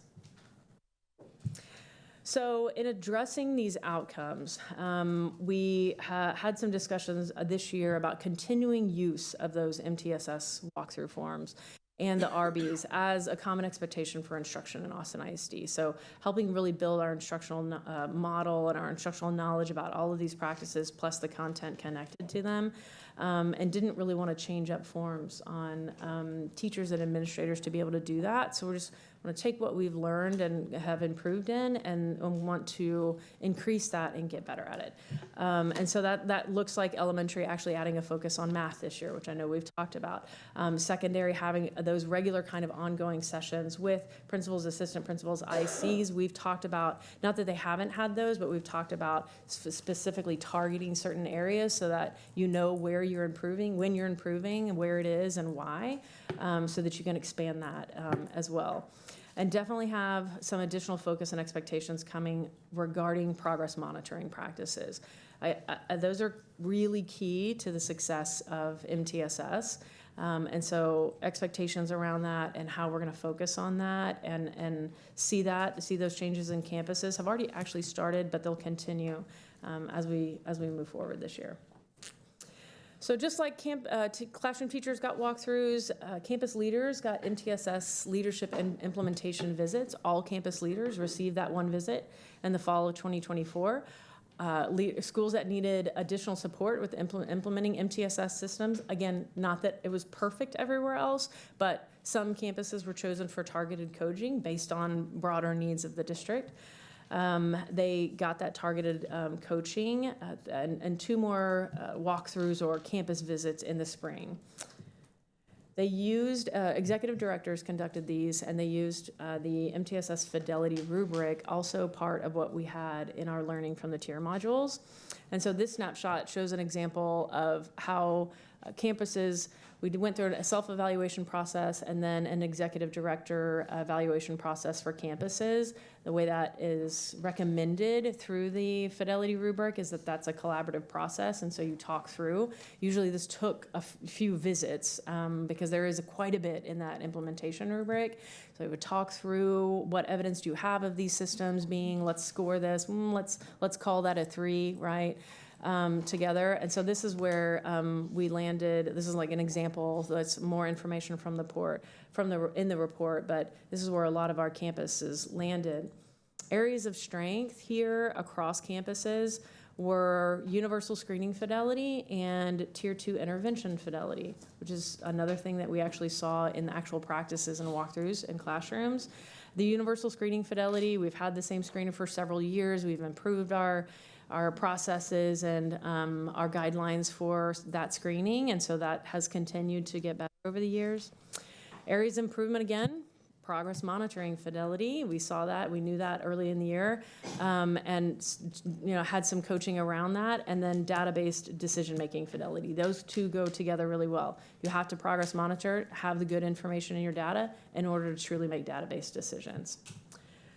And so this picture here shows you 22 campuses were identified to receive additional coaching, meaning they had at least 2 more structured visits regarding that MTSS implementation rubric. Most of them, as you look here, you can see the areas of coaching that they focused on, which matches the areas of weakness that we saw in the self-evaluations and in the executive director evaluations. Most of them are around progress monitoring and setting up systems for that, and around data-based decision-making. And there are a few other areas that represented some different things that those specific campuses needed to focus on. You'll see more than 22 here because sometimes campus had more than one area of focus they were getting coached. And then progress monitoring. We'll talk a little bit about the processes that we had in place, what the outcomes were for progress monitoring, and how we are addressing those outcomes. So we document our intervention plans in ECST, that's our software. We started off early with clarity around expectations. That's part of the MTSS manual for how we're documenting things and inputting things into that system. We had to upgrade the system. It did go through several upgrades. It took a little time to get the last one out. And so campuses were putting in what they could, and then early in the fall, we finished our upgrades, and they were able to fully enter all of the information that they had. And that's part of what administrators turned around in that initial training. And then there was the MTSS conference again, where we did talk about a lot of progress monitoring practices, just to make sure teachers had the information in front of them how to set goals and progress monitor when they were actually getting trained on the tools that they would use to progress monitor. So try to tie those two things together so that it made a lot of sense for teachers.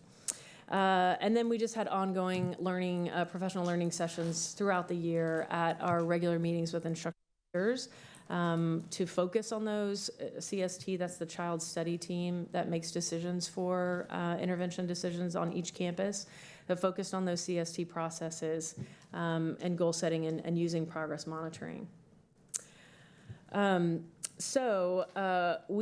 MTSS department also helped monitor entry of documentation. We had a lot of that really began in November as campuses had a little more time to enter their information once our system was complete for them to be able to do so, and then started providing feedback to campuses on what we would see when we pulled some things from the system.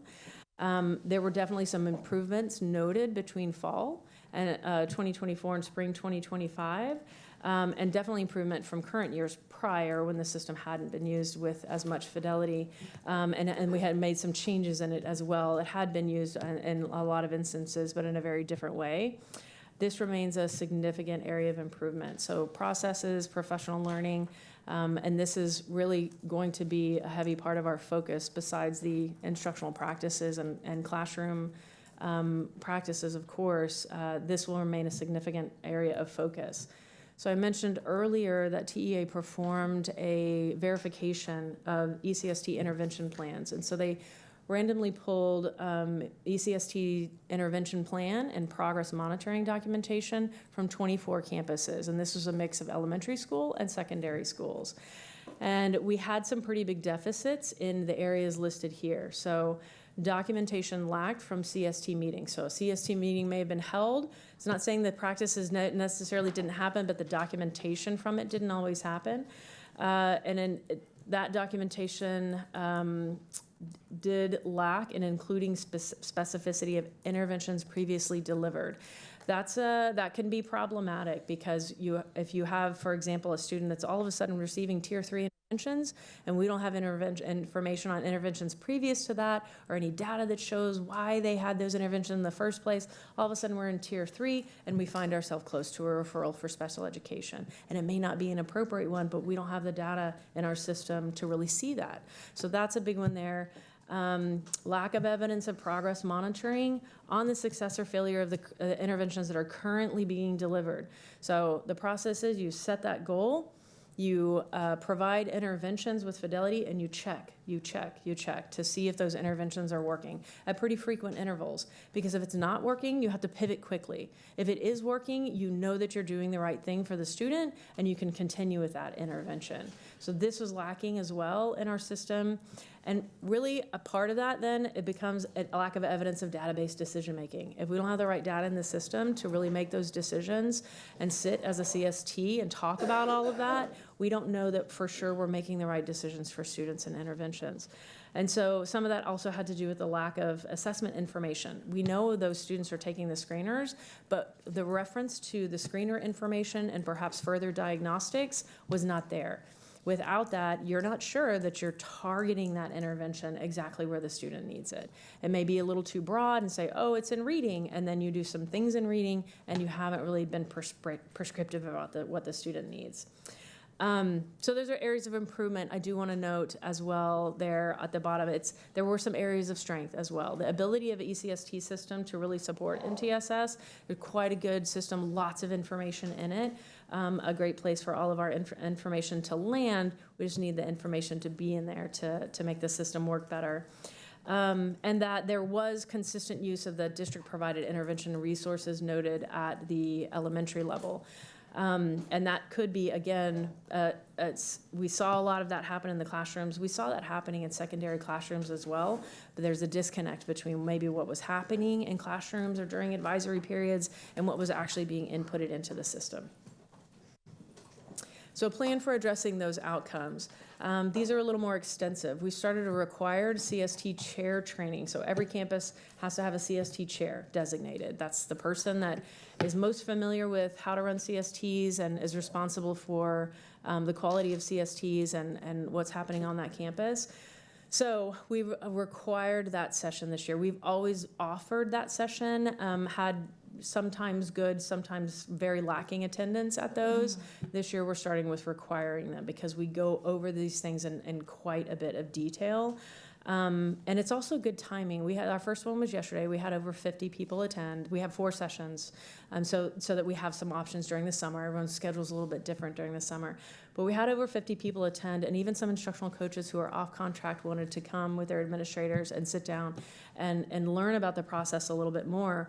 And it's good timing right now. They've done a year of, I just want to give credit to the campuses for the work that they have done this year and implementing this work. It is incredible work, and it was such a lift. And they've implemented all year long, and now kind of are in the space of, okay, let's learn about this. Let's make this better. We actually showed them the data from the random verification that TEA conducted. And we removed identifiable information about students and campuses, but just said, here's what was found. Here is what is in our systems. And so they took time to reflect on that and then asked a lot of questions. And then had a lot of conversations and had more comments and conversations about wanting to make that better. By the end of the session, everyone is required to give an exit ticket for what their plan will look like for CSTs this year and when they will have CSTs, so they're starting to schedule that. So that's part of this next. Campuses will submit their CST meeting schedule plans. It'll go to the executive director for approval. It will include guidance and everything on how they expect to progress monitor and use goals and data to make decisions for students. And then as part of the scope and sequence that executive directors have when they're already out on campuses and working with administrators, working with campus staff, we've added regular check-ins regarding that MTSS implementation piece. This time, more than just the fidelity rubric, we're setting a process for, now this is the time where we're actually going to dig into ECST. We're going to look at what it's looking like. We're going to look at fidelity of progress monitoring, give some feedback, and have some check-ins regularly, and some action steps for campuses that are struggling with it, so that we continue to stay on top of it. And it's a regular part of that work that our executive directors do at their campuses. Some additional support, also just wanted to, as a broader picture, we already have a professional development plan for all campus-based interventionists next year that is onboarding because fortunately, we were able to have a lot of positions for content interventionists and hire them at campuses in addition to some that were already in existence. And so we have an onboarding series for them and professional learning sessions dedicated throughout the year for those that personnel. Which is, I think, we're part of the bigger plan of making sure that we have several people across campuses and across the district that are more and more familiar with the MTSS process and how to use resources and what it should look like in our systems.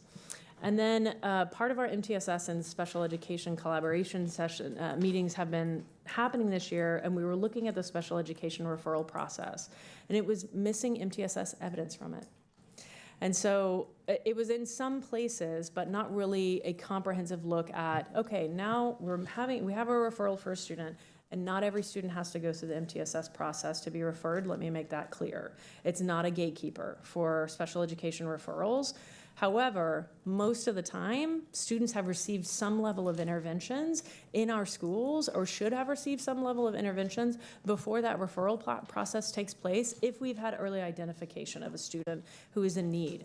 And so we should have some, for most cases, some evidence of the history of interventions that wasn't part of the checklist when you turn in a referral packet for special education.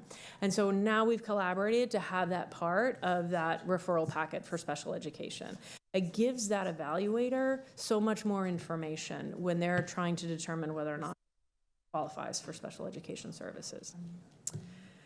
And then we have 2 more remaining MTSS submissions, and then we are done with the MTSS submissions for our order. The 2 are the reference, I've referenced this one, that's that comprehensive report that goes to you all and to the Texas Education Agency regarding the outcomes. So a lot of the information I shared tonight, just in a lot longer report with more data. So I know you're looking forward to that. And the outcomes of the implementation and what we're planning moving forward. And then also on June 30th, we have a PEAMS report due. So that's a PEAMS report itself and the processes that we use as a district to ensure we have correct PEAMS coding for all the students who are receiving interventions and that they are indeed in our system as receiving interventions in ECST. And that is the end of my update, and I look forward to any questions. Thank you for this. It's a lot of information. I know it's been an immense amount of work to get here and to get everyone trained, and to do something district-wide is a really heavy lift. So thank you for that. And I look forward to seeing that report in June, the end of June. And I welcome questions from everybody. Trustee Urioste.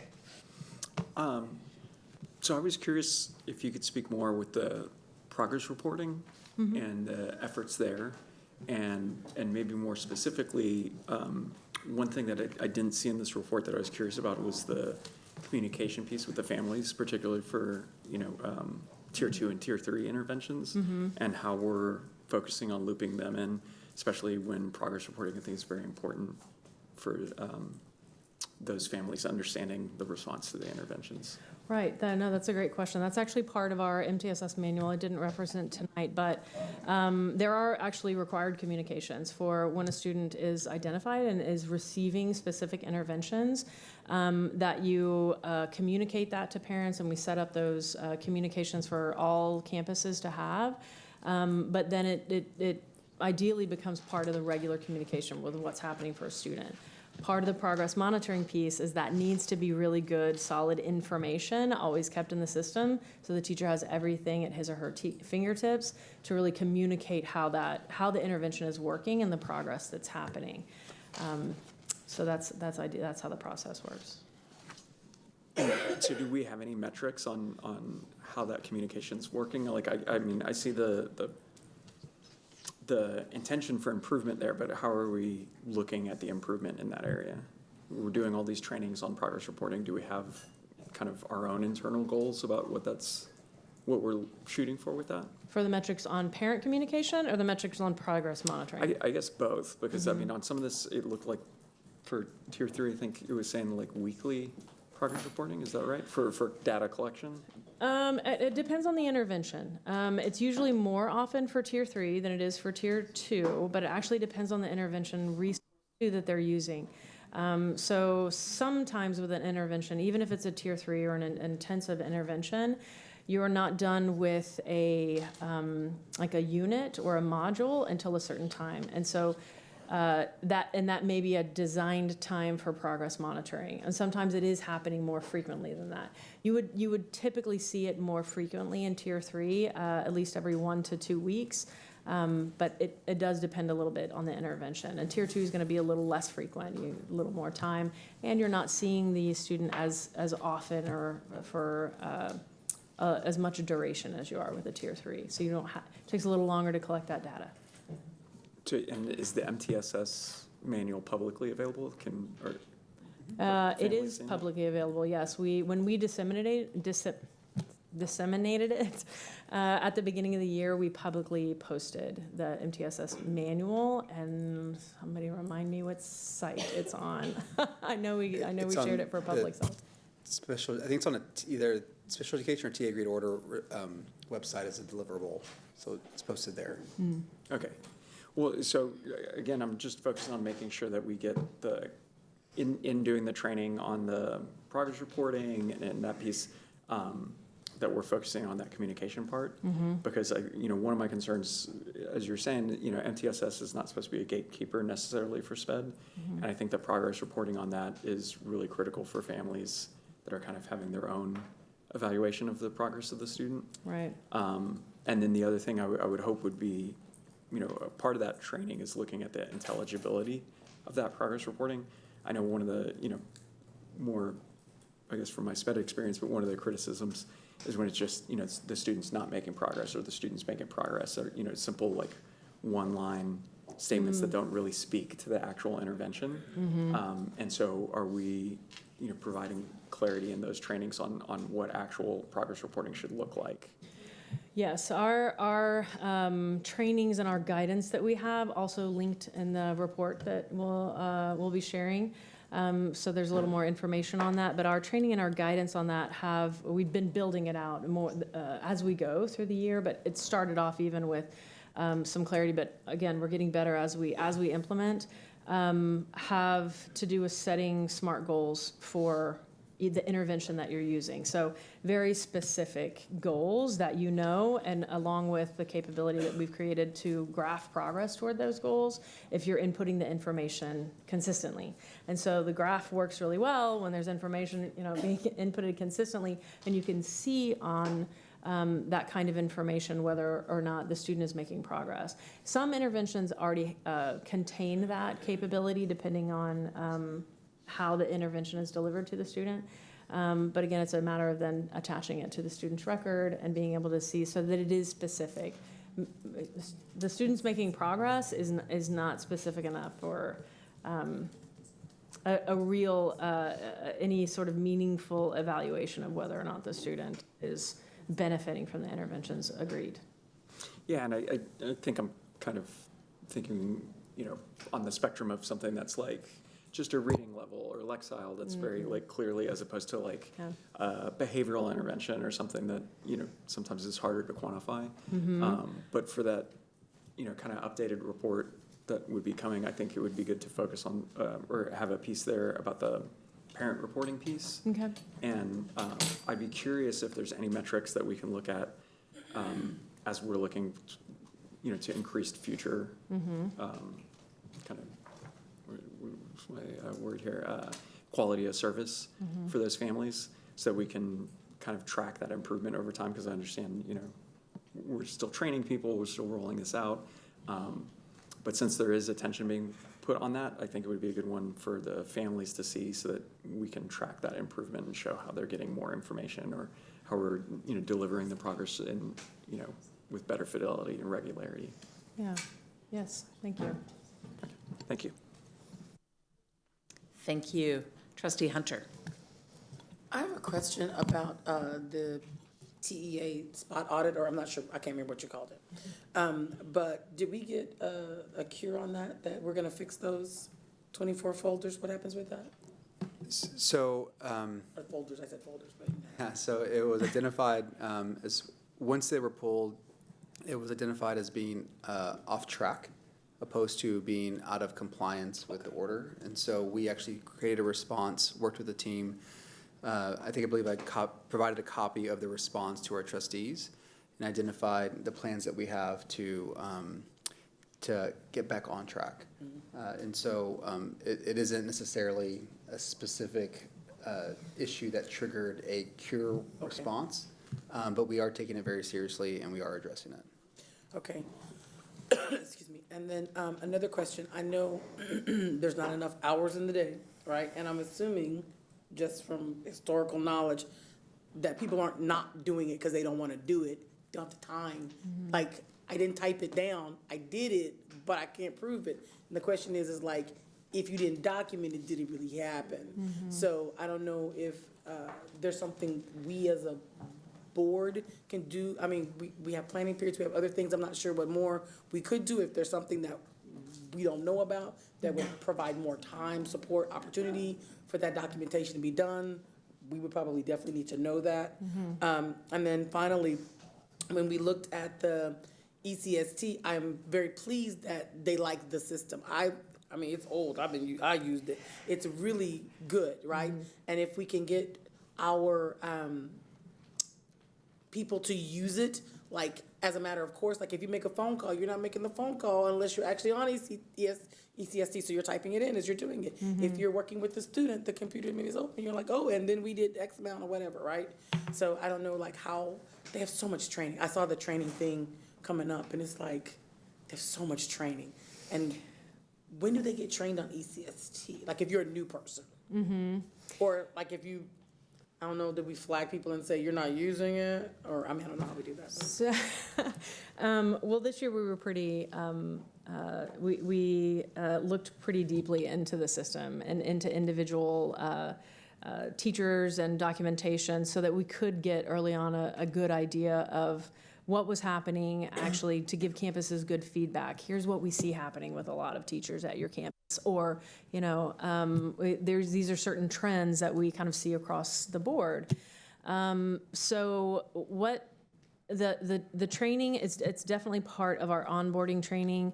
Onboarding is like a fire hose though, so you get a lot of information. So what we tend to do when we'll have another MTSS, we'll have another like a days dedicated to MTSS this year. And so what we tend to do with those trainings is, so this is what we mean when we say documentation and we pull it up in the system, is they pull up your system right now. Here's what it looks like for you.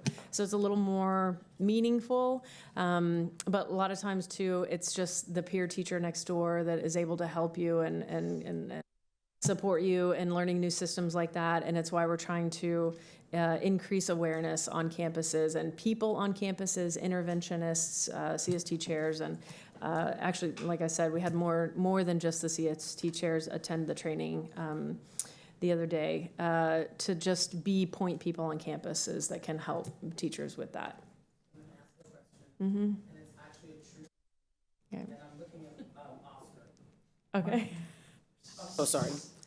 I'm asking a question, a real question. Like, would it be possible, I'm just asking, for ECST to have like a talk to text? So maybe while I'm cleaning my tables, I'm documenting. I don't know. I'm just asking. I could just write a line of code. Good It's evening, fine. trustees, Superintendent Segura. I think with enough time and money, anything's possible. But I have a couple more projects then. I mean, yeah, happy to sort of think through where there are opportunities for streamlining the work. Yeah. I just wanted to know if something like, because just sitting down and the actual, you know, and the technology is not great. I mean, I've sent messages to people. They're like, what are you saying? It's like, Siri does not understand what I'm telling you. So I know that there's complications there, but if there was just a way to just like take one more thing off their plate where they didn't have to like stop what they're doing to do this thing, you know what I'm saying? I don't know. But thank you for thinking about it. We've had some campuses get a little creative with their time too. In a staff meeting, let's pull in everyone sit down, now's your time to enter your ECST documentation, right? So I think some of the things we're doing now too in the MTSS trainings is we're sharing models of what we're seeing on campuses that are good and having actually principals or APs share those models so that they are seeing good ideas and systems from each other like that. Excellent, thank you. It's good. I'm glad to know that. Excellent. Additional questions? Trustee Whitley-Chu, Vice President Whitley-Chu. I have a question, and I haven't been able to find this answer anywhere, so you might not have it either. But so the MTSS slide, can we put that up that has the tiers and the percentages? Oh, yeah. Sure, I can.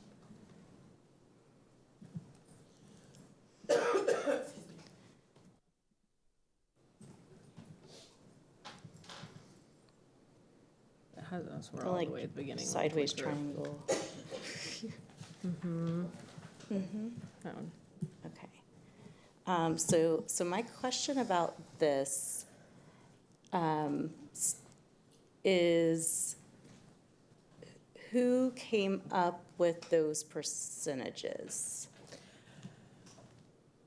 I know it wasn't us. Like, I find it on like state websites, State Department of Education websites, but I can't, and if anyone's out there, you could email me. My email's public. Like, I can't find anywhere that I see that like, oh, this is evidence-based, but I have not found anywhere that shows what the evidence for those percentages are. Like, I just can't find it. So I was just wondering if like anyone knows that. I can try to find the answer for Yeah, you. you know, I have seen I it could put it on- in literature. Put it out there. Older MTSS, back then it was called RTI, right? RTI books and things like that I learned years and years ago. I've seen it that for a had similar, long but I don't time, know but what I the source cannot was find the of those, primary so. source. It's So Hill Walker from the University of Oregon. I've seen Came it up with in the university. percentages. The University of Texas has had some significant, again, it was called RTI work then. Actually, a lot of the tier module information was based on UT modules and research.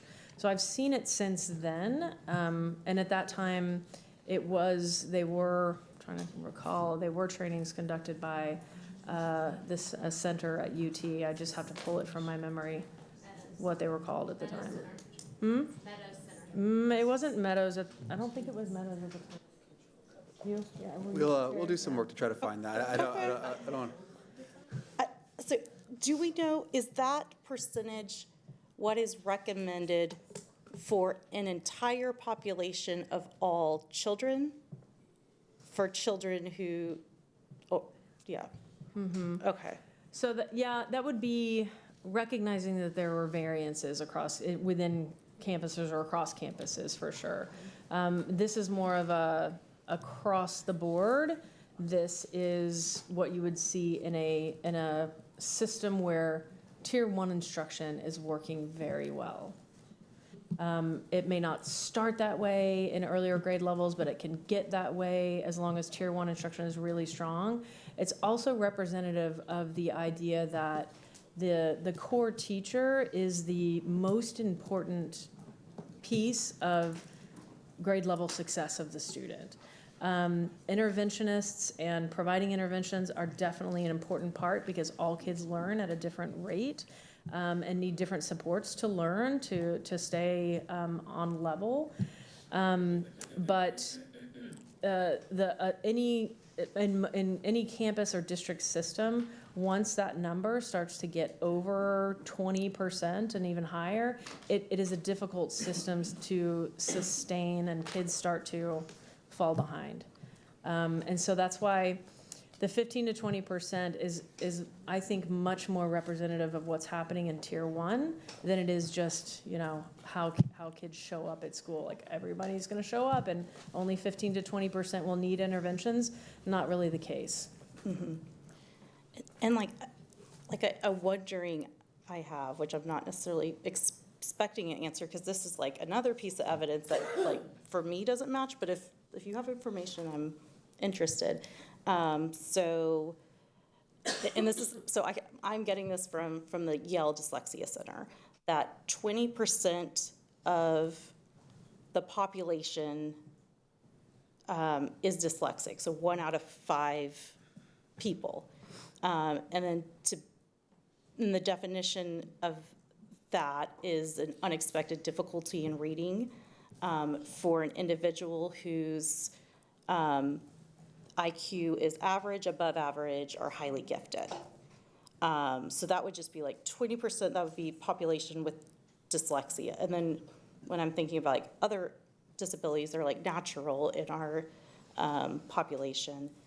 And so Yale also says that people who are dyslexic like can learn to read with intensive interventions, and that the type of the evidence-based interventions that are recommended are like 45 to 60 or even to 90 minutes a week, like up to 5 days a week, and can take 2 to 3 years. So like you can start when you're 7, you can start when you're an adult. And, it will take, most likely 2 to 3 years. So like how,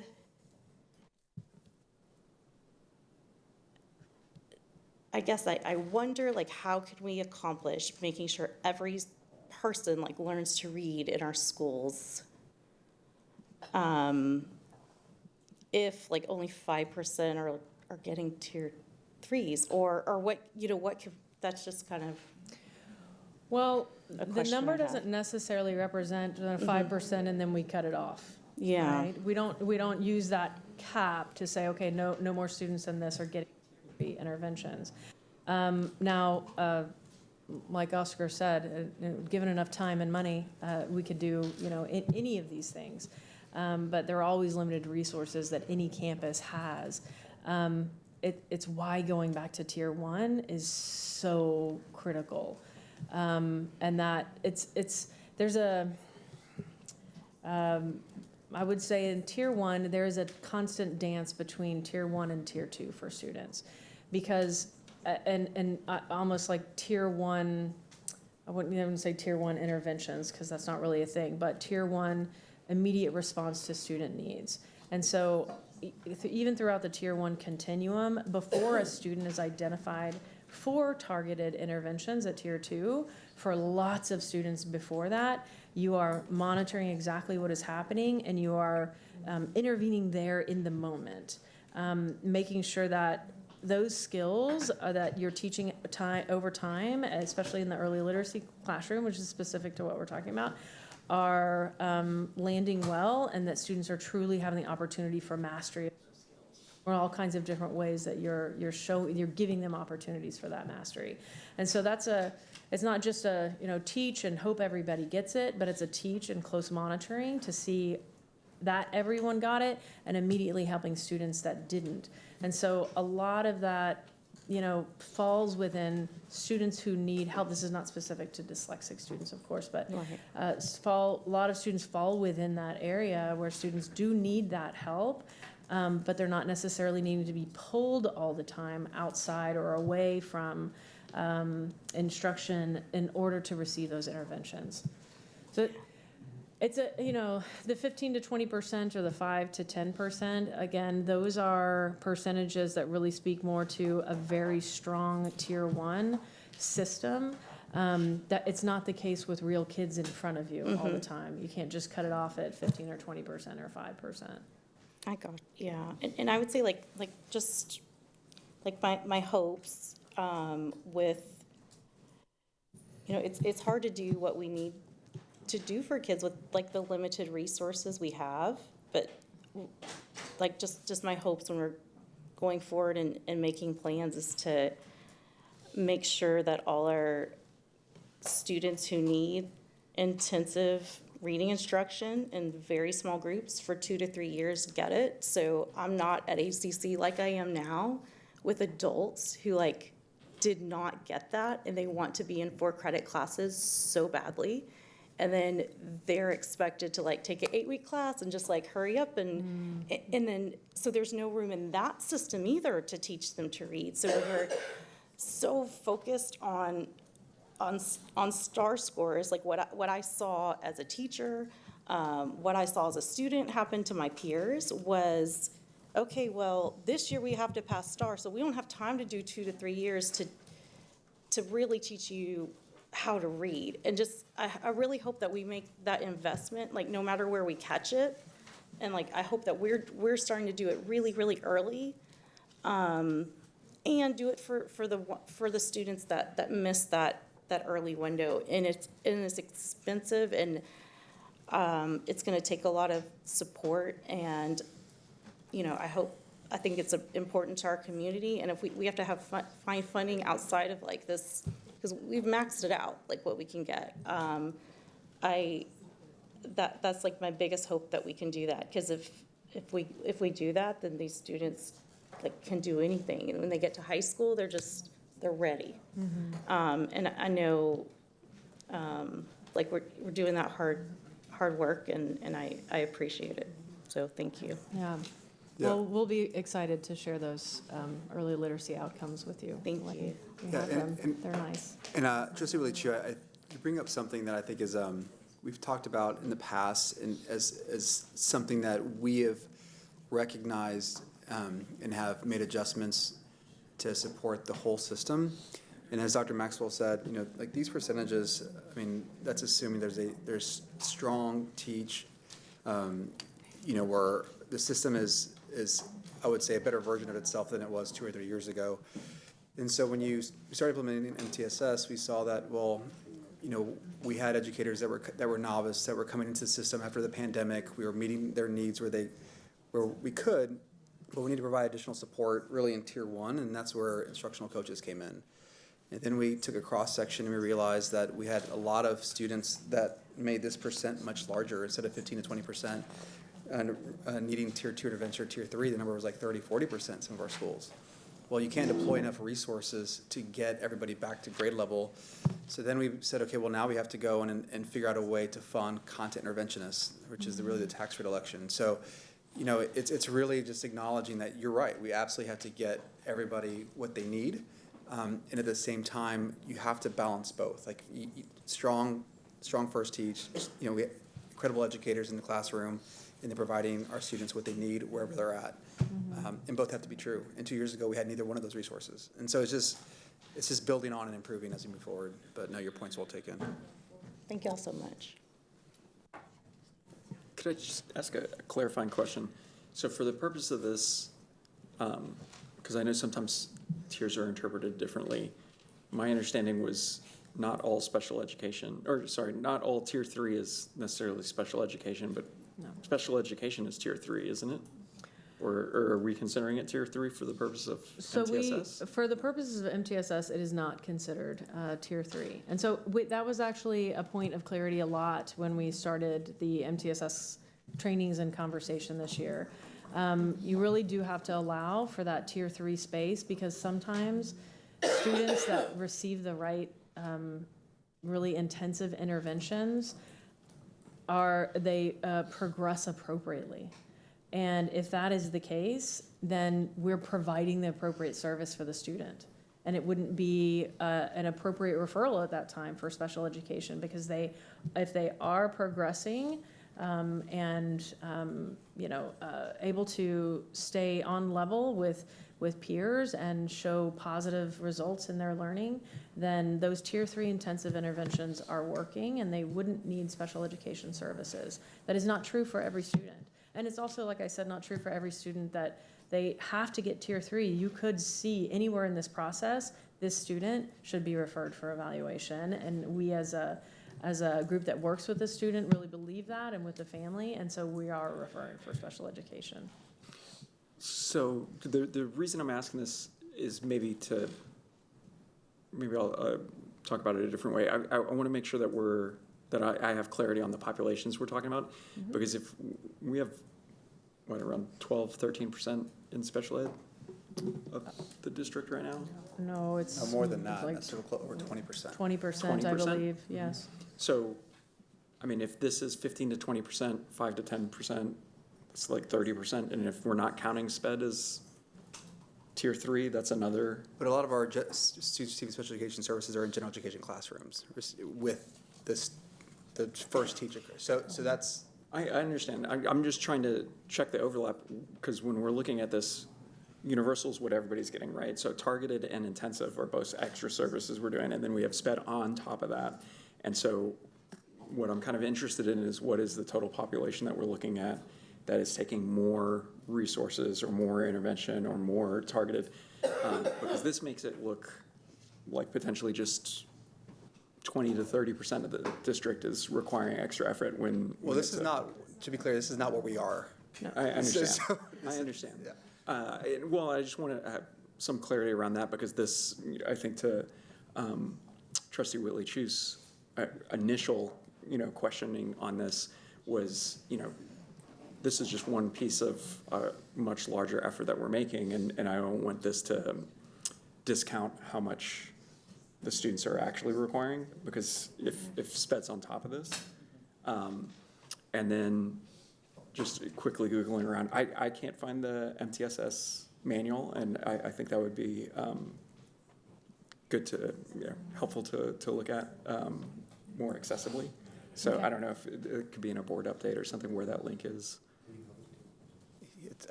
I just emailed it to you. Oh, you did? Okay. Oh, well, I'm also curious just for families to be able to access, because I'm Googling around. I mean, just should be easy to find would be nice, but, okay. I just wanted to clarify those couple points. Thank you. Thank you. Anyone else have a question? Or, I have one more question about the, what tool are we using for progress monitoring for early elementary reading? Depends on the resource that they're using for intervention. So Okay. if you're, for example, using UFly for interventions, that comes with their, like a set of progress monitoring tools, well, diagnostics and a set of progress monitoring tools for the skill that you're working on. So usually it's very specific to the intervention itself. We do have some more general tools that every student could take, and sometimes campuses use that. In addition, we take reading fluency with MAP, which is part of what they would use if you're kindergarten and first grade for a dyslexia screener anyway. So it tests a lot of those same skills, and so campus could use that at regular intervals to progress monitor and see if a student's making progress. So like the AI tool that the student talks to and like looks at a picture of like, and says like apple, banana, like that one? It's part of the MAP assessment, so it's a digital tool. Okay. But like I said, it just depends on the intervention that is being delivered. In most of the early classrooms that you're referring to, no, not most, all of our interventions are, one-on-one, I wish it was one-on-one, but a teacher to a small group usually. Sometimes it's one-on-one, but it's a personally delivered intervention like UFly, all of the resources at the elementary level. And so if we're like talking about first grade reading intervention, what resource are they using? So because you mentioned one, so I don't know if that, yeah. So I think it would probably help with the MTSS manual. There's a list, and so That's what I thought, so, yeah. Yes. So it kind of depends on what the screener is showing and what's the most appropriate tool to use for the intervention. And so we again have a process for that, but we actually have a list of all the tier 2 and tier 3 interventions for reading and for math and English and in Spanish, connected to our MTSS manual, and it's a list that we've shared a bunch of times. So it might be helpful to send that again and click through. And do campuses like all have access to the same intervention curriculums, and then is it chosen like based on the principal or the teacher or based on the need, or? This year we provided the same access to all intervention resources. Okay. Previously it had been a mix of different things and tools that people were using. You could also have another wonderful research-based intervention tool that your campus is using. Most of the time we've come out to campuses and we've talked about those tools, and we can see them being used in ECST. You have to actually identify the tool that you're using in ECST as well, and what tool you'll be using for progress monitoring. So another reason documentation is important. Gotcha. Okay, thank you. It's very helpful. Sure.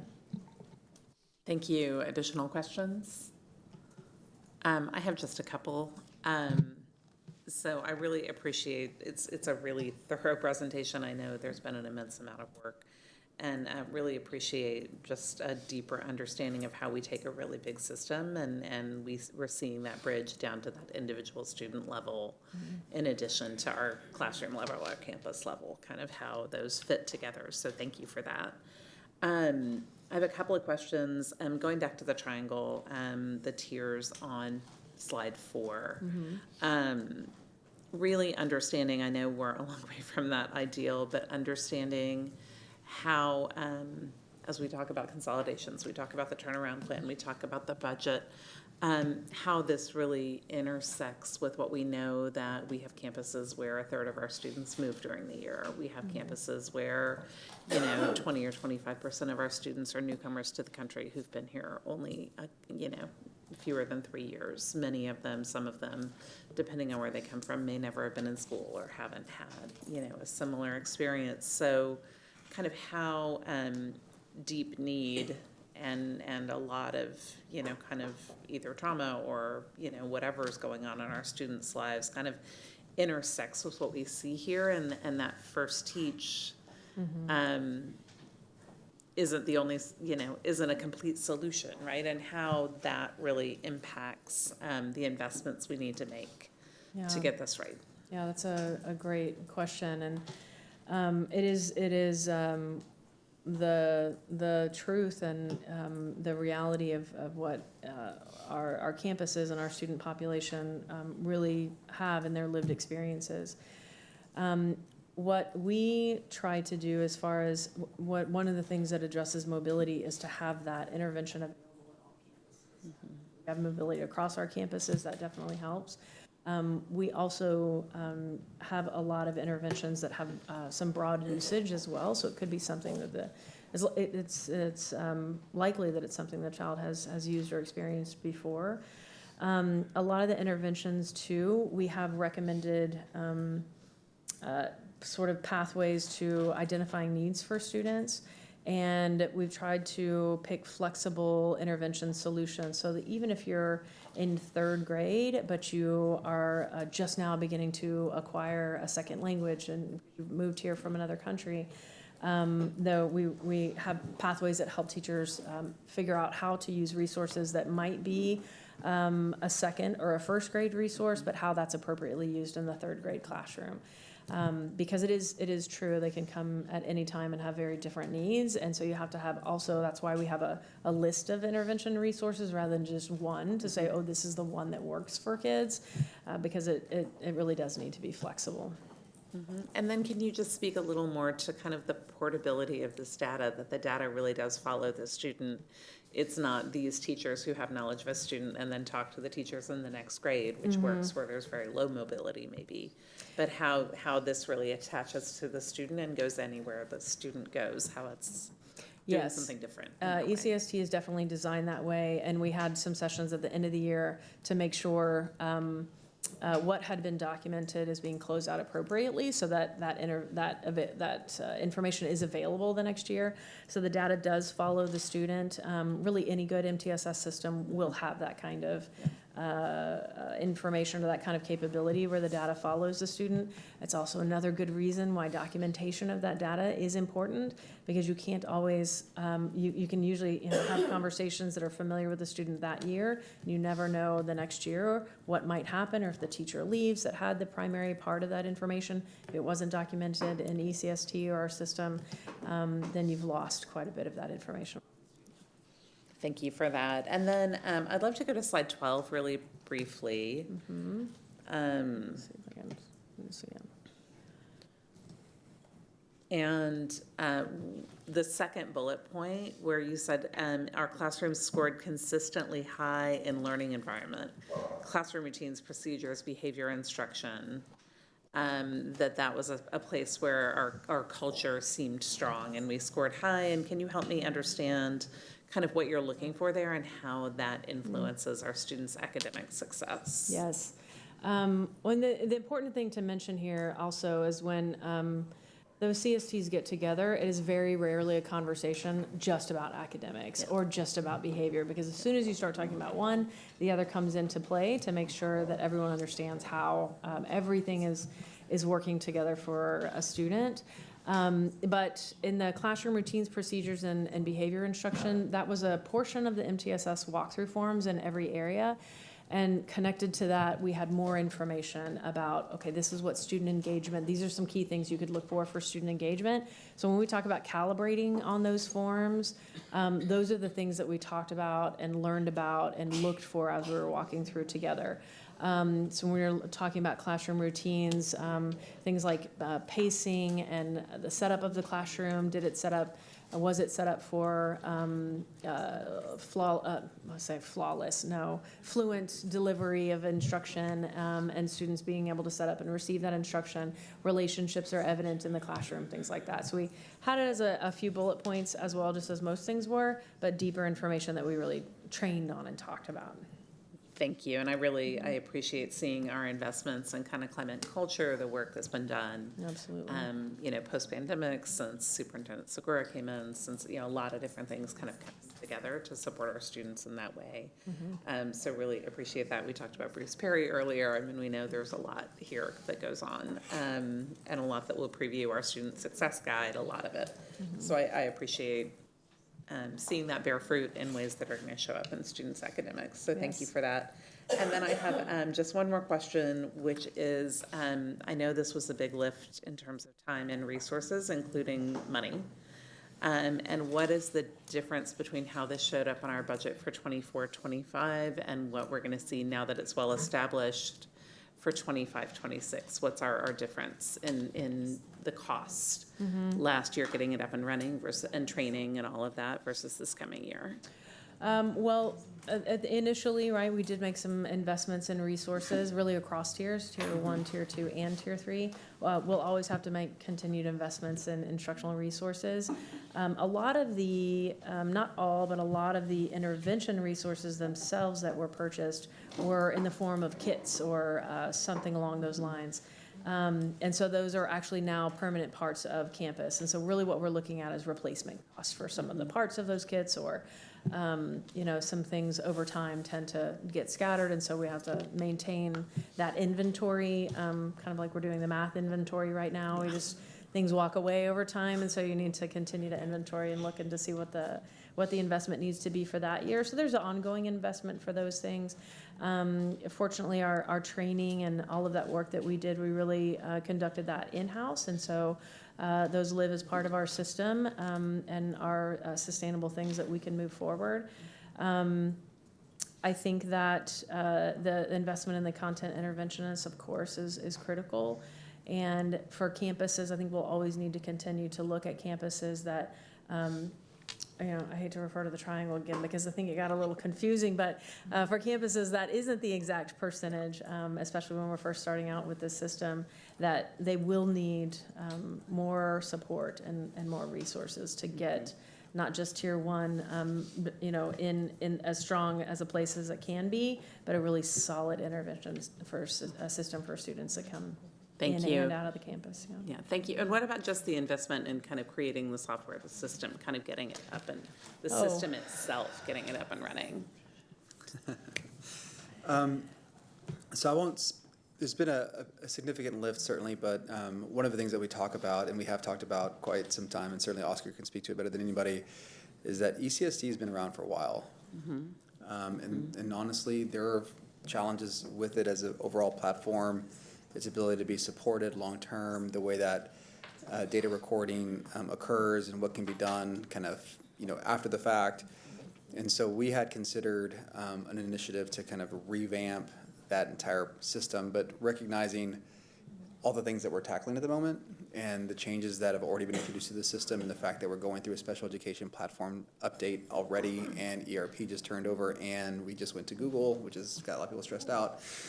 Yeah, you have no idea. So what I would say is there is going to be an investment at some point, I would say in the next 2 fiscal years, that's going to be required to move us off this system. It's a little further out. It is going to be substantial. Right now, it's just something we can't take on. And the instability it would introduce would probably go counter to what we're trying to do here. So we really want to get this codified, and then if we need to, transition.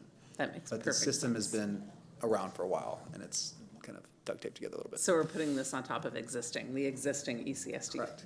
Got it. Okay, perfect. That is helpful to know and good to have a preview that we're going to have to get financially healthy so we can pay for that later.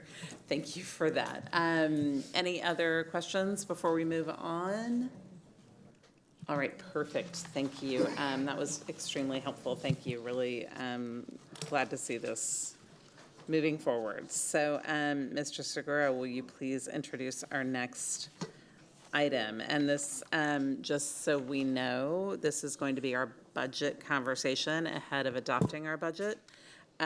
We have about an hour for this conversation-ish. It does not count as student outcomes minutes, but again, it is another of our many very important topics. So thank you. Thank you, President Boswell. I'd like to welcome up Ms. Katrina Montgomery, our interim chief financial officer, for the presentation of the 25-26 proposed general fund, food service, and debt service budgets. Again, to our community, certainly apologize. There's a lot of heavy things this evening. Trying to create space is critically important. So I know it's late, but we'll make this available and ensure everybody kind of understands that this is an important presentation. It's occurring late at night, but we'll get it out. Hello, President Boswell and Superintendent Segura. Today we're going to talk about FY 24-25 budget update, and then we're going to talk about our FY 25-26 proposed budget. So our budget update for FY 24-25, this is a slide you've seen, we've kind of walked through, and we wanted to kind of make it a progression so you can see kind of where we started when we adopted the budget in June of 2024 to January of 2025. We projected that our deficit would increase $110 million. Then we went to March, reduced to 101, April, reduced to $97 million. And when we closed May, we're saying that our projected deficit will be $93 million. And so that gets us at a 16.8% fund balance. So what you can see is we've been doing a lot of work to make sure we're getting that fund balance down back, and our goal was to get it to the $78 million. So then through June of 2025, we're projecting that our fund balance will be down to $90 million. This slide here shows the changes since we adopted the budget to project it. And so I will not spend too much time on this slide because we've gone through it, but I will definitely spend some time on May, the new information. So in July, we got our new Travis Central Appraisal District numbers. Our property value growth went from 6% to 1%. That was a $14 million loss in revenue. And then in January, we had $34 million of reductions that we've made, but then we had $40 million worth of ads. And this is something we've talked about in great detail, is us making sure that the budget that we present this year for 25-26 is a budget that we can live in, where in previous years we've had budgets and we've continuously added. And that's part of the what happened with the $40 million. And then there's a $12 million loss in revenue for SHARs. Then in March, because of the reductions that we've had in our P-card spend, our purchase order spend, as well as our hiring freeze for everyone excluding special education, that was a $9 million savings. The same thing happened in April. We had a $9 million savings for the same reasons, but we gave additional money for $5 million for IMA items prior to the legislation so that they can order supplies and materials for our students for next fiscal year. And then in May of 2025, this is where we are today. We have additional $2 million in savings because of the same thing, holding our P-card limits, our purchase order spend, and then our reductions because of the hiring freeze. And then we're going to have an additional $2 million that we're going to be able to reclass from our maintenance tax note, which was approved last board meeting by the board.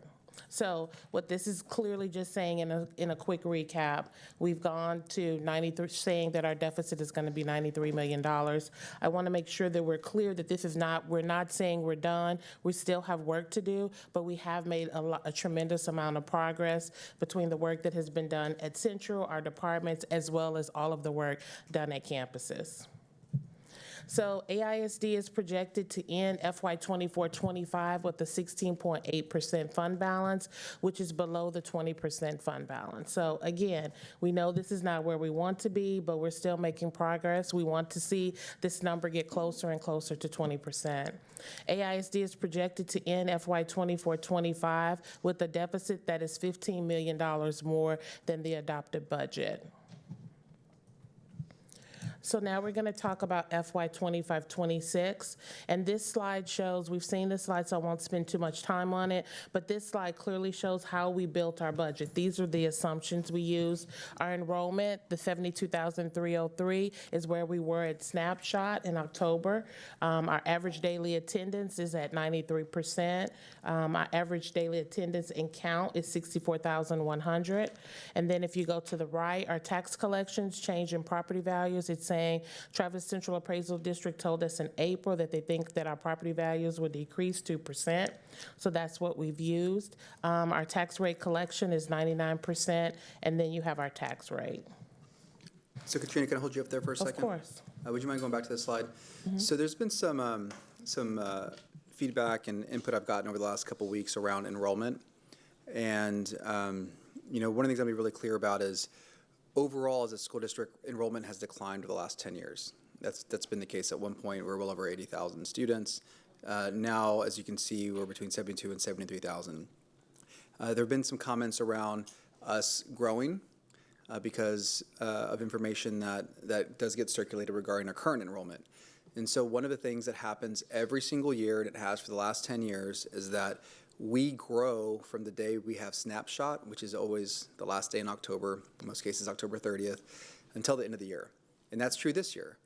From snapshot till now, we've grown about almost 1,000 students. I think it's like 900 or so. This happened last year, it happened the year before. So though we see an increase over the course of the year, typically we will start the next year at some, you know, small percent, either above or below where we were the previous year. And so for that reason, you know, I just want to kind of clear up any kind of thoughts or concerns around AISD's growing. It's an anomaly that occurs every year. There are many things that contribute to it, but overall, year over year, when snapshot is taken, which is what we use to budget, we have seen a slight decrease over the last couple of years. I mean, it's less than 1% difference, but it's still, you know, a decrease, and which is why we're budgeting this way and not budgeting an increase, though someone may ask. So I just want to make sure we're really clear. Thank you, Katrina, for letting me interrupt you. Of course. So FY25-26, this is our proposed budget summary. If you can see to the far left, we're going to spend a lot more time on the general fund later, but for now, this is how the general fund, this is the budget that we're proposing that the board will review and approve on June 26th, that will end up with a $19.7 million deficit. So this has revenue of $1.5 billion. We have our recapture in there at $715 million, our operating expenditures at $984 million, and then you can see we've carved out school improvement because we want to be really clear to show that, $8 million. And then you have vacancy savings, those are at $15.3 million, and then you have some identified strategies, which is land sales, $45 million, that's 2 properties. We have our PEMS reform, which this is something we're working on, making sure we're continuously we're reviewing the information that's reported to TEA that helps benefit us as far as keeping additional revenue with the district. That's $1 million.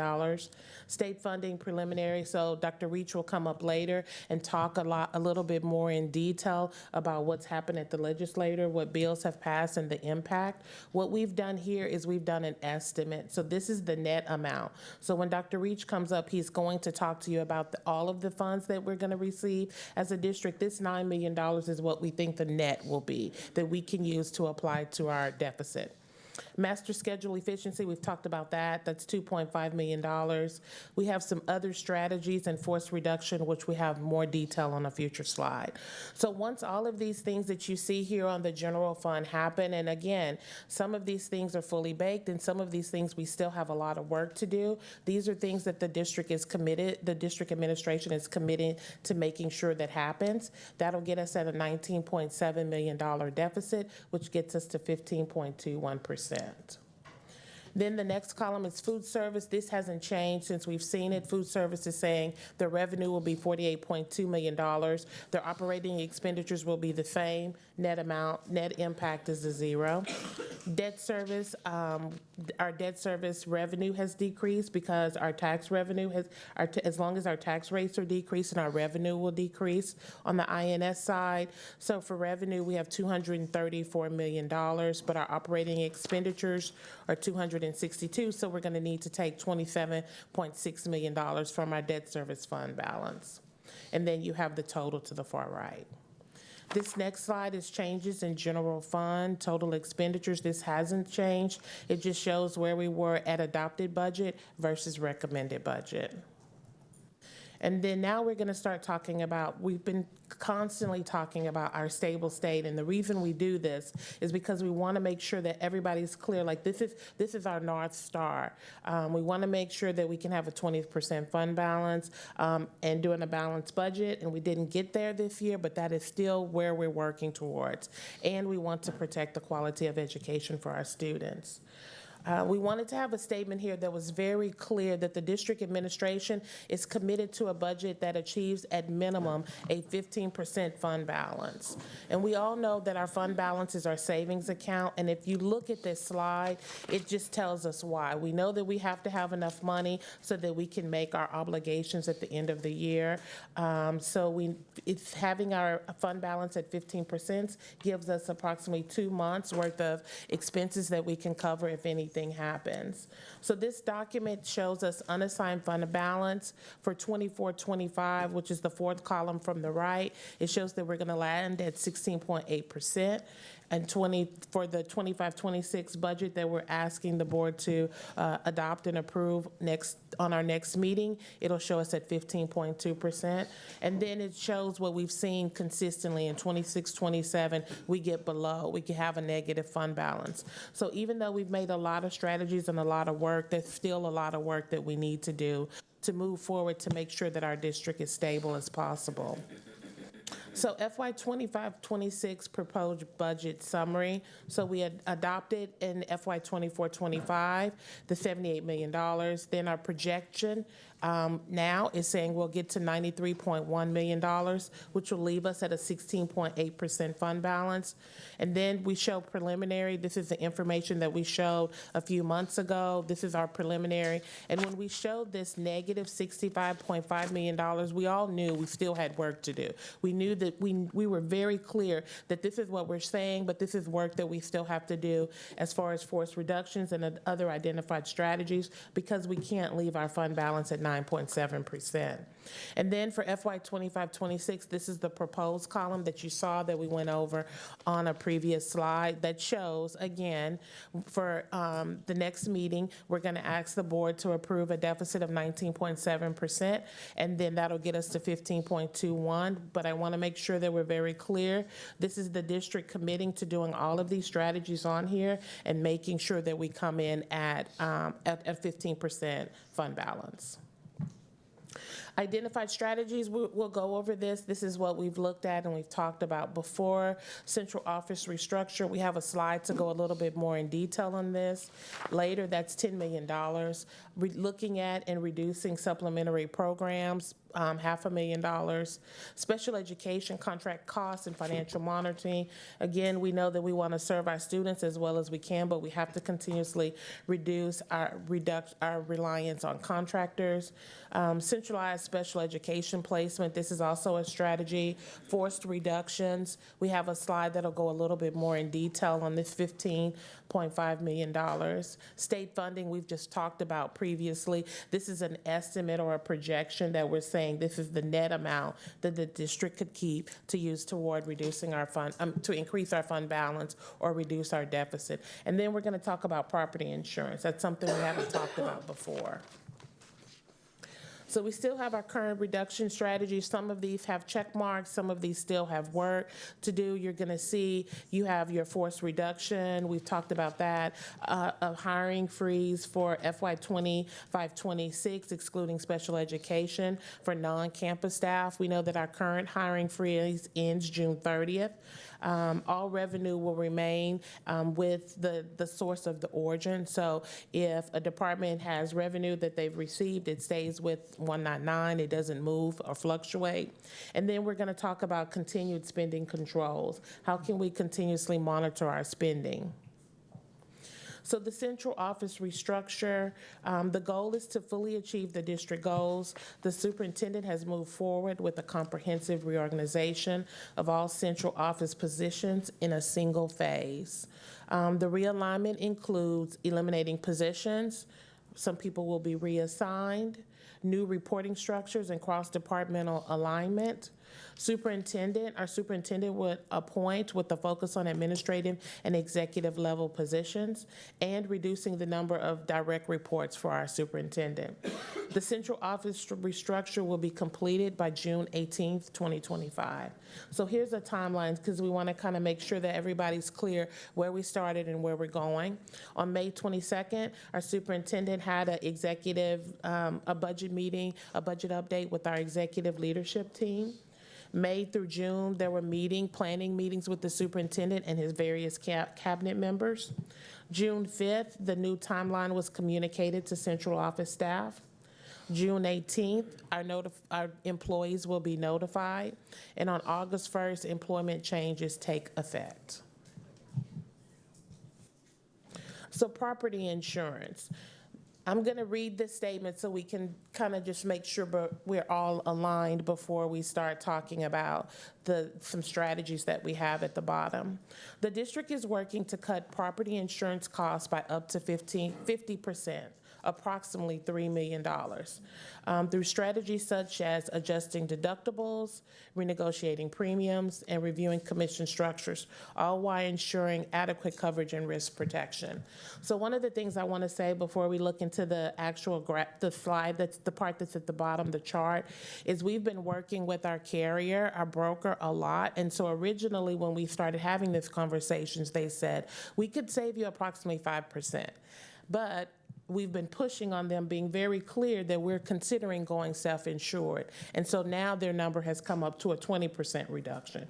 So I want to be very clear that we're working, trying to find the best alternative for the district and making sure that our vendors are serious and clear about our goal to make reductions to our operating expenditures. So what this slide shows here is the way our insurance policy looks right now for property insurance. We have a loss limit of $300 million, which means that's the max that we would have if something happens. The deductible that we have is $1 million. And if for wind and hail, it's the same $1 million deductible, but for wind and hail, we pay an additional 2% for whatever happens over the $1 million. The premium, which includes the broker's commissions, is $6.2 million. And so this is why this is one of the areas we're focusing on, because this is a large expense for the district. When we go back and we look at our claims that we've had, the largest claims that we had were during Winter Storm Uri. The last 2 years, we've had 2 fires. We've had a Keeling fire, which was just $1 million, and then we had another Keeling fire, which was $1.9 million. So what we've seen is the amount that we're paying in premiums. If you look, and the superintendent and I talk about this all the time, so I'm pretty sure he's going to have something to add. But when we talk about this, you clearly see the amount that we're paying in premiums. We're not getting a great impact for that because of our claims usage, right? But we also want to make sure that we're being very strategic and we're making sure that we're presenting a plan that's going to be best for the district. So then we have option 1, which is the one that we're recommending. Our loss limit will be $200 million. And then you see 14% of $25 million. So what that means is we're going to self-insure up to $25 million. So then our deductible will increase to $5 million. So the 14% of $25 million is $3.5 million. So what in effect, the easiest way to explain this is our deductible would be $8.5 million. It'll be the $5 million, and then it'll be 14% to $25 million.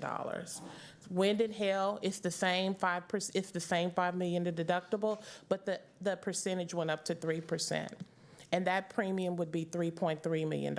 So that almost decreases at 50%. We had another option, which our loss limit would be $200 million. The deductible would be $5 million. The wind hail deductible would still be the $5 million plus 3%. And then it's a $3.6 million premium, which includes our broker's commission. The one thing I want to talk about, I've also talked to them about definitely reducing their commissions as well. But the option 1 and option 2, the difference is the $3.5 million. And when we're looking at the difference of the $3.5 million, we have to strategically weigh, is having additional coverage that we could possibly spend for $3.5 million worth the $300,000, which is the difference between the 3.3 and the 3.6. No, I don't have anything to say. All right. Okay, so now we'll go to forced reductions. Okay, to ensure, and we've talked about this, so I'm not gonna really read, I'm gonna read the first sentence, but we've been talking about this month over month over month. To ensure the district meets its financial obligations and aligns with the adopted budget, the superintendent can implement forced budget reductions. So some key points. It will be led and determined by the superintendent. Our budget team has a document that we've created so that he can see everyone's budget. It'll be staffing and non-staffing by department, by campus, so he'll have all the information that he needs to make a strategic decision. It may apply to all divisions, including school and central office departments. Reductions are based on district priorities, operational needs, and available resources, and aimed at maintaining fiscal responsibility while minimizing impact on students and essential services. So here's our budget amendment timeline. So since we have so many things that we're still working on, we want the board to be clear that we're going to come back and do amendments. As we get a firm number on the legislative updates, we're gonna come back and give an amendment. As we get additional money, every time we're gonna make sure that we're giving the board updates. So June 26th, we're gonna adopt the budget. September of 2025, we're gonna come back with the final TCAD final property values. HB2 final estimates, which Dr. Reach is going to talk about more in detail. Our compensation will be finalized. Dr. Reach will talk about that a little bit, about HB2. And then our force reductions will be finalized. And then at the very least, we will come back with any amendments quarterly to the board. House Bill 2 salary adjustment timeline. This is something that Chief Hozak and her team have been working on. So in July of 2025, we will have a consultation with Ed Austin to finalize the compensation plan. August 21st, the board will vote on approval of the compensation agreement. September 15th, compensation letters go out to employees receiving increases. And then September 30th, new rates and retro payments received on the normal paycheck. And I'm gonna turn it over to Dr. Reach. Thank you. So as you probably know, HB2 was signed by the governor on June 4th, and this is the major funding bill for public education. There's also a little bit of money in HB 500. But we're not going to touch, and then there's a few grants and some other bills, but we're really going to focus on HB2. So HB2 has $3.7 billion dedicated for teacher raises, $850 million for updates to special education funding, $430 million for school safety, and $1.3 billion to help school districts with a new allotment of basic cost, also ABC, allotment of basic cost. So the bill does include a $55 basic allotment increase in addition to the funding that I just mentioned. For school safety, the allotment increases to $20 per ADA and $33,540 per campus. The new allotment for basic cost adds $106 per student, and one thing unique about it is that that's a flat cost per student. It's not weighted. So we get the $106 despite attendance. For teacher pay, educators with 3 to 4 years of experience in districts with 5,000 or fewer students will get a $4,000 raise. For Austin ISD, those with 5 or more years of teaching on their resume will earn $8,000. For districts with 5,000 students, I'm sorry, those were all for the under 5,000. I apologize, I said that incorrectly. For districts with more than 5,000 students, teachers with 3 to 4 years of experience will earn $2,500, and for those with 5 or more years of experience will receive $5,000. This law also gives districts a flat $45 per student that they can use to increase the salaries of school counselors, librarians, nurses, non-administrative campus support staff, as well as the teachers who do not qualify under the 2 categories that I just mentioned. And so that is part of the work that we will do in partnership with Education Austin, and that Ms. Hosak and her team are working through different scenarios on. So Texas is moving away from SPED funding based off of the classroom setting and moving towards basing it off of the disability, moving away from the setting and doing it instead on the individual needs of a student. This is something that SPED experts, finance experts have been asking for a long time. While it is not perfect in covering the true cost of special education, it should be a lot closer than what we've seen in the past and a more adequate representation of the cost of the education. There are some implementation questions that we still have. For instance, we need to better understand how TEA may count a classroom teacher.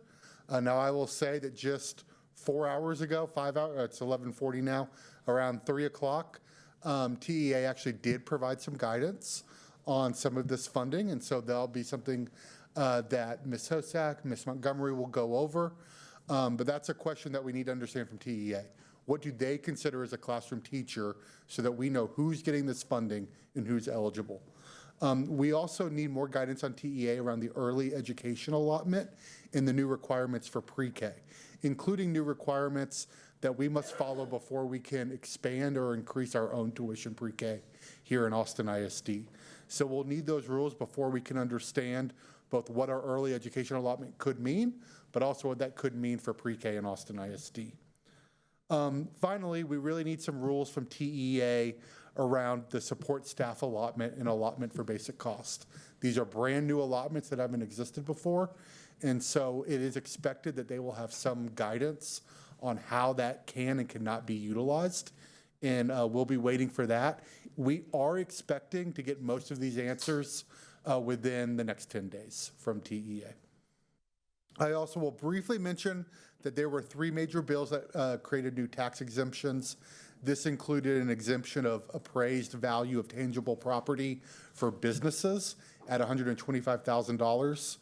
It increases the homestead from $100,000 to $140,000, and it increases the homestead for elderly and disabled, which is on top of the other, from $10,000 to $60,000. Those last 2 have a hold harmless for INS, which means that the state will help cover some of the loss that we see because that's less taxable value that we have. That first one, however, does not. So we still need some guidance and we'll connect with some of our other colleagues to better understand what could that mean for Austin ISD and other school districts. So what we have up on the screen here is our estimates of new funding for Austin ISD. This is done by our partner, Moat Casey.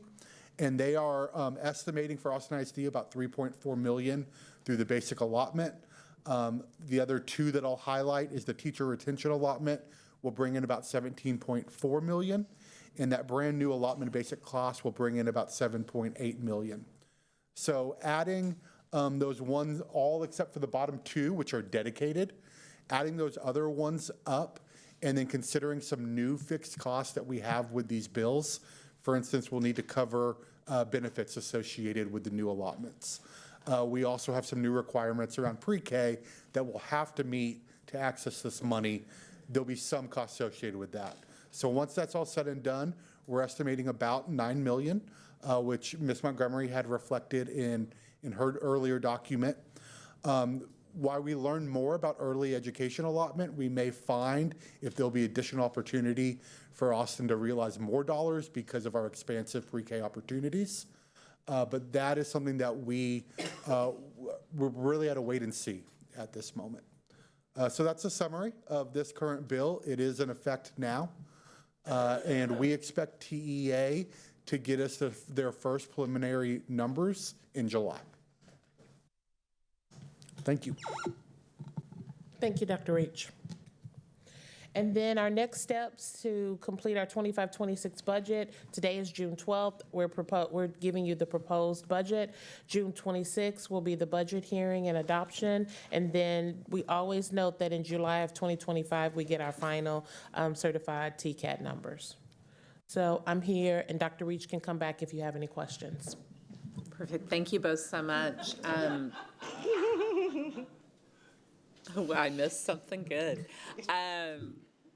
We have about 30 minutes for questions. I hope we can, get as many in as we can because this is extremely important.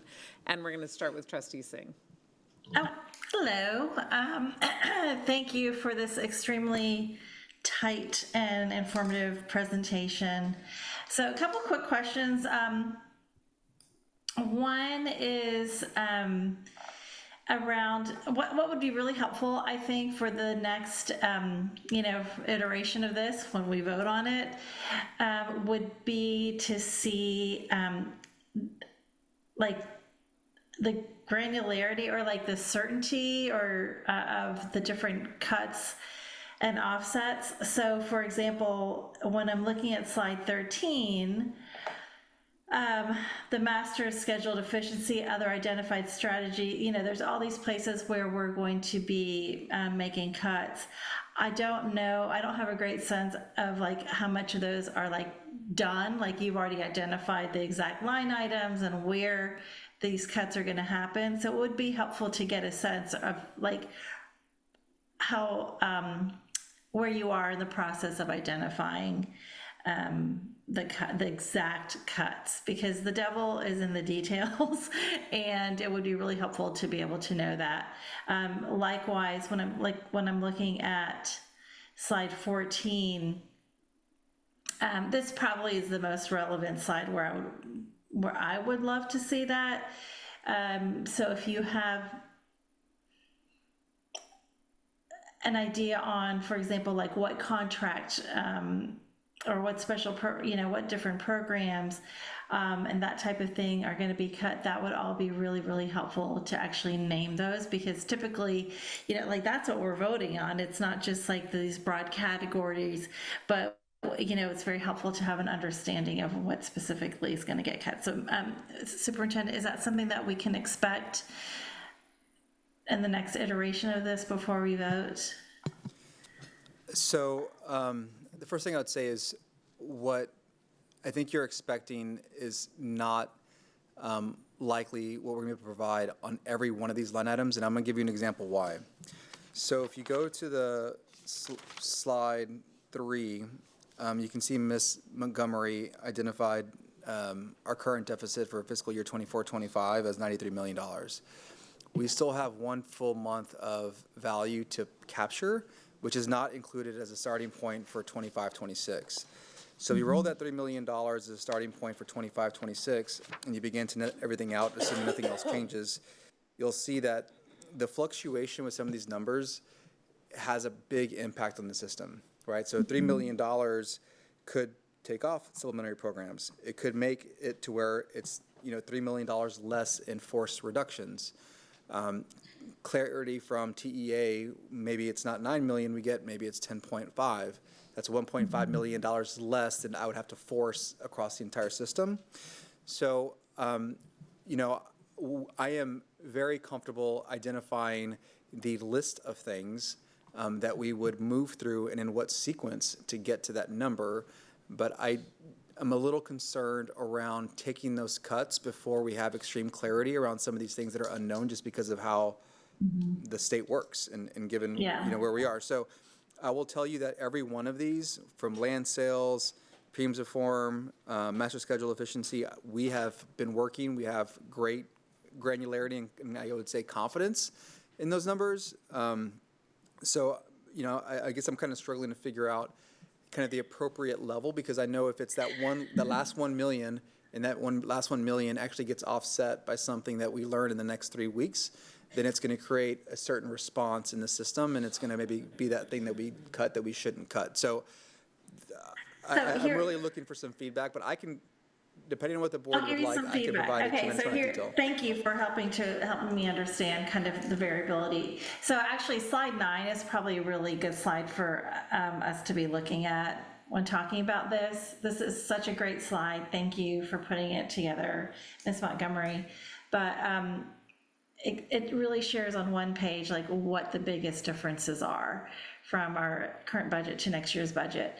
So this is for me, if you're looking for feedback, it would be helpful to have another column that said like percent of certainty, and it could be like just something as simple as like low, medium, high. So for example, school leadership, let's say you're going to be making about 11% reduction. If you've already pretty much identified what those cuts are going to be exactly, then that would be, like a high level of, granularity that you have. You don't have to necessarily show me all the cuts, but just, I need to just know, like, have you actually identified with specificity what those cuts are going to be, or is it just like you've done some of it, or is it like a low level? That would be really helpful for me personally, to kind of know like how much you're going to be bringing to us throughout the year in terms of, potential amendments or, that type of thing. And then another column where would be helpful that just had kind of like uncertainty because of the state, like if there's certain things that could fluctuate wildly because of what we hear from the state, that would be really helpful for me to know, speaking for myself, for these different areas. So that's just, we don't have to go into in depth, but like just some decent sense of like how certain we are and what level of granularity of exact cuts you've actually identified would be really helpful. I don't know how it's been done in the past, but it does seem like last year we committed, like the administration committed to making a certain amount of cuts to keep us at the fund balance we had identified. And you ended up making even more cuts because of some other stuff that happened.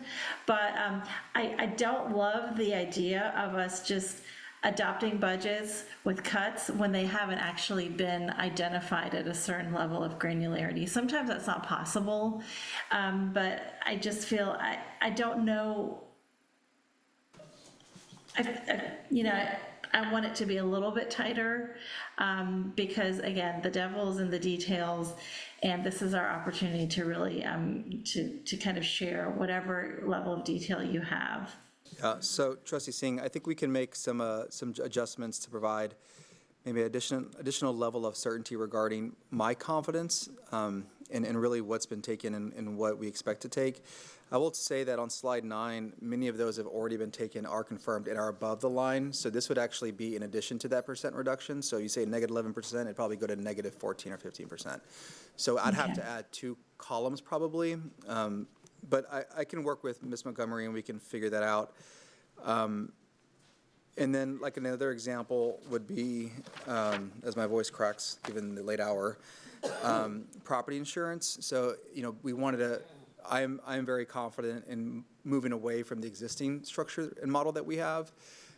Getting feedback from our board is going to be important, but I am confident reducing it. And so the $3.3 million expense, which the net of that would be 2.9, or 3.1. Anyway, that is not yet reflected in our budget, right? So that's a $3 million swing that would go against and help offset. Perhaps it's the programming, perhaps it's force reduction. So, like we're kind of down into the details where every $1 million matters.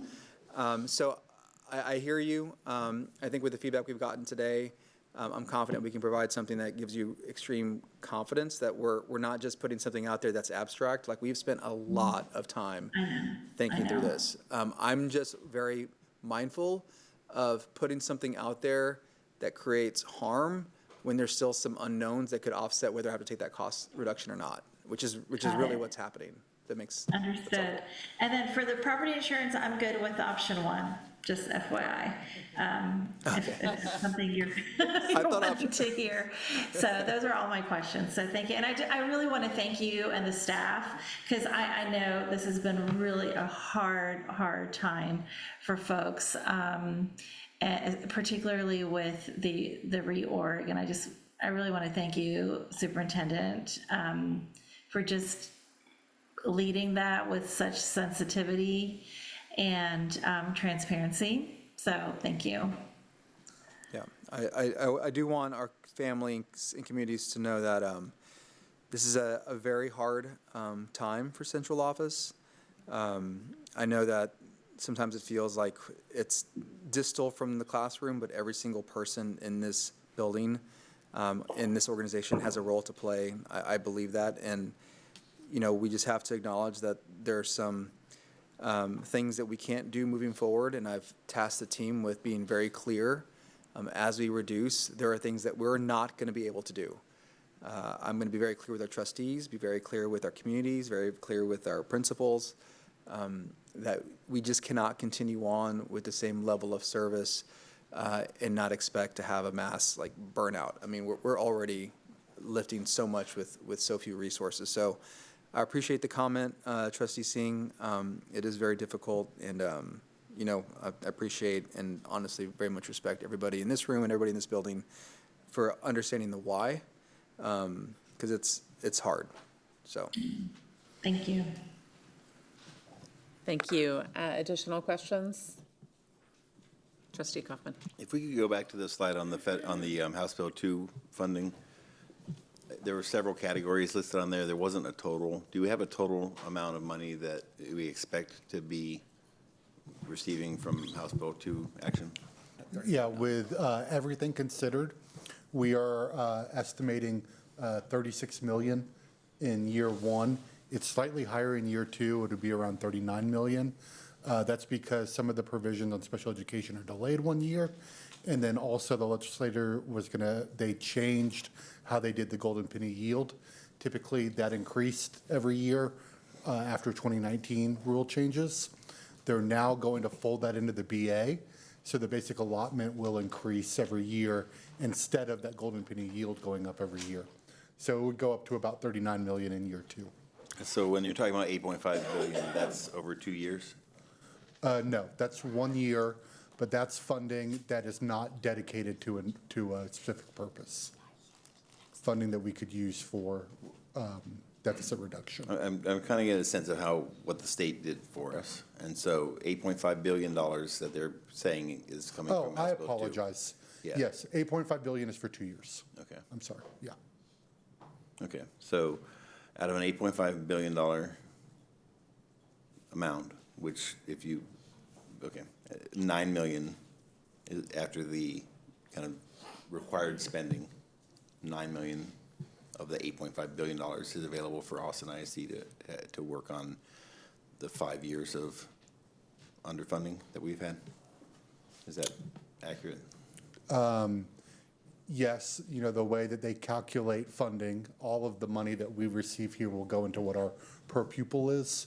And so we have about a $551 increase in per pupil, where we needed about $1,300 to keep up with inflation. Okay, thank you. Thank you. Additional questions? I have just a couple.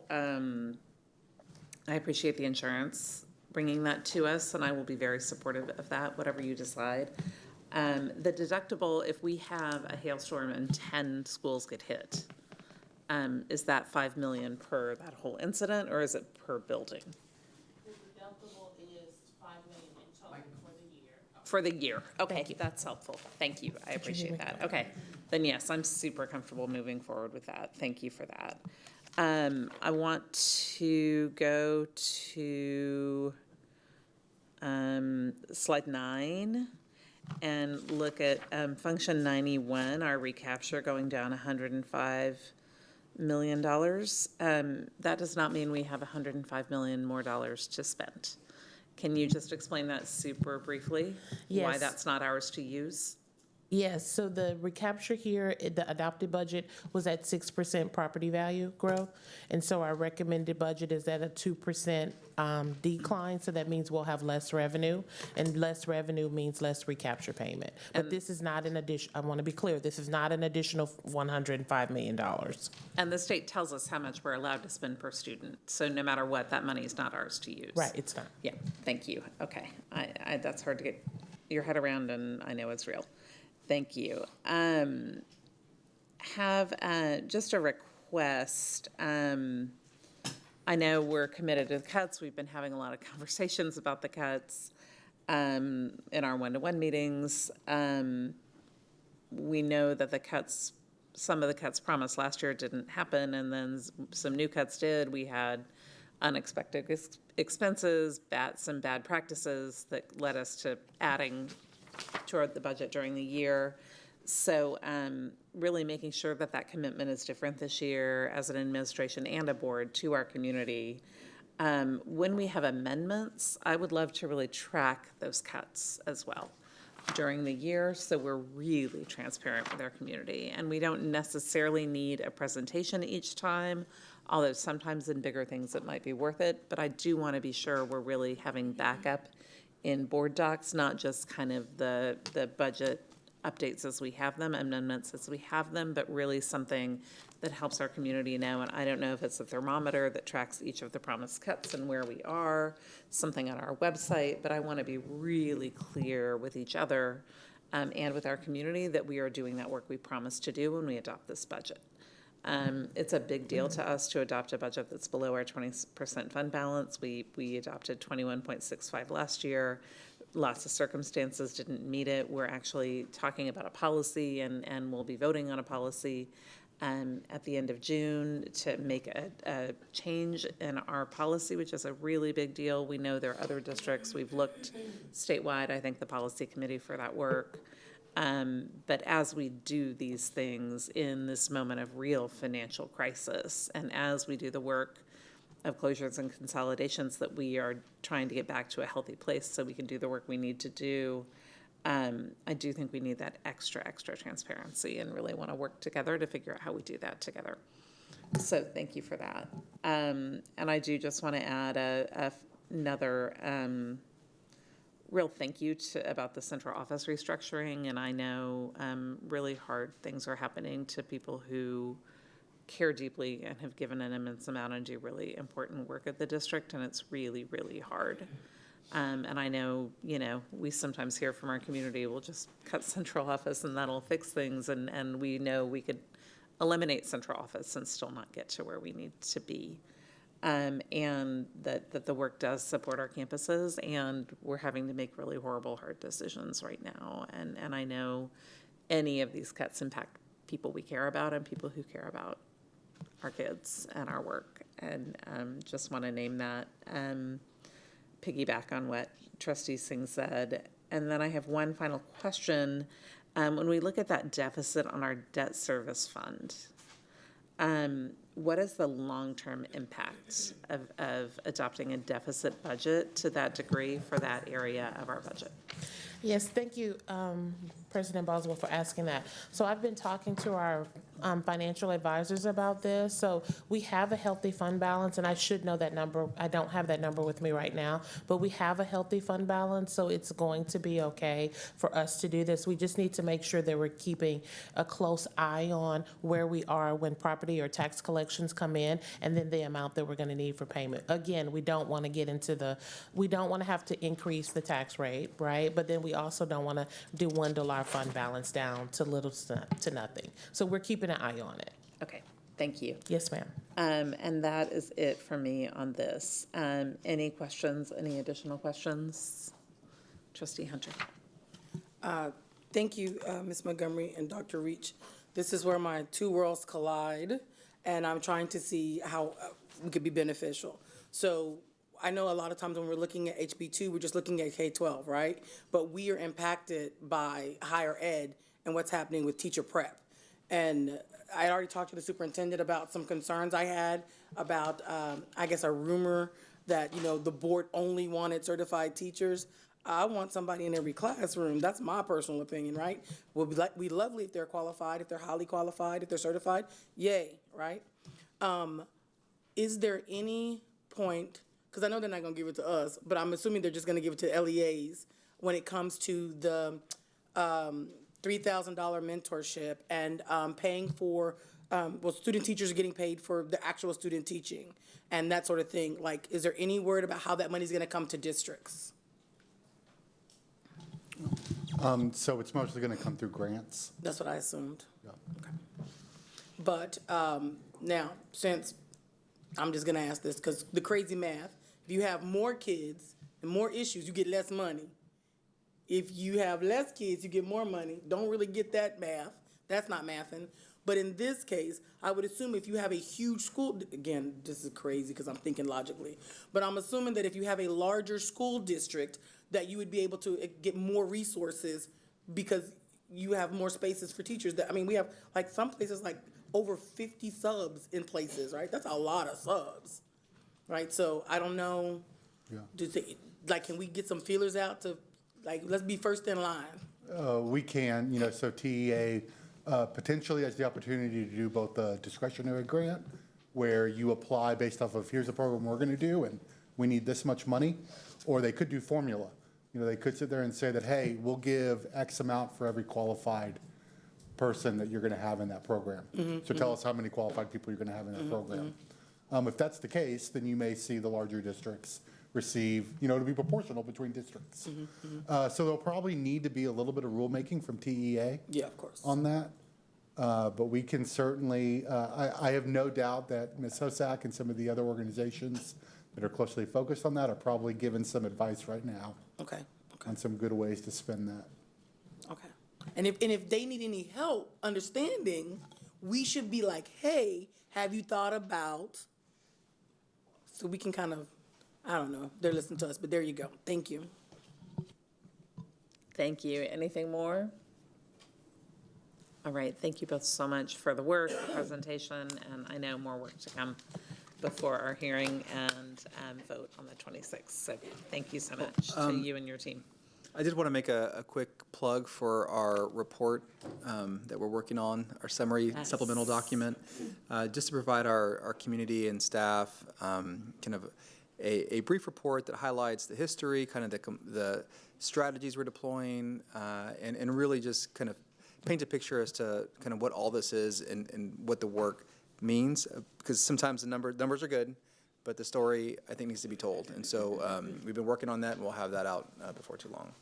And by brief, according to the draft I've seen, you mean 250 pages, which represents a lot of work and a lot of detail down to the campus budget level. So yes, 200 pages of that are the actual BTOs per campus. The summaries are not that long. Yeah, but it's really rich with information and a lot of detail. So thank you for that transparency for our community. Really appreciate it. All right, so we are finished with information reports at 12:14 a.m. It has been a long meeting, but really so much important information. Thank you all.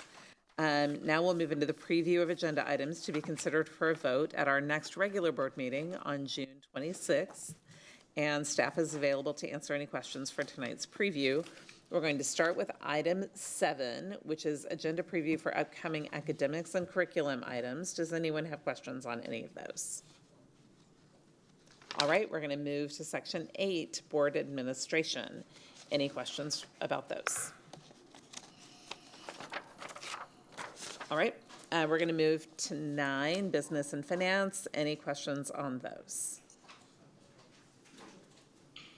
All right, section 10, on facilities. Any questions about section 10?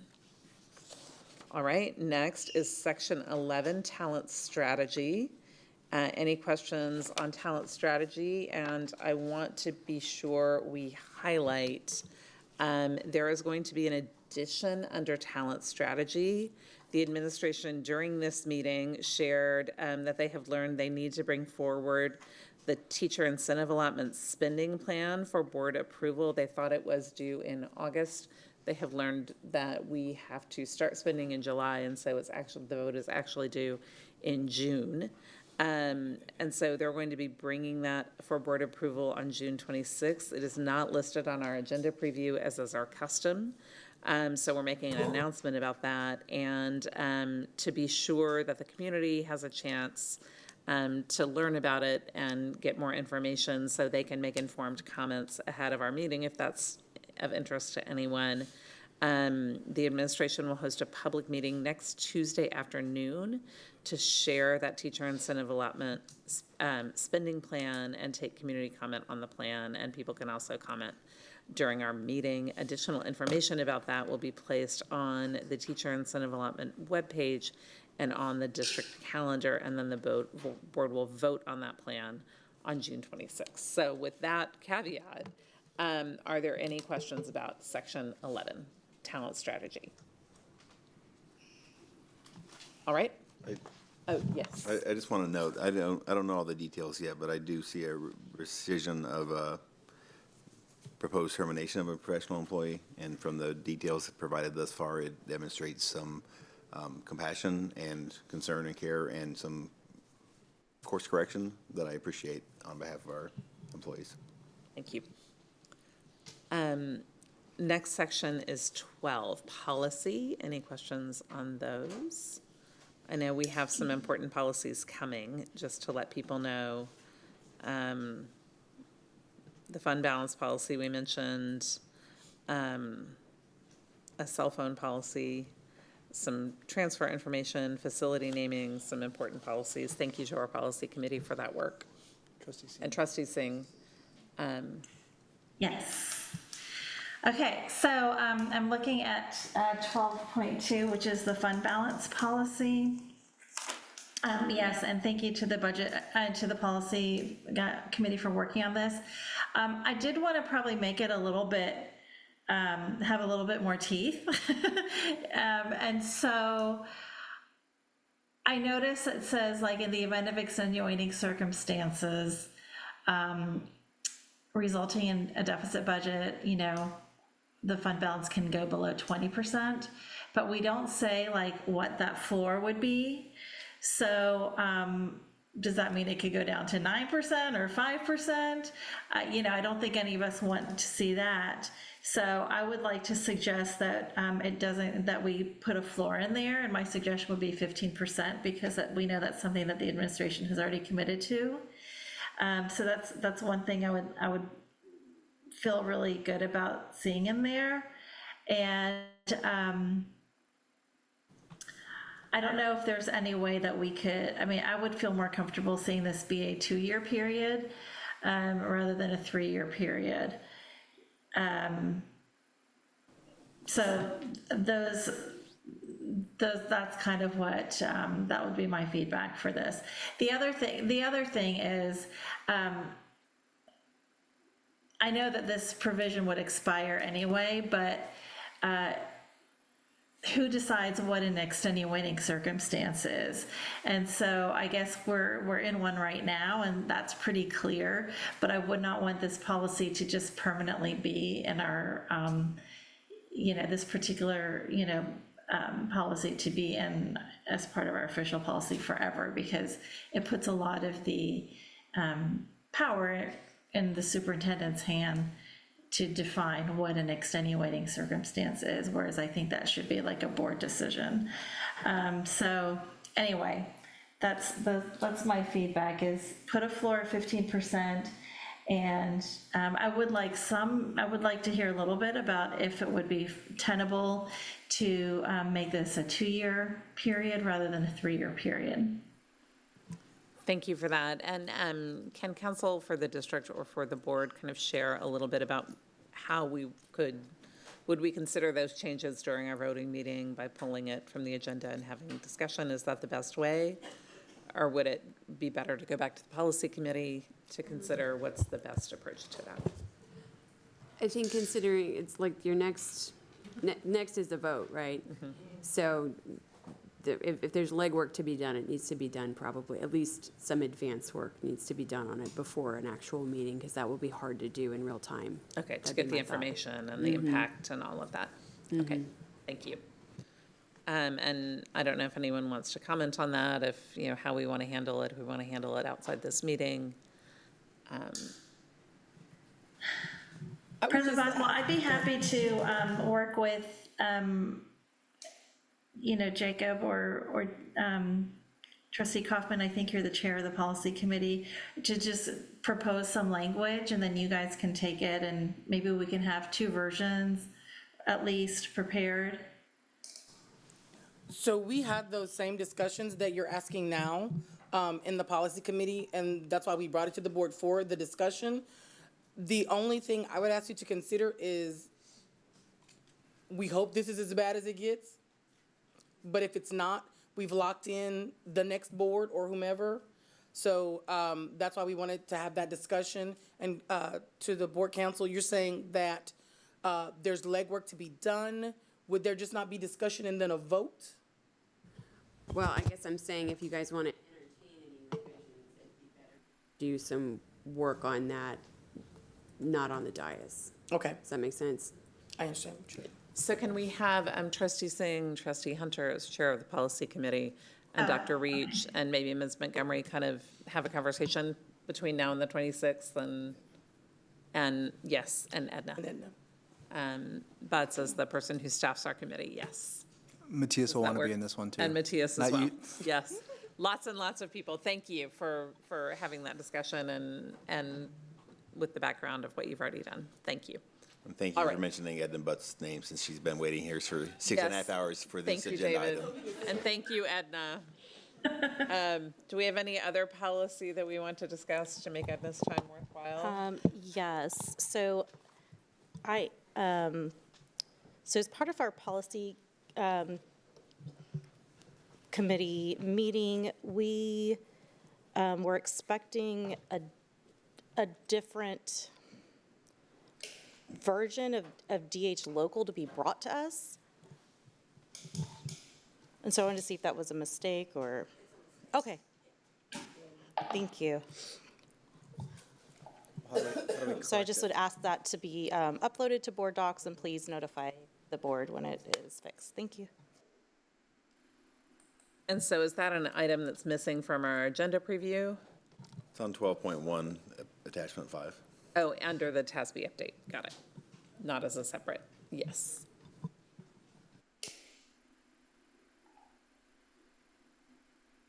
So do we just need to Yeah, change this location in the agenda, or? no, they attached a different attachment. That was like the final version to be voted on by the board. Corrected attachment Corrected under attachment. 12.1. Yes. Yeah, because it's buried within that big TASB update, which has a ton. Yes, okay, anything else on 12? All right, next section is 13, other. And other is adoption of our budget this for next meeting. So we good there? All right, well, this will end our regular agenda preview. We will now recess the open meeting at 12:23 a.m. and move to executive session pursuant to Texas Government Code Sections 551.074, 551.072, 551.073, 551.087, 551.076, 551.0821, and 551.071. And when we finish with executive session, we will briefly return to the open session to formally adjourn the meeting. The adjournment will be recorded and included in all replays of tonight's meeting. Thank you for joining us, and have a good evening. Thank you, Arthi. Thank you. Okay, we will now reconvene the open meeting at 1:33 a.m. Do I have a motion to adjourn the meeting? So moved. The meeting is adjourned at 1:33 a.m.